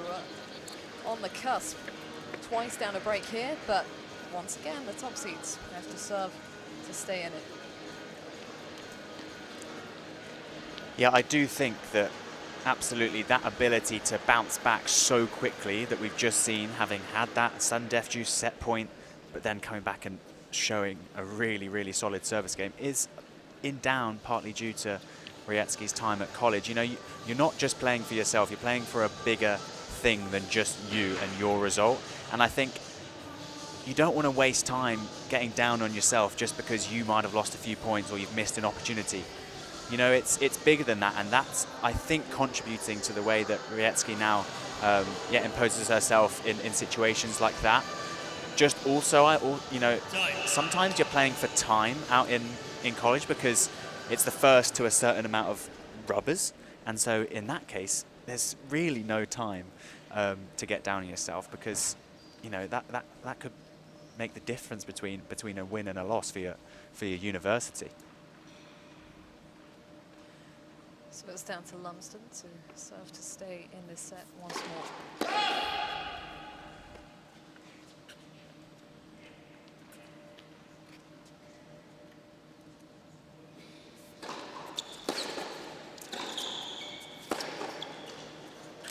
She's seeing the ball so big right now. Yeah, she's really taking her chances so well. Really, really impressive.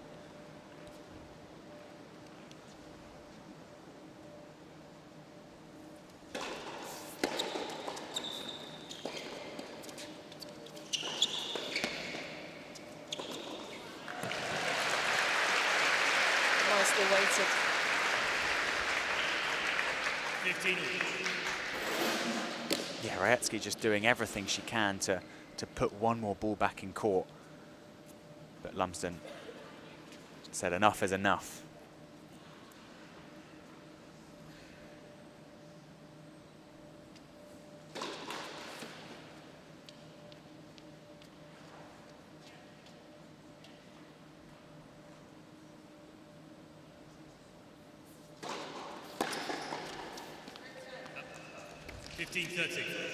Just took that so early, and even though George was literally standing on top of the net, came in so quickly to have the reflexes to then hit a good volley.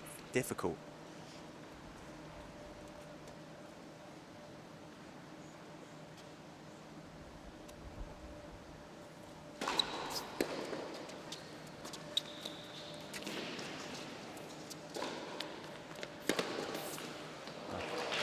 The far reaches of the court were utilised in that point.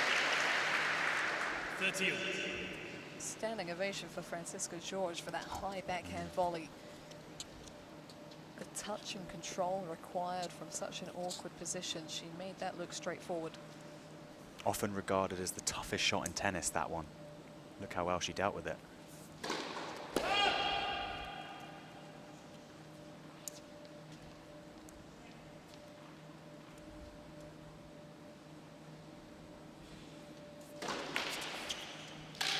Just sense 30, 40. the opening of the second serve, and you've got to give Rajecki some credit for how she's consistently gone after the ball. Right, this time it's double set point.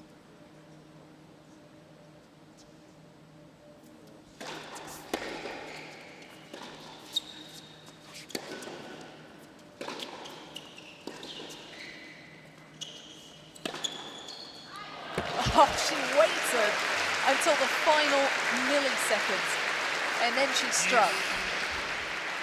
Takes real guts to be able to hit that from back there.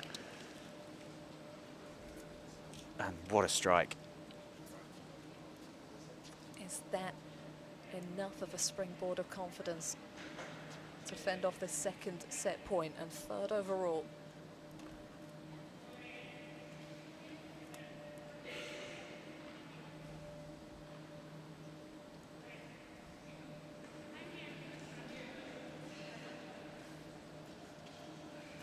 There's a bit of miscommunication with the hand signals. You don't often see that.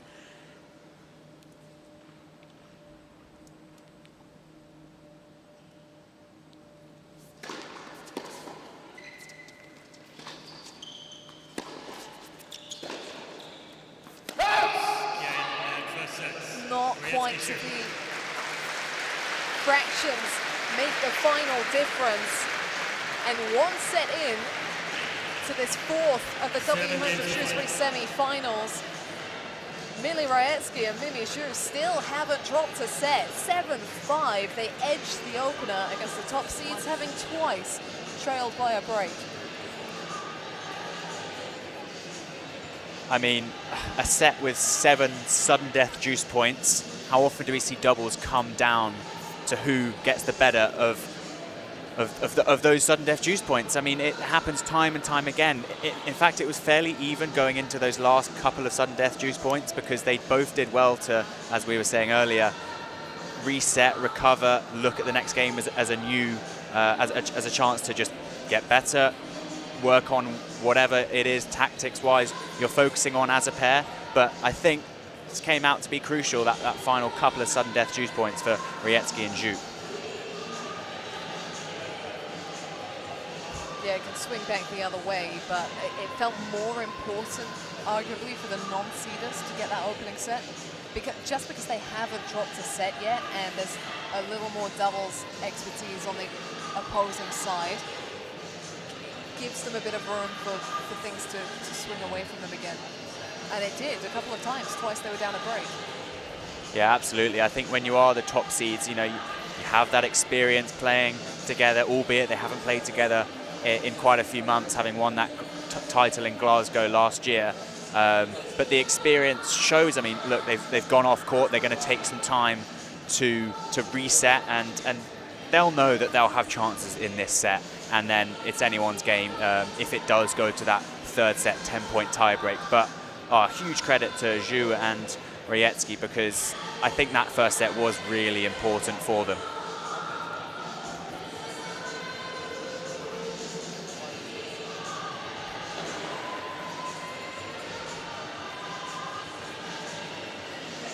Yeah, just holding on here ahead of the second set, because Francisca and Maya have left the court for the time being, getting ready for this second set. Reminder of outcomes already today and yesterday, as Hannah Klugman and Rana Stoiber, two more teenage Brits, who await the winners of this clash. And tomorrow, for the singles trophy, it'll be an all-British affair. Heather Watson going head-to-head with Sonny Cartel.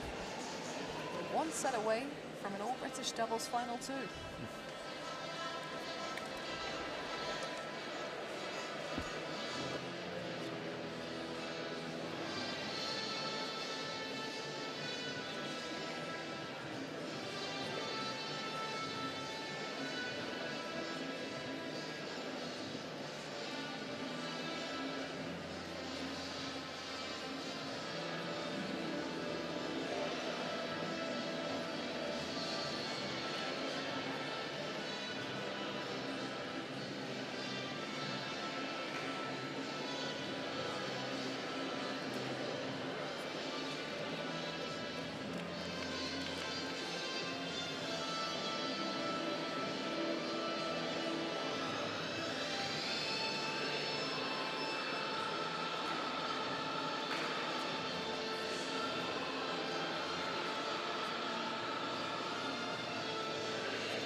Time.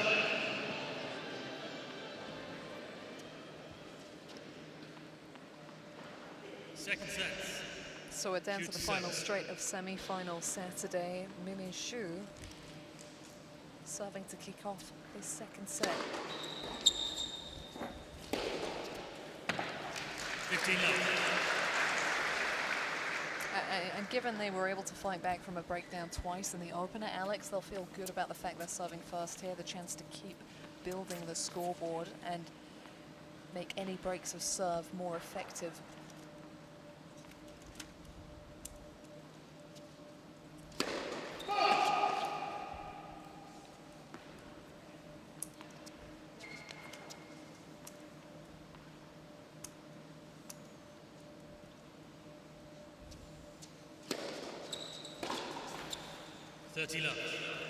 Yeah, when you are serving first in the sets, it does give you just that added advantage of feeling like you're up in the set a little bit more. You know, if you break at 3-1, you're then 4-1 up, things like that just can be a boost of confidence. 14 love. And I just think Zhu has been playing so solidly. I think, as we expected, Rayetsky is the leader of the two, but Zhu has just been so solid and such a support base.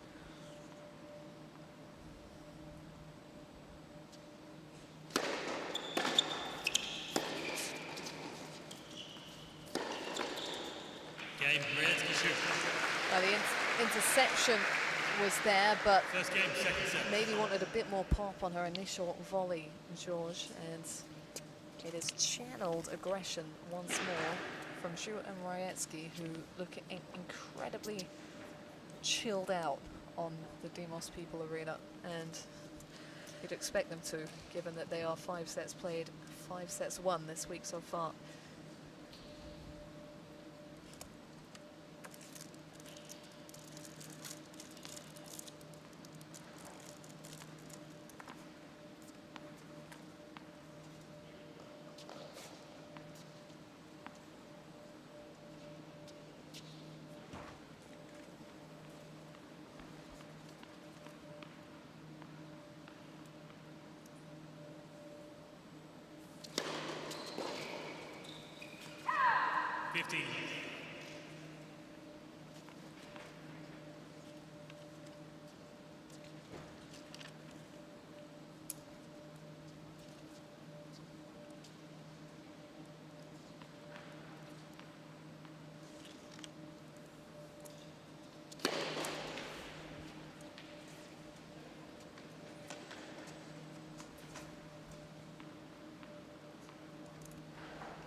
they're now channeling the forward movement that George and Lumsden were looking for early in the match and imposing with regularity. Look at this instant move in that nicely steadied in the forecourt. Lumsden having to back off to take a defensive position. Yeah, exactly right. I mean, how tough it is for Lumsden to attack on those volleys when it's coming that fast.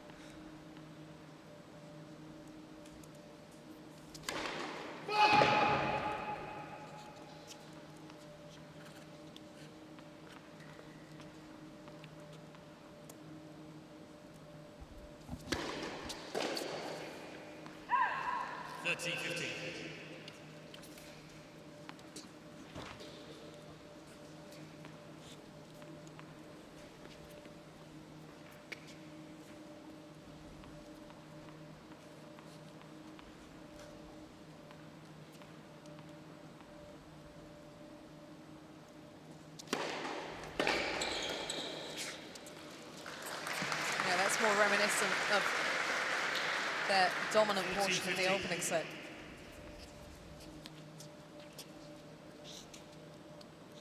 Yeah, I think the top seeds will want to start to increase the amount of points that are sort of, we call cheap points, where it's good first serve, put away volley. Consistent use of that I formation with Lumsden in the forecourt. And good precision on the serve from the Portuguese player, so they're level.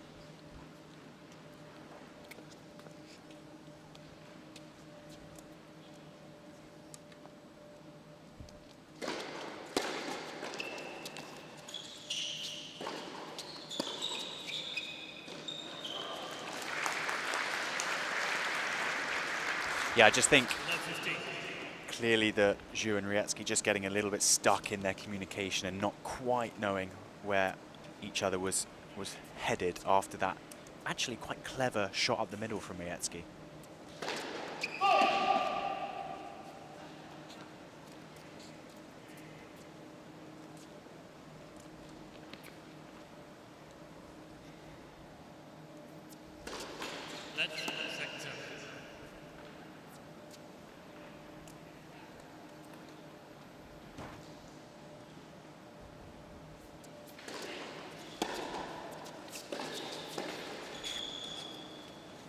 That one will stick.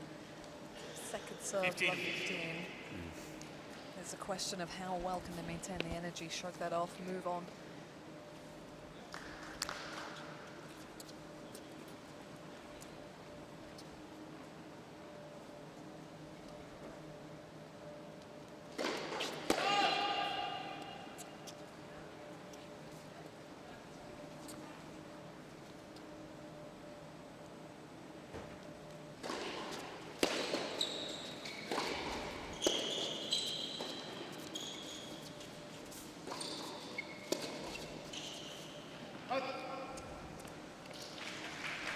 Just note how often Rietsky is going down the middle when she's at the baseline.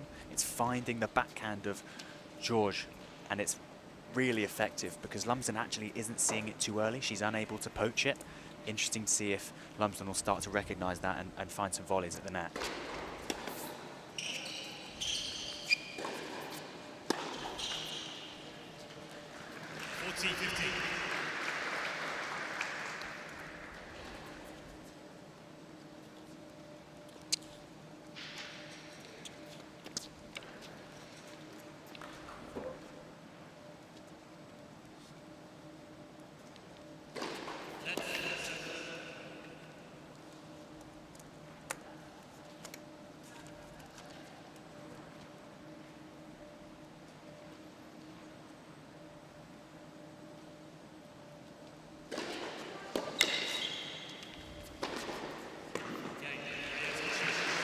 Well, that Millie Rietsky serve still unbroken, and the non-seeders still in the lead. A set to the good and a serving advantage in the second, 2-1 at the sit-down as we head into the evening on semi-final Saturday here at the Lexus W100 Shrewsbury.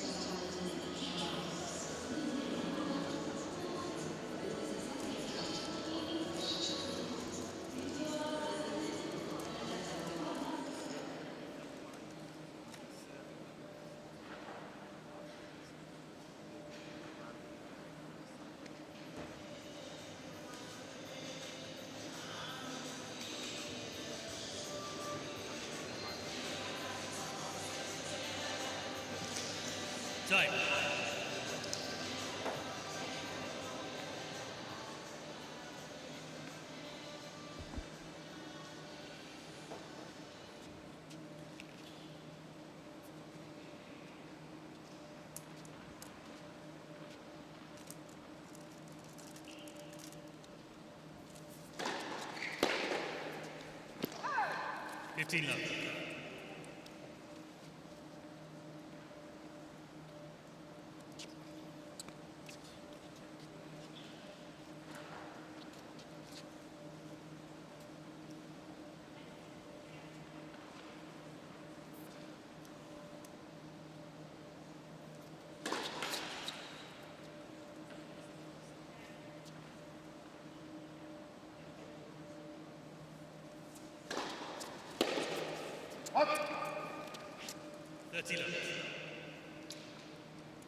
How much difference does position in the set make?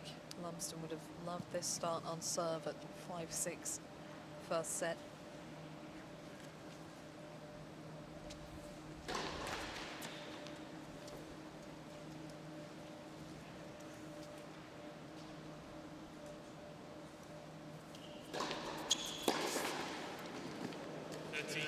Yeah, it rolls over, but again, Raetsky with unconditional commitment to going after her ground strokes. And especially those returns up the line, they're being very relentless in that particular choice of shot.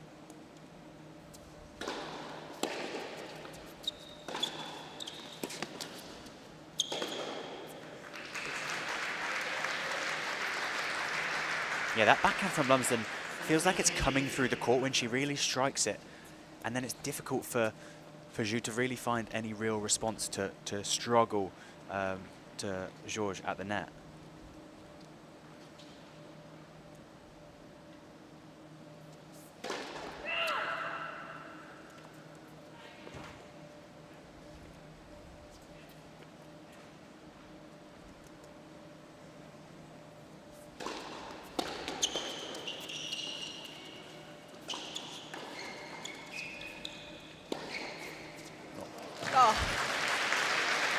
Taken quickly and effectively.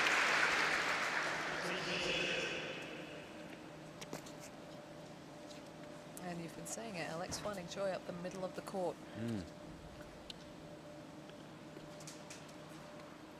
Yeah, it seems to really be playing a key factor in this match so far from both ends.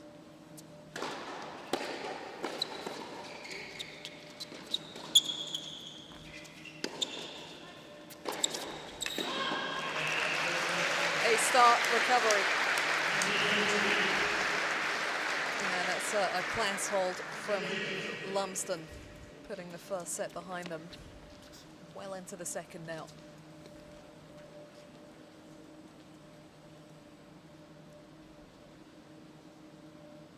Yeah, interesting, because that Glasgow title a year ago, they didn't lose a set en route to becoming champions, correct? Correct. So, yeah, adds a different sort of narrative to this week, I think, for them.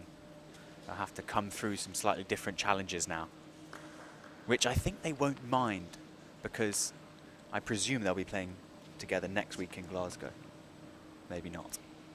Rankings a bit high for the W75 though.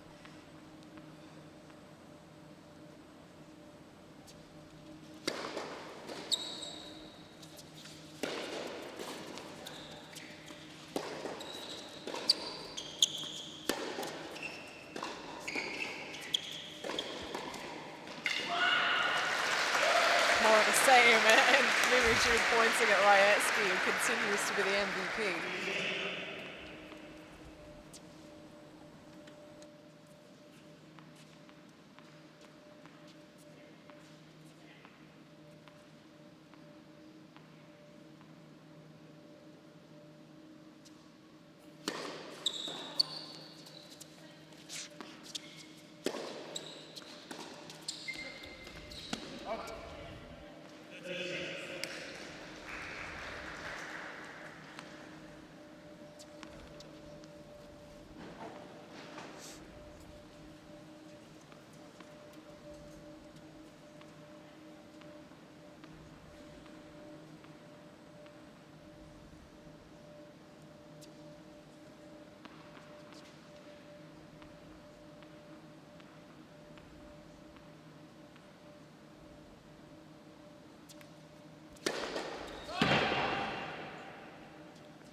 so key to capitalize on that second serve because everyone will be aware that Raetsky's in a bit of a zone right now. This is the biggest shot at a break for the top seeds. Getting a little more of a look at second deliveries.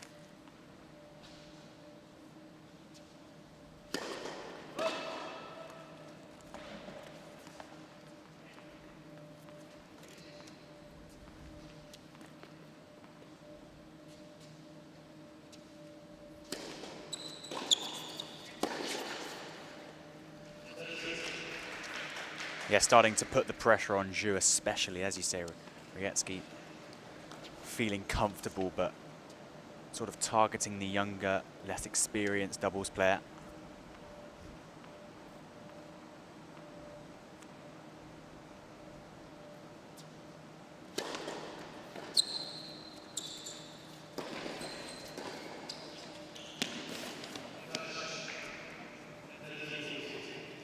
That reroute off her racket? I think so. Yeah, I mean, I thought that lob was going wide. Same. For sure. I mean, it's a rare misjudgment from Raetsky. Her level has been so highly maintained. This is double break point.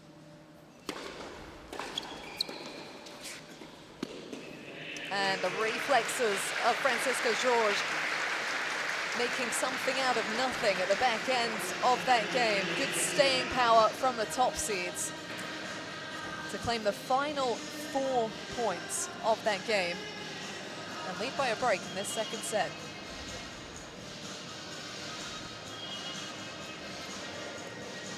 Well, ultimately, it happened really quickly, though. Yeah, blink of an eye, and they're from 30 love up, they're a breakdown and having to climb their way back up. I mean, it's only one break. It's not the end of the world, especially given how many sudden death juice points we saw in that first set.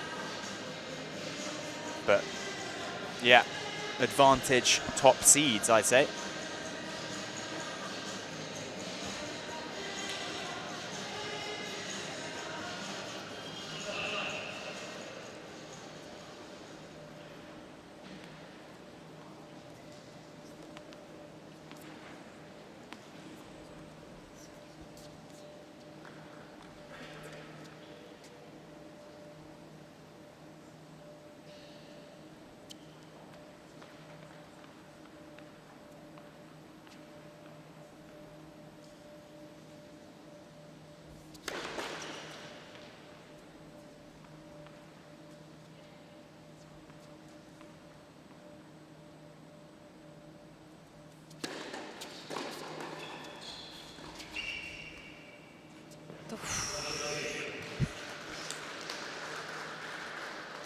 I'm starting to get a better idea, Alex, of why it was 6-2-6 love when Raetsky and Zhu went up against Bella Havelag and Simona Volta the other day, because we were supremely impressed by Havelag and Volta in their opener against the number 3 seeds, and they were serving impeccably.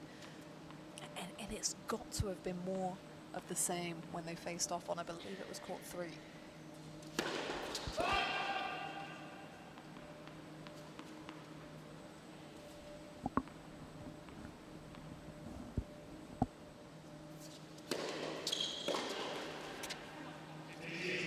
Yeah, I mean, to completely wipe the floor against Havelag and Volta, Havelag winning that 75 title last week. I mean, the scoreline of that, but we're starting to see now maybe why. So much to offer these two.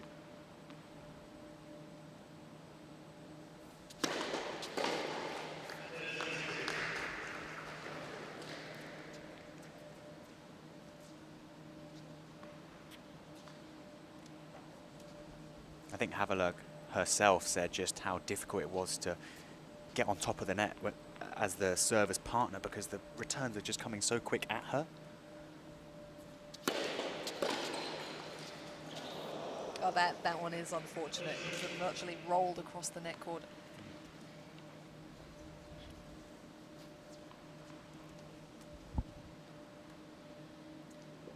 Break's got to be backed up to make it count.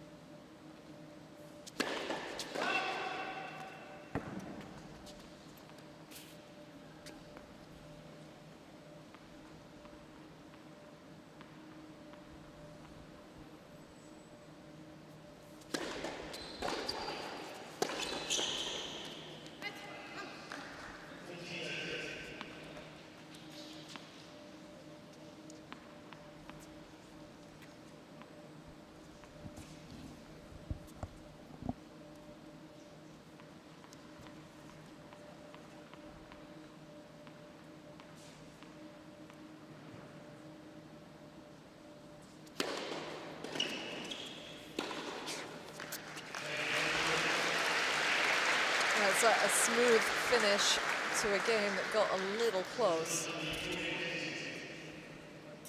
And a reminder that at 4-2 in the previous set, the top seeds had break points for the double break. And from there, when they didn't manage to convert, the complexion of the match did change.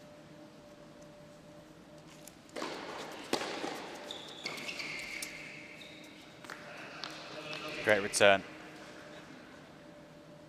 Taking it on early. Not easy, that off backhand return.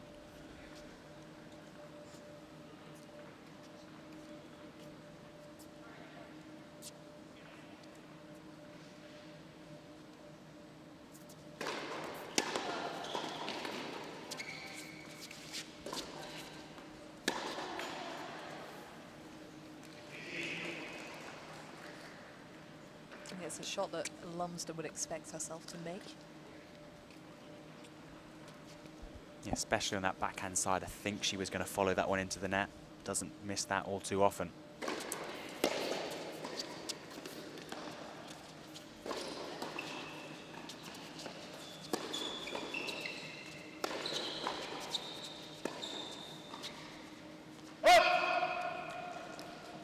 Making out for it there, though.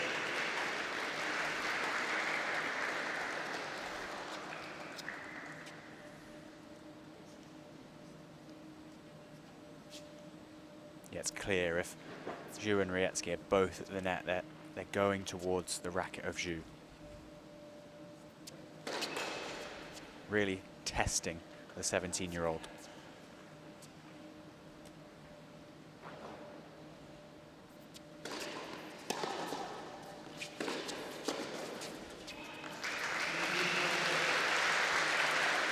So we're in the same situation as we were previously. Except this time, one more break opportunity to look at.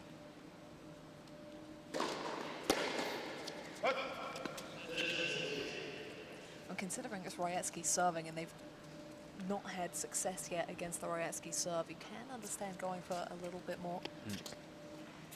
Yes, fine margins, isn't it? Because there are 3 break points. But all of a sudden, if you take a little bit of risk on that first one, you're then feeling a bit more pressure on the second, and then you've only got one left.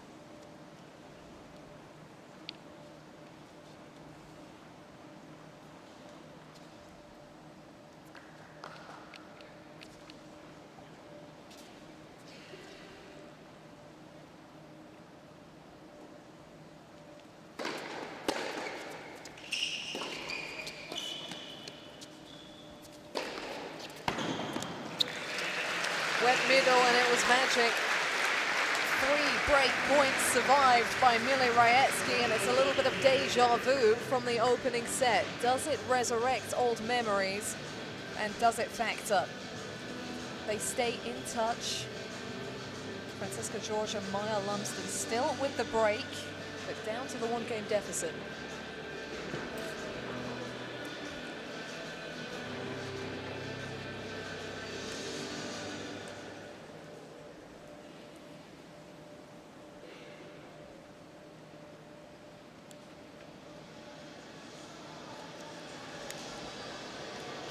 I would quite like to see Lumsden just start to come across a little bit more, especially we've spoken about how effective that middle shot has been working for Rietzky.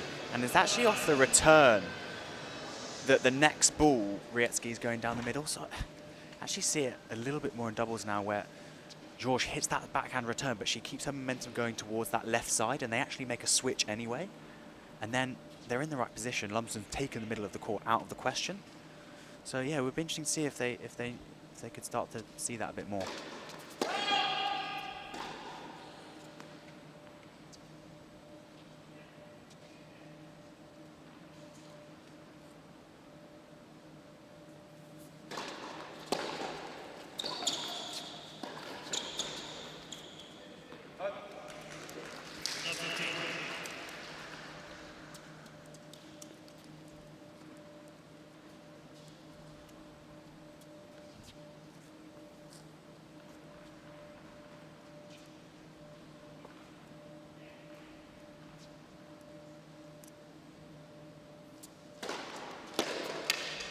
15 all.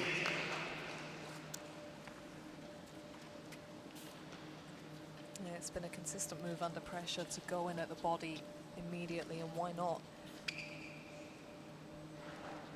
We've seen over the past 24 hours or so what Mimi Zhu can do on the reach.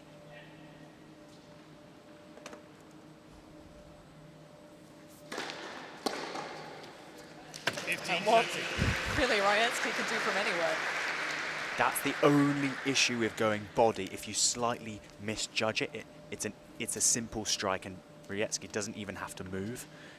It's the only danger of going body. Do you think their options feel minimized with the level that Raetsky's sustaining at the moment? Are we overplaying that at all?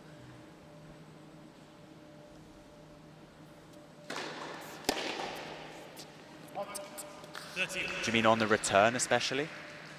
I think she's just been so big with what she's going for, hit or miss, that's got to plant a seed or two in your mind.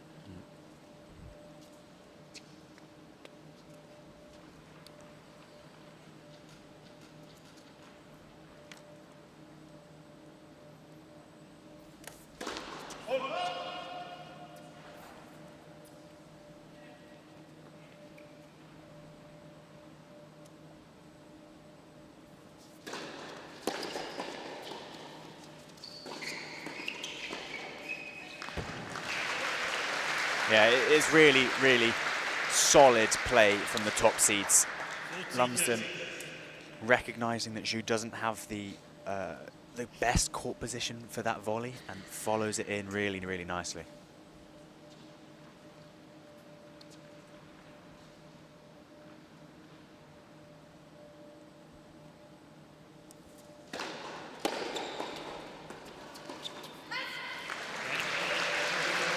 Well, they got that footing back at the back end of that game. These two really positive close, and we're getting themselves up the court with security that bit more in that game. It's taken them one game away from going the distance. Yeah, having not been able to take that game in the previous set, that's really important to get that one.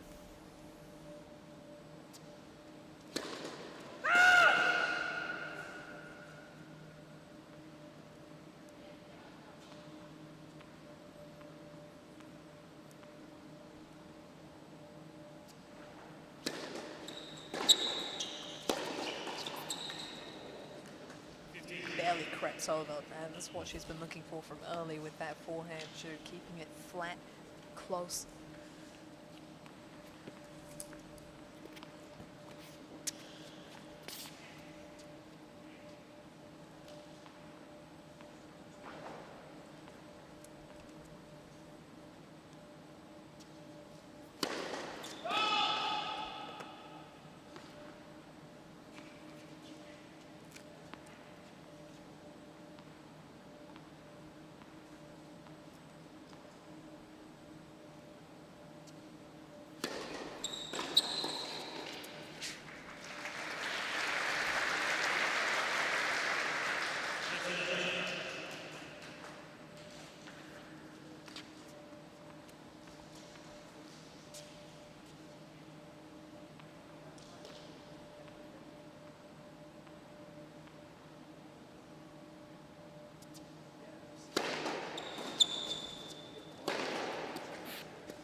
Well, this is so big to have such a stabilized start to this game, whether they extend this second set or whether it shortly goes to a tiebreak. You want to give yourself that foundation for the match tiebreak where starting strong can be so key.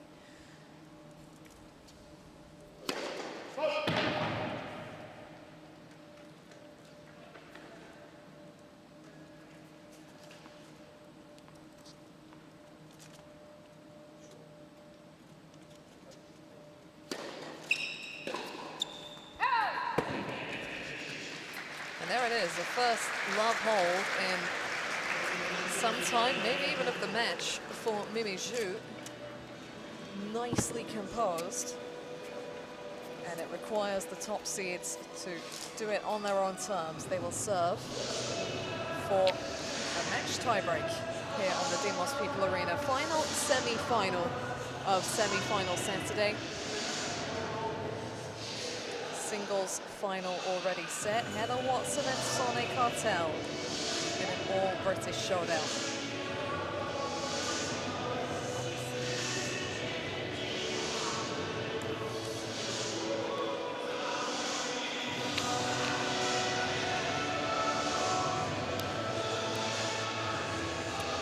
We had a power cut a few days ago and Vasco here started singing Happy Birthday.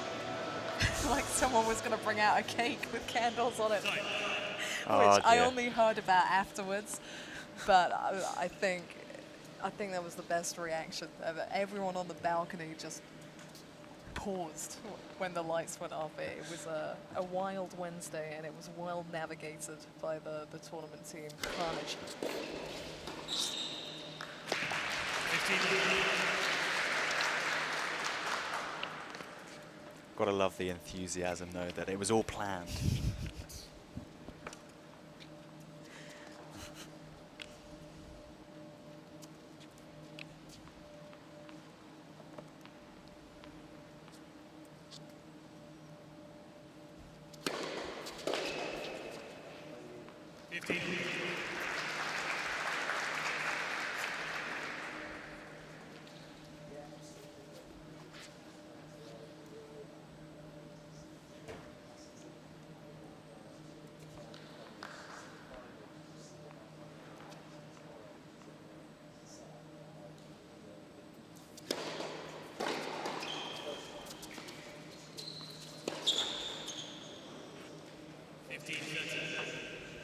I just feel that scoreboard pressure, you know, they're not that far away from being pegged back to 5-all here.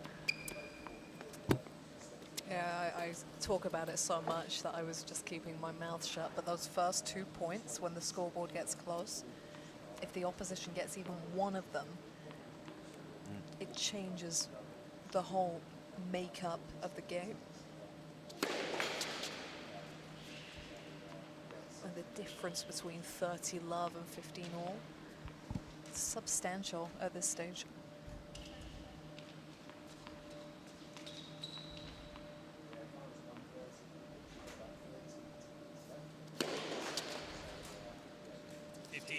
And you see it there.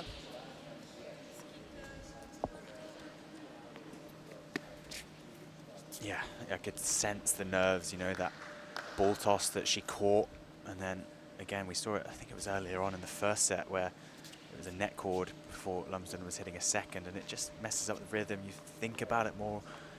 Yeah, it's really, really difficult.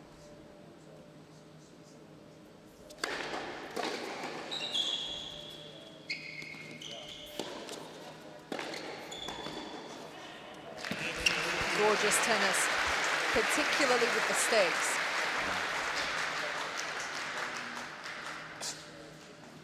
Got to take each point in isolation, and that's the benefit of doubles, where you have someone else to tell you that. Yeah, I really, really like that from Lumsden, because although her partner might be feeling a few nerves, she was very much willing to take a stand in that point and say, no, this is ours for the taking. Great put away volley. Direction ball's good. First up.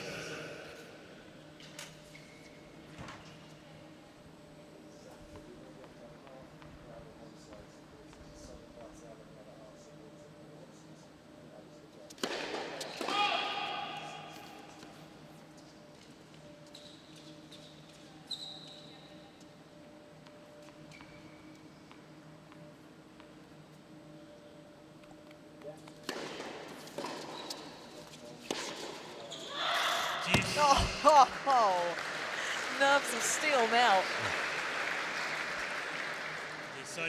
That's, I mean, to hit that at the stage we were at in this set. Cartel-esque. Yeah. If you didn't see that point at 6-3 first set tiebreak yesterday, look that up. But right now, break point is also set point to the top seeds.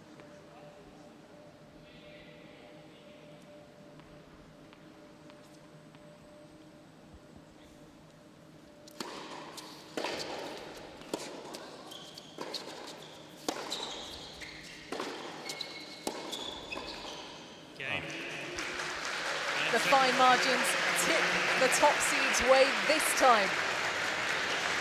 And they hung on well in the face of some quality at particular moments from Mimi Zhu and Mili Rajecki to sneak away with that opening set. With that hold, a little bit of something to build on in a deciding match tiebreak. Winners move into the Lexus W100 Shrewsbury final. Did they do anything in terms of strategy and build obviously different, Alex, to the previous set? Yeah, I think the middle of that set we've just witnessed was so vital, because it was in that first set where they weren't able to retain the lead. They then were clawed back to level terms. So I think the middle of that set was really important, especially. But the end, look, you've got to be able to close out those sets, and it was very, very close to going back level. But credit, they got over the line, and this is going to be whoever can hold their nerves better. Here we go then, a 10-point shootout.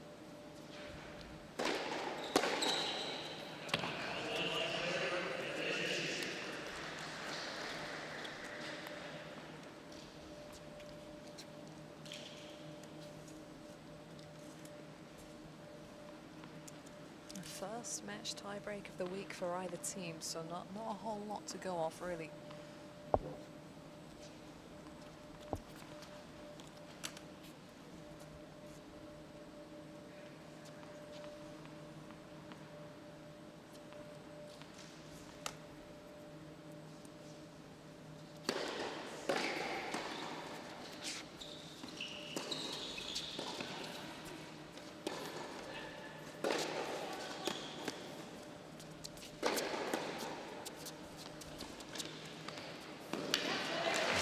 Standing ovation, please. What a point.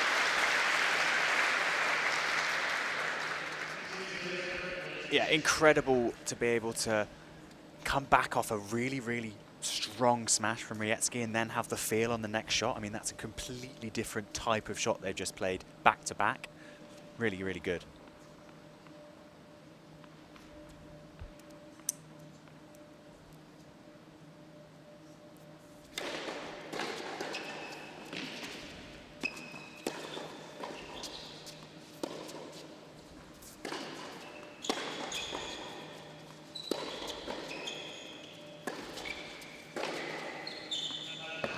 Good.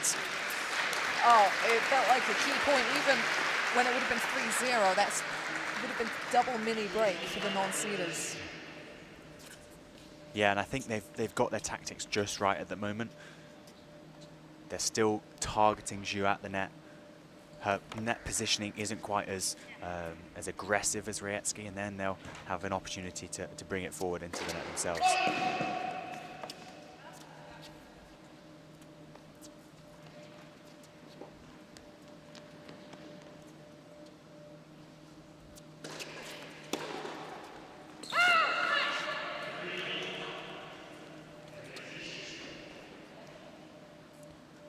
She felt, I felt like she just came up on that one a little bit more, and I think that's probably due to, yeah, a little bit of nerves early on in this third set. I can't put my foot on that one from Lumsden because it's her strongest shot.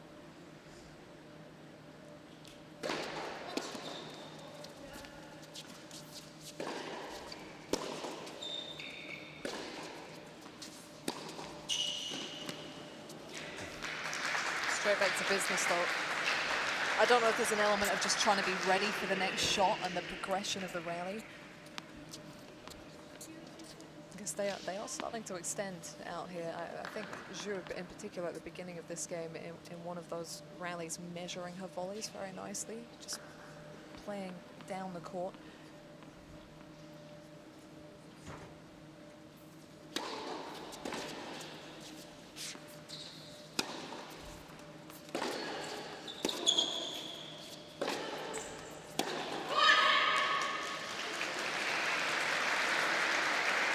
Yeah, the reaction tells you that's a particular mini victory because it takes the scoreboard lead into the change of ends, but also it's a miss off the Lumsden backhand, which is a quality shot. Again. Yeah. I do feel like they have the upper hand just mentally, just right now going into the changeover, because you could see in that last backhand, the injection of power had seriously increased from Lumsden, and I don't feel like it was necessarily there to do that. I mean, fair enough, it's come off a few times earlier on in the set, but yeah, it's a difficult one to miss in the net at that stage.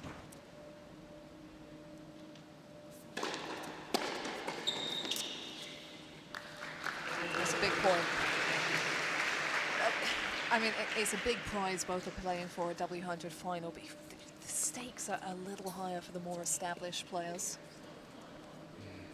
It's a successful week for Zhu and Raetsky, whatever happens. First time as a team targeting a first W100 final. Zhu has been picking up her first pro titles at a lower level. So it's a good build from them. I think it means more for the long term for the top seeds.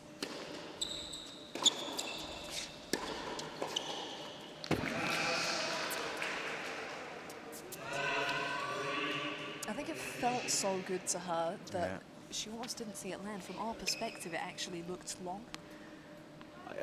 From where we're standing, I agree.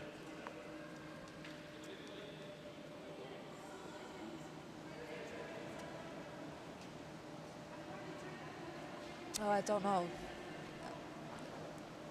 She definitely did turn very early.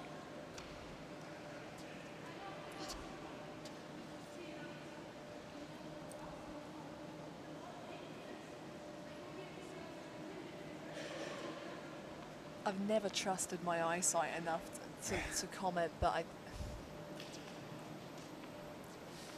yeah. Tough to shrug it off in the tighter tie-break format. So massive moment here as Georges prepares to receive serve.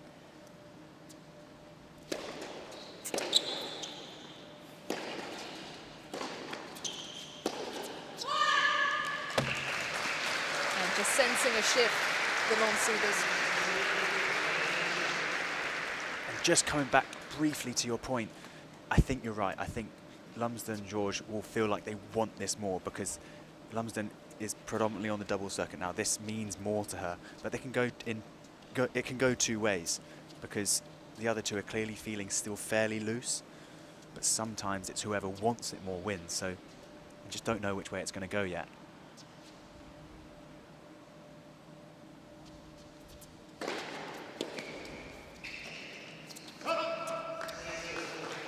Clutch serve.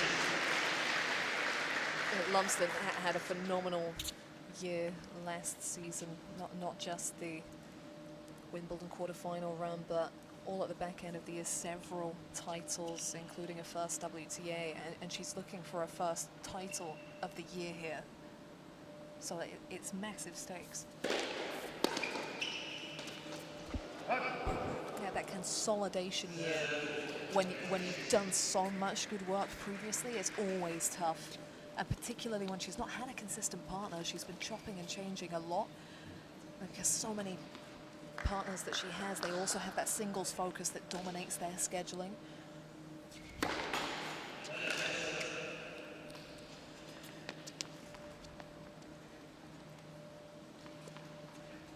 I mean, that last miss has to come down to something else going on in her head.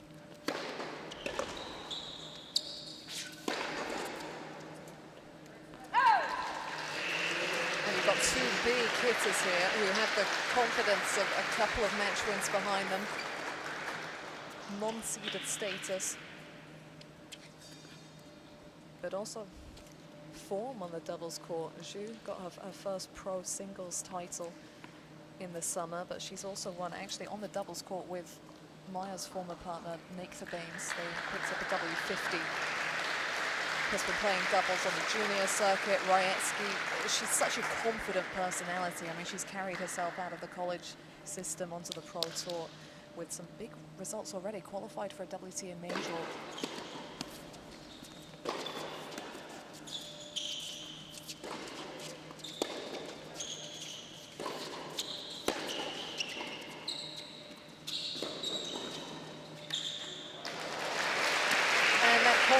aggressive play. Got them off to a flyer here and is asking stern questions. Just yet again, it's just so imposing, that big baseline shot down the middle from Rajecki, and Zhu just being there to help her partner at the net. Staring down several match points here.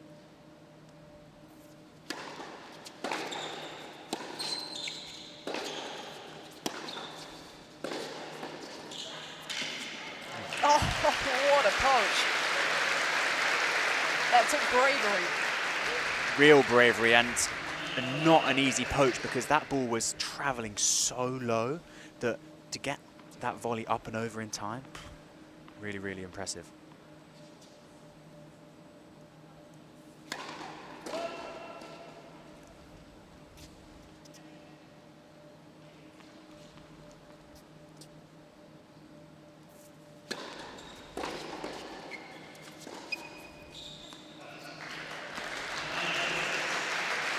So they're taking care of the service points, well managed behind a second delivery.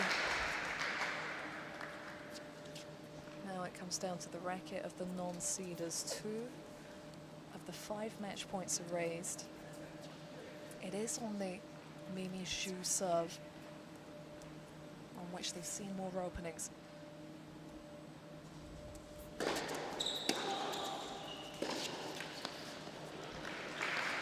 And not missing the backhand at this kind of moment. Yeah, great corrections made by Lumsden. Are these adjustments enough at this time?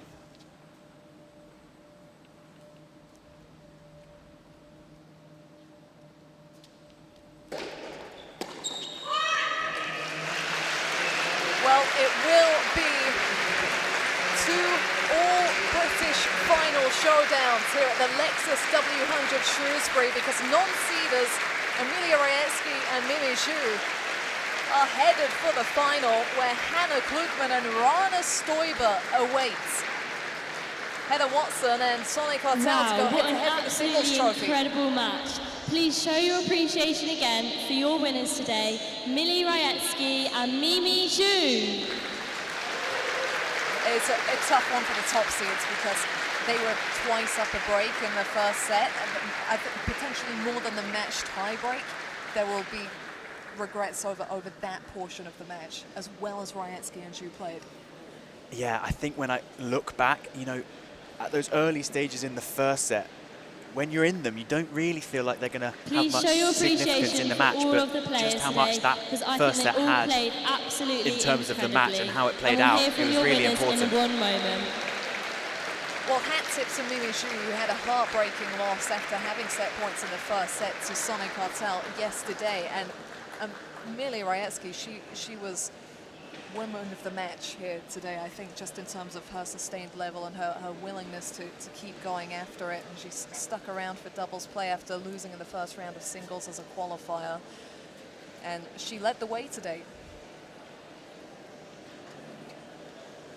These two speaking to Rose Courting. First of all, massive congratulations to you both. You've taken out the top seeds of the tournament today. How do you feel you played, Millie? I mean, I think it was definitely up and down in that match. I mean, they're really good players. We just tried to stick to our game, kind of keep doing what we do best, and I think in the tie-break that definitely came out.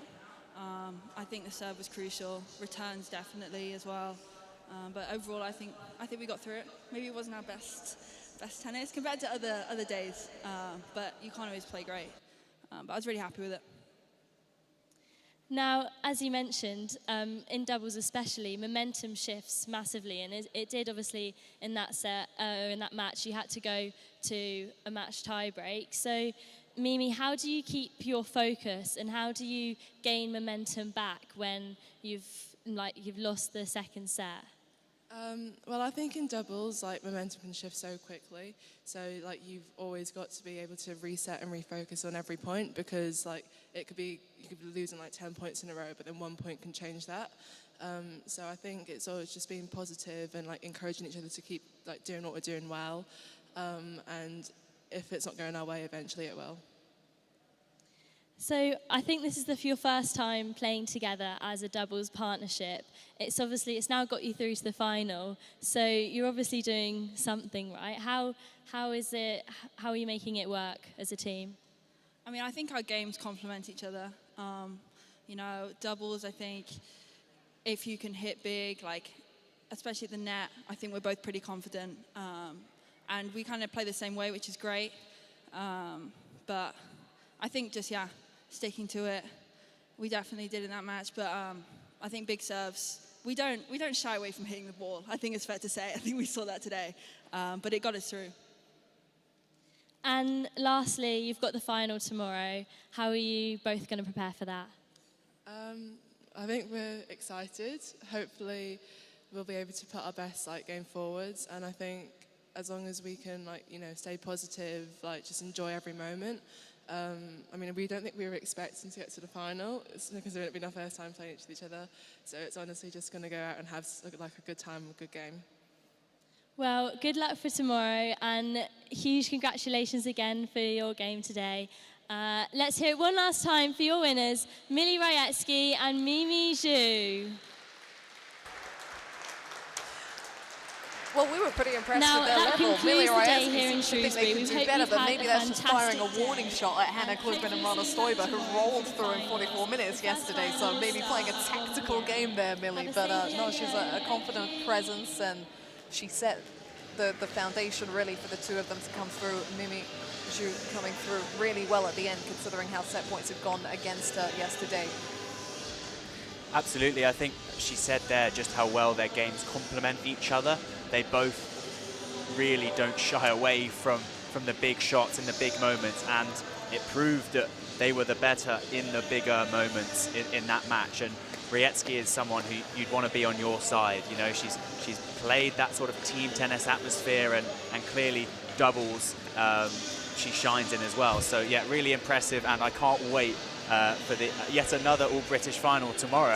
How exciting is that going to be? I mean, so exciting for the British crowd and everyone watching at home too. Yeah. Disappointment for the top seeds, maybe. A tough pill to swallow midway through that tie-break at the end with one of the line calls, but they will know that they were up against stiff opposition today in Zhu and Rajecki, who have earned their way into that all-British showdown with Klugman and Stoiber. And on the singles court, as we've said, Heather Watson and Sonny Carter.